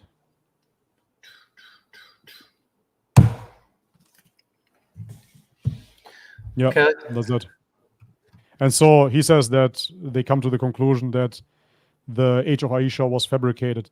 But that's what I'm saying. You have this dispute within the Muslim community. Not only secular scholars say that. So do we have evidence to suggest that she was 6 years old? Yes, we do. Do we have evidence that suggests that maybe she wasn't? Sure, we do as well. So this is not something that defines the religion. It's not a pillar of faith. And if you want to be a Muslim and you want to not believe that she was 6, that's totally fine as well. Simple as that. Yeah. That's not going to throw you out of the religion. Yeah. It's nice to, I mean, you can always go back to what the definition of Islam means. Yeah, sure. Naif Ali, you can say you are submitting your affinity towards one race, to an affinity towards accepting all humans as God's creation, who descend from one another, Adam, one mother, Hawa, Eve. That's actually when we talk substituting. Yeah, this is when we talked about being the only white guy in a predominantly different ethnicity mosque. Remember? Yeah. That's what he refers to. It's actually quite interesting because I dabbled into neo-nationalism as well. It's kind of funny because I grew up as a foreigner in Germany, but I was kind of intrigued by the political ideology. And for a while I thought, maybe nationalism is the way to go. Democracy surely failed. And I had, certain, you could classify them as somewhat racist views, if you will. But ultimately, through Islam, all of this has been completely removed from me. I had certain prejudice, certain viewpoints. And through Islam, alhamdulillah, I really have to say that this really brought me into differentiating, not based upon genetic criteria, but based upon a conviction. So therefore, if you believe that there is only one God worthy of worship, we are brothers in that regard. And that is definitely stronger than anything else. And I see that as the absolutely dominant ideology, because nothing else is so transcendent. So nationalism, for example, you see countries such as Poland, and they want to keep immigrants out, and they want to keep Poland for the Polish. It might seem strong at face value, but then you realize they're basing their whole worldview on decaying bodies. Those bodies will decay, and you will leave this world. So now I'm going to base my whole worldview on ethnicity. How fragile is that? Right? Yeah. On skin color, on certain genetic traits. That's a very temporal trait. So I cannot base my understanding of ultimate truths upon a temporal trait of humans. That's laughable once you see through that. But in the neo-nationalistic movement, they're skin worshippers ultimately. Black and white. I'm not pointing the finger at white people. So whites will say that the whites are superior, and the blacks will say that they are superior because of their melanin. It's both equally ridiculous. Yeah. Yeah. Never even heard that. What was it? What'd you say? Neo-nationalism. Neo-nationalism. Neo-nationalism simply means a new movement of nationalism, because now we have very multicultural societies. So neo-nationalism is bringing those societies back to ethnocentric societies. So America for the whites, for example, segregate the blacks, Poland for the Polish, Germany for the German, etc., etc. Yeah. So that's nationalism. Okay. Jellyfish. Love from me to Bobby. Grayson, just revert already. No pressure. So no love to Grayson until he reverts. No pressure. That's funny.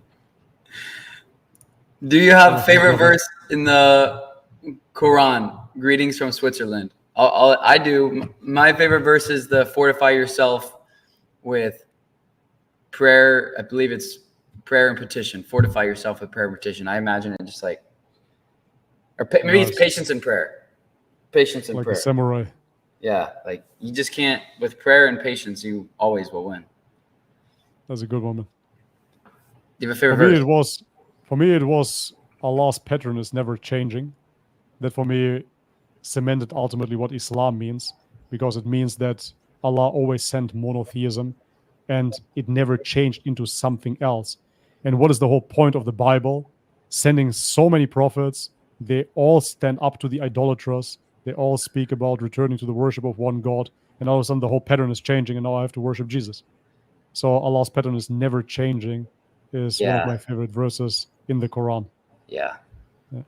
Reminds me of verses that I read in the Old Testament, just about like how God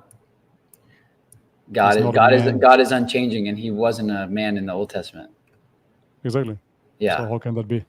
Yeah. I love this username, Falafel Boys. Falafel Boys. Salam alaikum. May Allah guide you, Grayson. Ask yourself, will you reject truth? You don't have to know everything in mathematics to solve every equation, if that makes sense. And I love Bobby for the sake of Allah. See how they're discriminating against you. They only love me now because you haven't reverted yet. Discriminatory. It's okay. It's okay. Bigots. Yeah. I mean, ultimately, he's right. So this is not something just to brush it off, you know. You cannot learn everything about Islam, probably not even in a lifetime. It's really the case. So there's something that you will have to accept as well.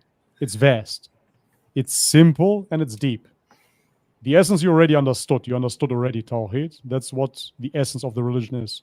But to understand everything and to learn about every subject, I mean, they have jurisprudence within Islam, right? So you're not going to study to become a lawyer if you're not interested in that. But that's basically what it entails. It's part of the religion, fiqh, right? That's jurisprudence, laws. So you cannot learn all of that. Maybe you can if you want to become somebody that is studying fiqh. But moreover, then you might learn a whole new language, Arabic, right? Or you might learn to recite the Quran, etc. Yeah. It's impossible to know every aspect of Islam. It really is. But that's not to deceive or to hide something. Like, learn as much as you want to be convinced.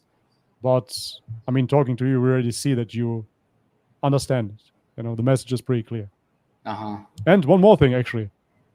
Islam, the way that we find it nowadays, As the Quran states, now your religion has been perfected, right? I perfected the religion for you. Now it's complete. However, you saw that in the movie, The Message as well. When the Prophet starts reciting the Quran, people already accept Islam, but the Quran isn't finished yet, right? But they still accepted it. Why did they accept? What did they accept? They accepted worship God alone. Do not worship those idols. That's it. That's what they accepted. And then they followed the Prophet, and the Quran has been revealed for over 20 years, 23 years, if I'm not mistaken. So they were already Muslim in the first year, right? Yeah. They didn't hit the whole Quran with them. So this is what we always have to ask ourselves. Okay, is Islam now the whole Quran? Is this what defines Islam? Or is it the hadith that come afterwards? Or is it the schools of law, the madhabs? Yeah. No, That's a what good point. defines Islam is the message. And that's really important. So the followers of the Prophet, the Sahaba, they accepted the message before it was completed because it was already there. Worship one God alone. This is what the religion is. Yeah. Yeah. I mean, that's how. What about before Prophet Muhammad, between Jesus, between Muhammad? I mean, there's still, you still could be a Muslim, like to your point, if you submitted to God alone and didn't worship idols. Sure, But during that time. What did they follow? Or how would they have? I mean, maybe you don't know. I'm just thinking No, out of loud. course. No. Of course, we have to assume certain things. So if you look into Christianity, for example, and we assume that Christianity, from the Islamic lens, was Islam initially. It was pure monotheism. That's what Jesus preached. Then you have the early Christians. And so there are different opinions who the early Christians were, but we know that that movement died out, that we don't have the initial early stage of Christianity anymore. Then you have certain Gnostic movements, and then you have certain henotheistic, Trinitarian beliefs. And so the message itself of Christianity, the doctrine of Christianity, the Nicene Creed, that was already 400 years after Jesus Christ. Right? So therefore, when they say, oh, well, Muhammad comes 600 years after Christ. Yes, that is true. He comes 600 years after Christ. But the manifestation of the Nicene Creed, which declares that God is a Trinity, that was 425 AD. Right? And so Prophet Muhammad just came 200 years after that. And that is not long at all. Especially not if you believe in the Bible, because if you look into the Bible, how many books of how many years do you have in that Bible? You have gaps of revelation of 100, 200, 300, 400 years as well. Right? It hasn't been all revealed in 20 years like the Quran. Yeah. So, yeah, anyways, my opinion, between Jesus and Prophet Muhammad, you definitely had still pure monotheists until you didn't have them anymore. There is a story of Salman al-Farsi. Have you seen a video about him or have you read about him? Who? Salman al-Farsi. So he is one of the followers of the Prophet as well, and he was born a Zoroastrian in Persia and then becomes a Christian. And then there is a point where he says that the religion of Christianity doesn't exist anymore. It doesn't exist anymore. He doesn't find the pure message of Jesus anymore. He says it's lost. And he keeps on journeying. He becomes enslaved on his way. And then finally he lands in Arabia, where he meets the Prophet Muhammad and accepts Islam and accepts him as a prophet right then and there, even though he went through all the religions before that. He was a practicing Zoroastrian and then a monk and whatnot in Christianity, and then accepts Islam because he sees the Prophet himself. And he recognizes that this is the primordial religion of men and that the others have obstructed it. So this is well documented even historically. How do you write his name? Salman, Salman, like Saul man. Yes. Yeah. To pronounce it American. I'm losing my voice. Saul man. Yeah. But anyways, that's what I'm saying. In a nutshell, the message was there from the early stages of Islam because the message was clear. Everybody knows what Islam actually was, even though the Quran wasn't revealed fully. Yeah. But it's simple, like you're saying. One God, worthy of worship, no idols. Boom. Snap. Done. That's it. everything And else. it was a big deal. And it was a big deal in that society. Yeah, I mean, it's was a a big big deal deal. now for. Sure. I mean, you shared your experience with what happened. Sure. You know, Lena, Grayson, and Bobby, will you ever post fitness tips in gym/mosque videos and maybe friends on the channel too, or do you prefer to keep it all private? I would like to post more gym videos and me working out and maybe do a train for another fight. Nice. Inshallah, that's great. Yeah. You used to make a bunch of gym content. I used to make a bunch of gym content, but nowadays I don't feel as vain as I used to. I don't want to sound too humble either, but I find it kind of cringe, gym content. Nowadays, just to film myself pumping iron, it's kind of boring. Maybe some jiu-jitsu videos or so, inshallah, at some point. But I don't really have that need. And about friends or family, etc., I like to keep my private life separated from YouTube. So we were thinking about inviting my wife on, but I wouldn't show her either. So she would sit separately. But then that kind of defies the purpose as well. So yeah, I like to keep private. I don't show my kids on social media either. Yes, I would like to keep, when I have a family, inshallah, to keep that private. Keep it sacred. Yeah, for sure. Lena, Brother Bobby, was adjusting to prayer hard? Similarly, Grayson, do you think the rules of Islam are hard or good? Would love to hear your thoughts.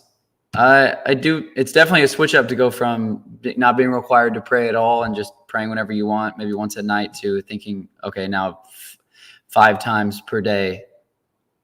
So, I mean, hard relatively, but then when you think of if you believe in God, and I mean, you made a good point, Bobby. You said that it's not for God, it's for you. I'm like, sure. Oh, yeah, like that's a paradigm shift. Like you're not doing it you're doing it for yourself to keep yourself on track. And I think, I mean, if you do stick to 5 prayers a day, I don't see how you could ever go too far down any wrong path. Like I don't see how your life you could never get, I had a downward spiral. Like, yeah. Even I've noticed, like, just being on my phone, when the times that I have actually stuck to the prayer times, more or less like, oh, it's time now.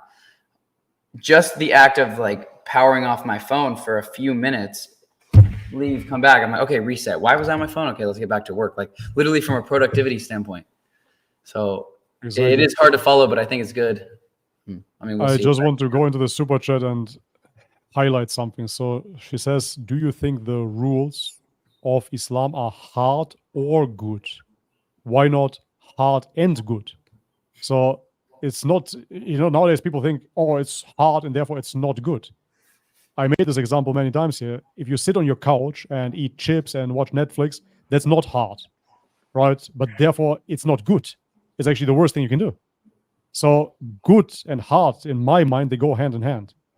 So if you do something hard, it gives you an ultimate reward. That's how I see it. So if you want any change in your life, as we said already, you need to be disciplined. And so if you want to change your physique, you need to diet, you need to work out. If you want to compete, you need to train. It's hard, and therefore it is good. That's how I see life. And yet again, every physical training regimen that is hard will lead to physical success. So therefore, spiritually, I want the hardest, of course, because it will lead me to spiritual success. It will keep you on the straight path. This is what it is about. It's about staying on the straight path. Why would I opt for something that doesn't keep me firm on a straight path? Yeah. Then I don't need religion ultimately. That's why I really see, if you're a religious person, you become a Muslim, because then you truly can practice religion. That's what's so beautiful, because when I reverted to Islam, I really started practicing a religion. When you accept Christianity, you put your faith in Jesus. And I understand many people find peace in that, etc. But there's not much you have to practice as such. And I was really obsessed with practicing, for example, meditation, lucid dreaming, shamanism, etc. That led me somewhere. And when I went back to Christianity, I was wondering, okay, and what now? So I read my Bible again. Okay, here's the contradiction. And what now? Now pray to God again. And I felt very misguided after a while. But now being on the deen with Islam, I don't see any space for misguidance because you're consistently practicing Islam. Yeah. And it's hard. For sure it's hard. Of course it's hard waking up at 5 a.m. for Fajr. That's not easy. Nobody says it is. Life is suffering. You agree? Life is suffering. Yes and no. Yes and no. I see that life is always suffering on a biological, physical basis, 100%. That suffering is absolutely inescapable, even on a micro and a macro level, no matter how you look at it. For example, right now I feel it. I'm getting hungry. I haven't eaten in 6 hours or so. I'm getting hungry. Even getting hungry is suffering, of course. Now your body starts suffering. So in order to relieve that suffering, I will need to eat. And then I will experience pleasure for a while. If I would keep on eating, then I would feel sick. And then I start suffering again. So on a physical level, absolutely, life is suffering. However, there is a transcendent nature to life that when you come into communion with God, into closeness with God, I see that the suffering disappears because you accept the isness of that suffering. Then it just is what it is. Yeah. So I live my life honestly by the saying, it is what it is. That's how I live. It is what it is. It is what it is, man. That's how I live my life. And yeah, that's why I see that suffering there disappears, even though it is still a reality within biology. Yeah, you become like one with it, like working out and enjoying the pain. Just like exactly. Best. Ali A again. Cheers, brother. There's this Muslim guy who's tripped hundreds of times off DMT and all. He says all those states are aching avail through dhikr of Allah and fasting. Dhikr. I don't understand what aching avail means, but through dhikr of Allah and fasting, dhikr of Allah is simply the remembrance of Allah. Fasting is fasting, needless to say. So the way that I understand this question is that somebody is taking DMT and he is doing dhikr. So where we remember, for example, the 99 names of Allah, or we say Subhanallah, Alhamdulillah, La ilaha illallah, Wallahu Akbar. So maybe he's combining DMT with remembering Allah in those states.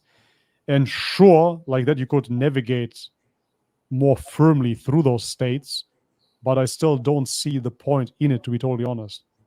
Because what I realized for myself is that it is a way of escapism as well, because you always want to see the unseen.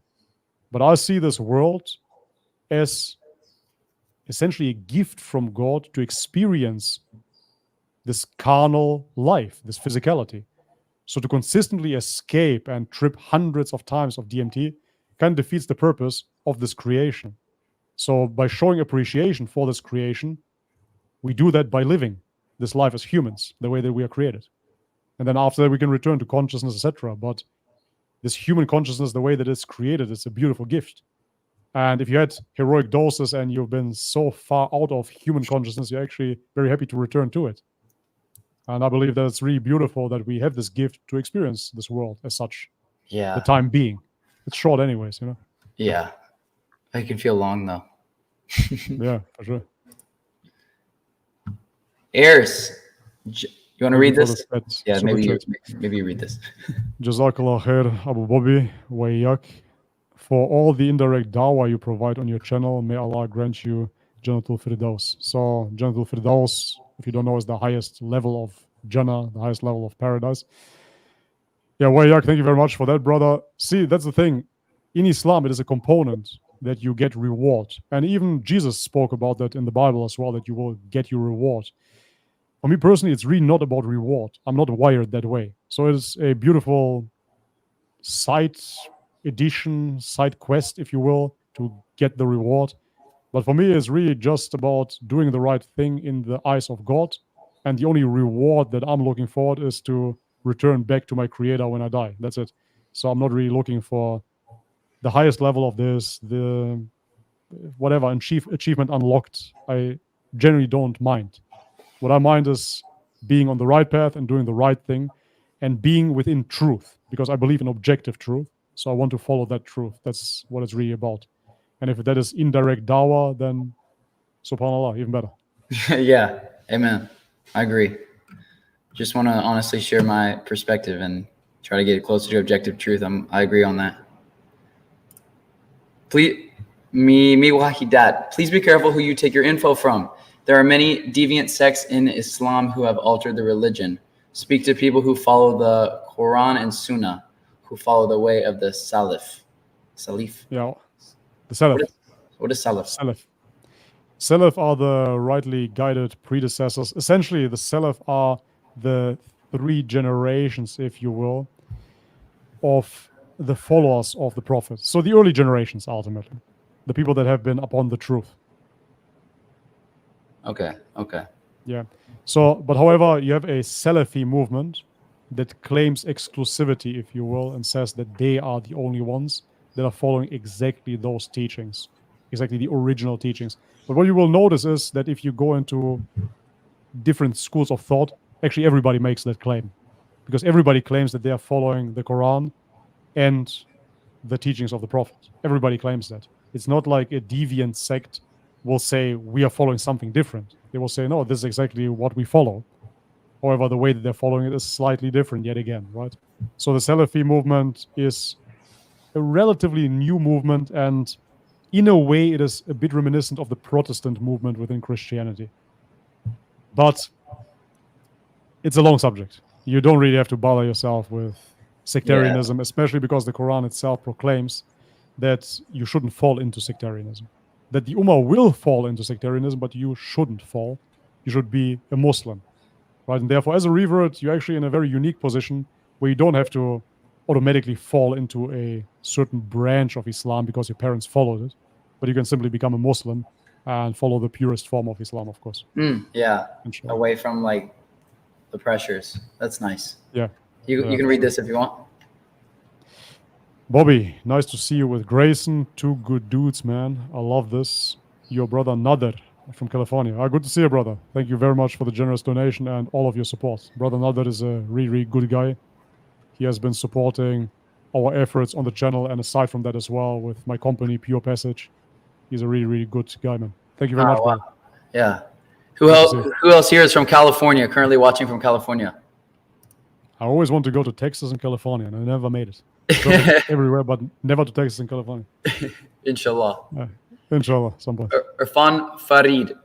Grayson, you're already Muslim. You just need to accept that reality. May Allah protect you both. I mean, yeah. I agree. Miwahidi Hidat. To clarify, Allah rose above his throne, and that is where he established himself. He is not everywhere. Surah 754 and many more verses. And nobody said that he is everywhere. We know that his knowledge, if you will, is everywhere. So he perceives everything. A more scientific term would be probably, or spiritual term would be consciousness. His consciousness is everywhere. But nevertheless, Allah describes as well that he is descending, right, to the lowest heavens, etc. So there are certain descriptions about Allah. It's not only that he is now above his throne, and that's the only description of Allah, and that's where he is, point blank, end of story, right? There are many different descriptions about Allah within the Quran. But anyhow, yeah. This is, again, a very, very common objection that we see nowadays in social media plays. Yeah. Oh, this is about Salman, the guy you told me. Salman the Persian. I mean, his name is Salman the Persian. Yeah, so his name is Salman. I love Salman's story. Here I recommend reading about him. You're literally on the same journey as him. Yeah, that's what I felt like when Bobby was sharing that. Also, the people between Jesus and Muhammad are called Al-Fatra. You should read about them too. Oh, okay, that sounds interesting. Okay. I don't know that either. Al-Fatra, okay. Al-Fatra. Fatra. Okay, let me look that up as well. That's the first time I'm hearing this. Commander Aitman, thank you for the support, for supporting free speech, freely sharing our perspectives.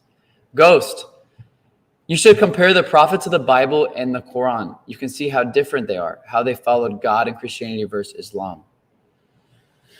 Okay. Are they really? Doesn't seem like no, that's... No, they're actually not. I mean, especially if you look at Moses and how Moses basically fought a war, and yeah, how they all fight idolatry. That's basically what it's about. That's why Islam is so continuous of those Old Testament stories. If you want to make the claim with how Christianity is perceived nowadays, sure, we of course agree that there are huge differences, especially when it comes down to Trinity and Tawhid. But when it comes down to the Old Testament prophets, I rest my case. That's literally what it's about, because that's exactly the archetype of a prophet. One that comes down, warns his people about idolatry, and leads them to the worship of one God. That's exactly what the Prophet Muhammad, may peace be upon them all, did. Yeah. A war against idolatry. That's such a good summary of like Abrahamic religions. At right? the, And I mean, at the then you root. see again, yeah, absolutely. And then you see this mainstream narrative again, or jihad, jihad. But yes, this was the jihad, the war aspect of jihad that was fought. Yes, they were fighting against idolatry, of course. And you see that in the Old Testament over and over again. So how is this story now something different? And ooh, we don't have that in our religion. Yes, you do. You have it in the Old Testament. Absolutely. Even more Yeah. brutal, of course. I mean, it's covered Right. with it. Yeah. Go to Amalek, right? Kill every ox and sheep, every child. Yeah, That's what you have in the Old yeah. Testament. I know exactly what course. you're talking about. Yeah. This is the last one, and then we're caught up. Learn Okay. YDF. Watch the Bible copy word for word from the Roman pagan scripture in this video. Very eye-opening on how they forced the pagan trinity into Jesus' teaching. 336 onwards. Oh, okay, I'm gonna actually mark that down and watch that later. Sure. Okay. Okay. Was it all super chats?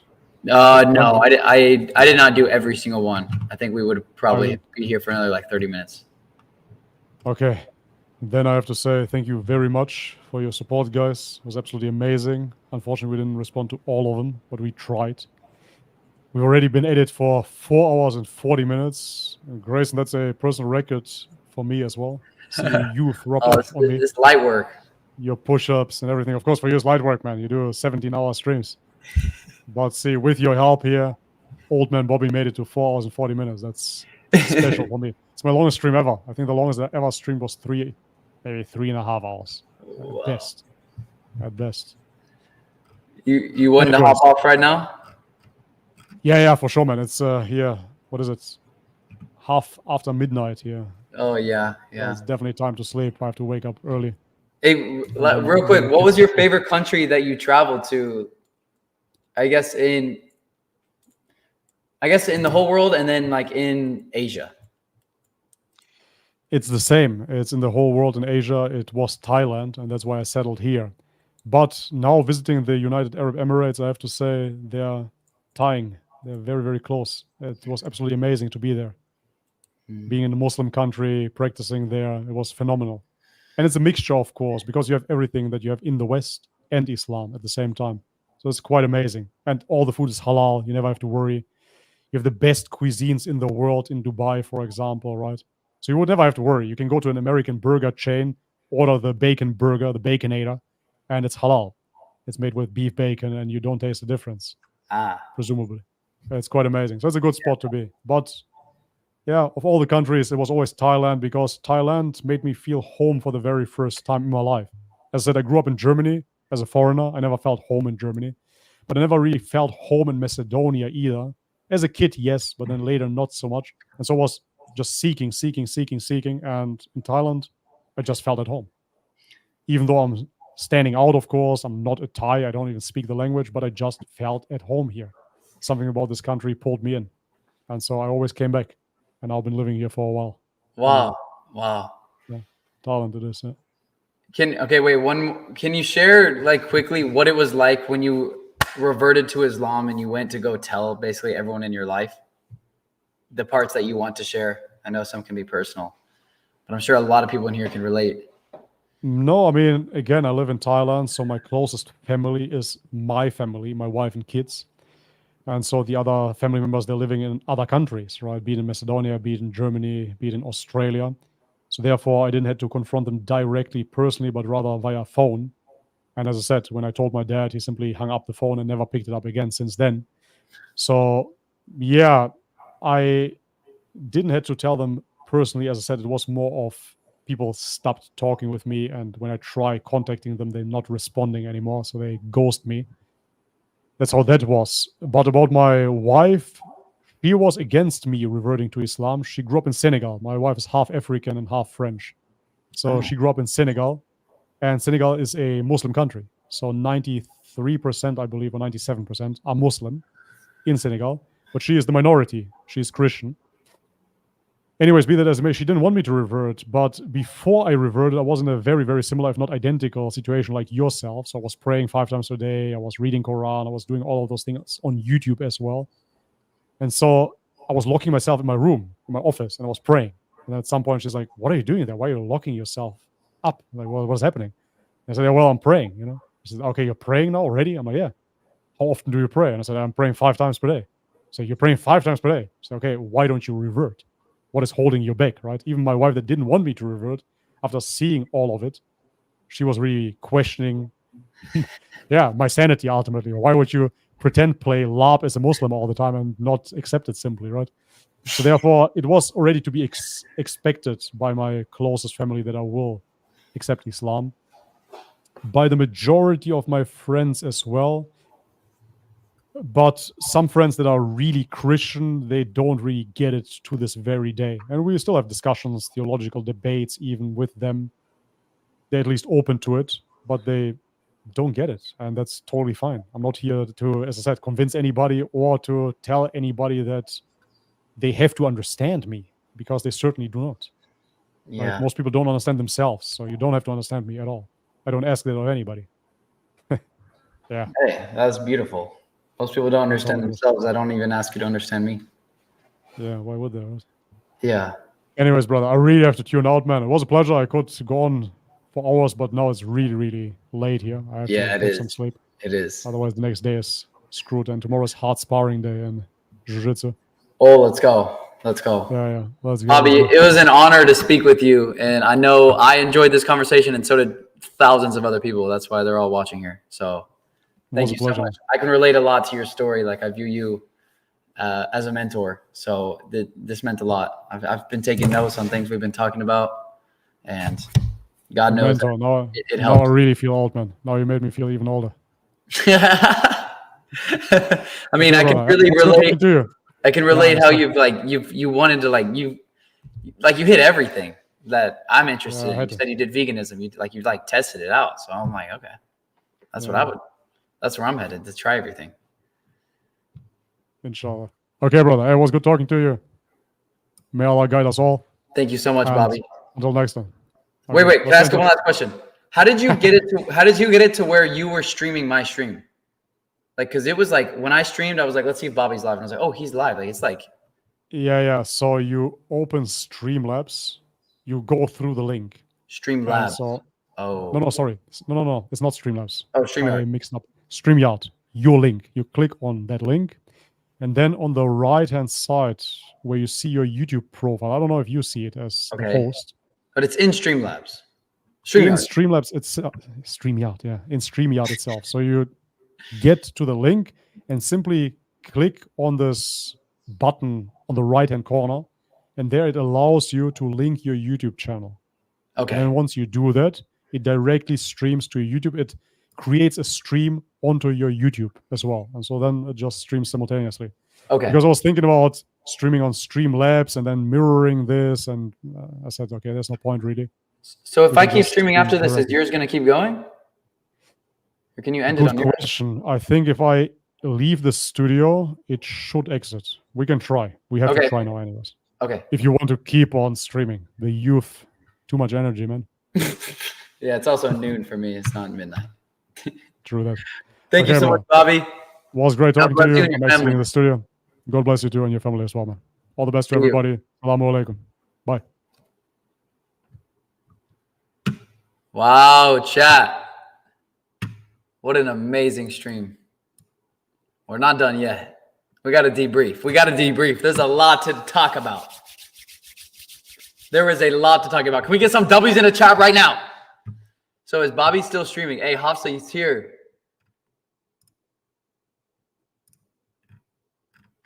We got a lot to discuss. Latif. Marvin, what's good? Is Bobby still streaming? I need to figure out. So I don't Oh, I can remove him. Bobby W stream. Let me see. W Bobby stream. W Bobby stream.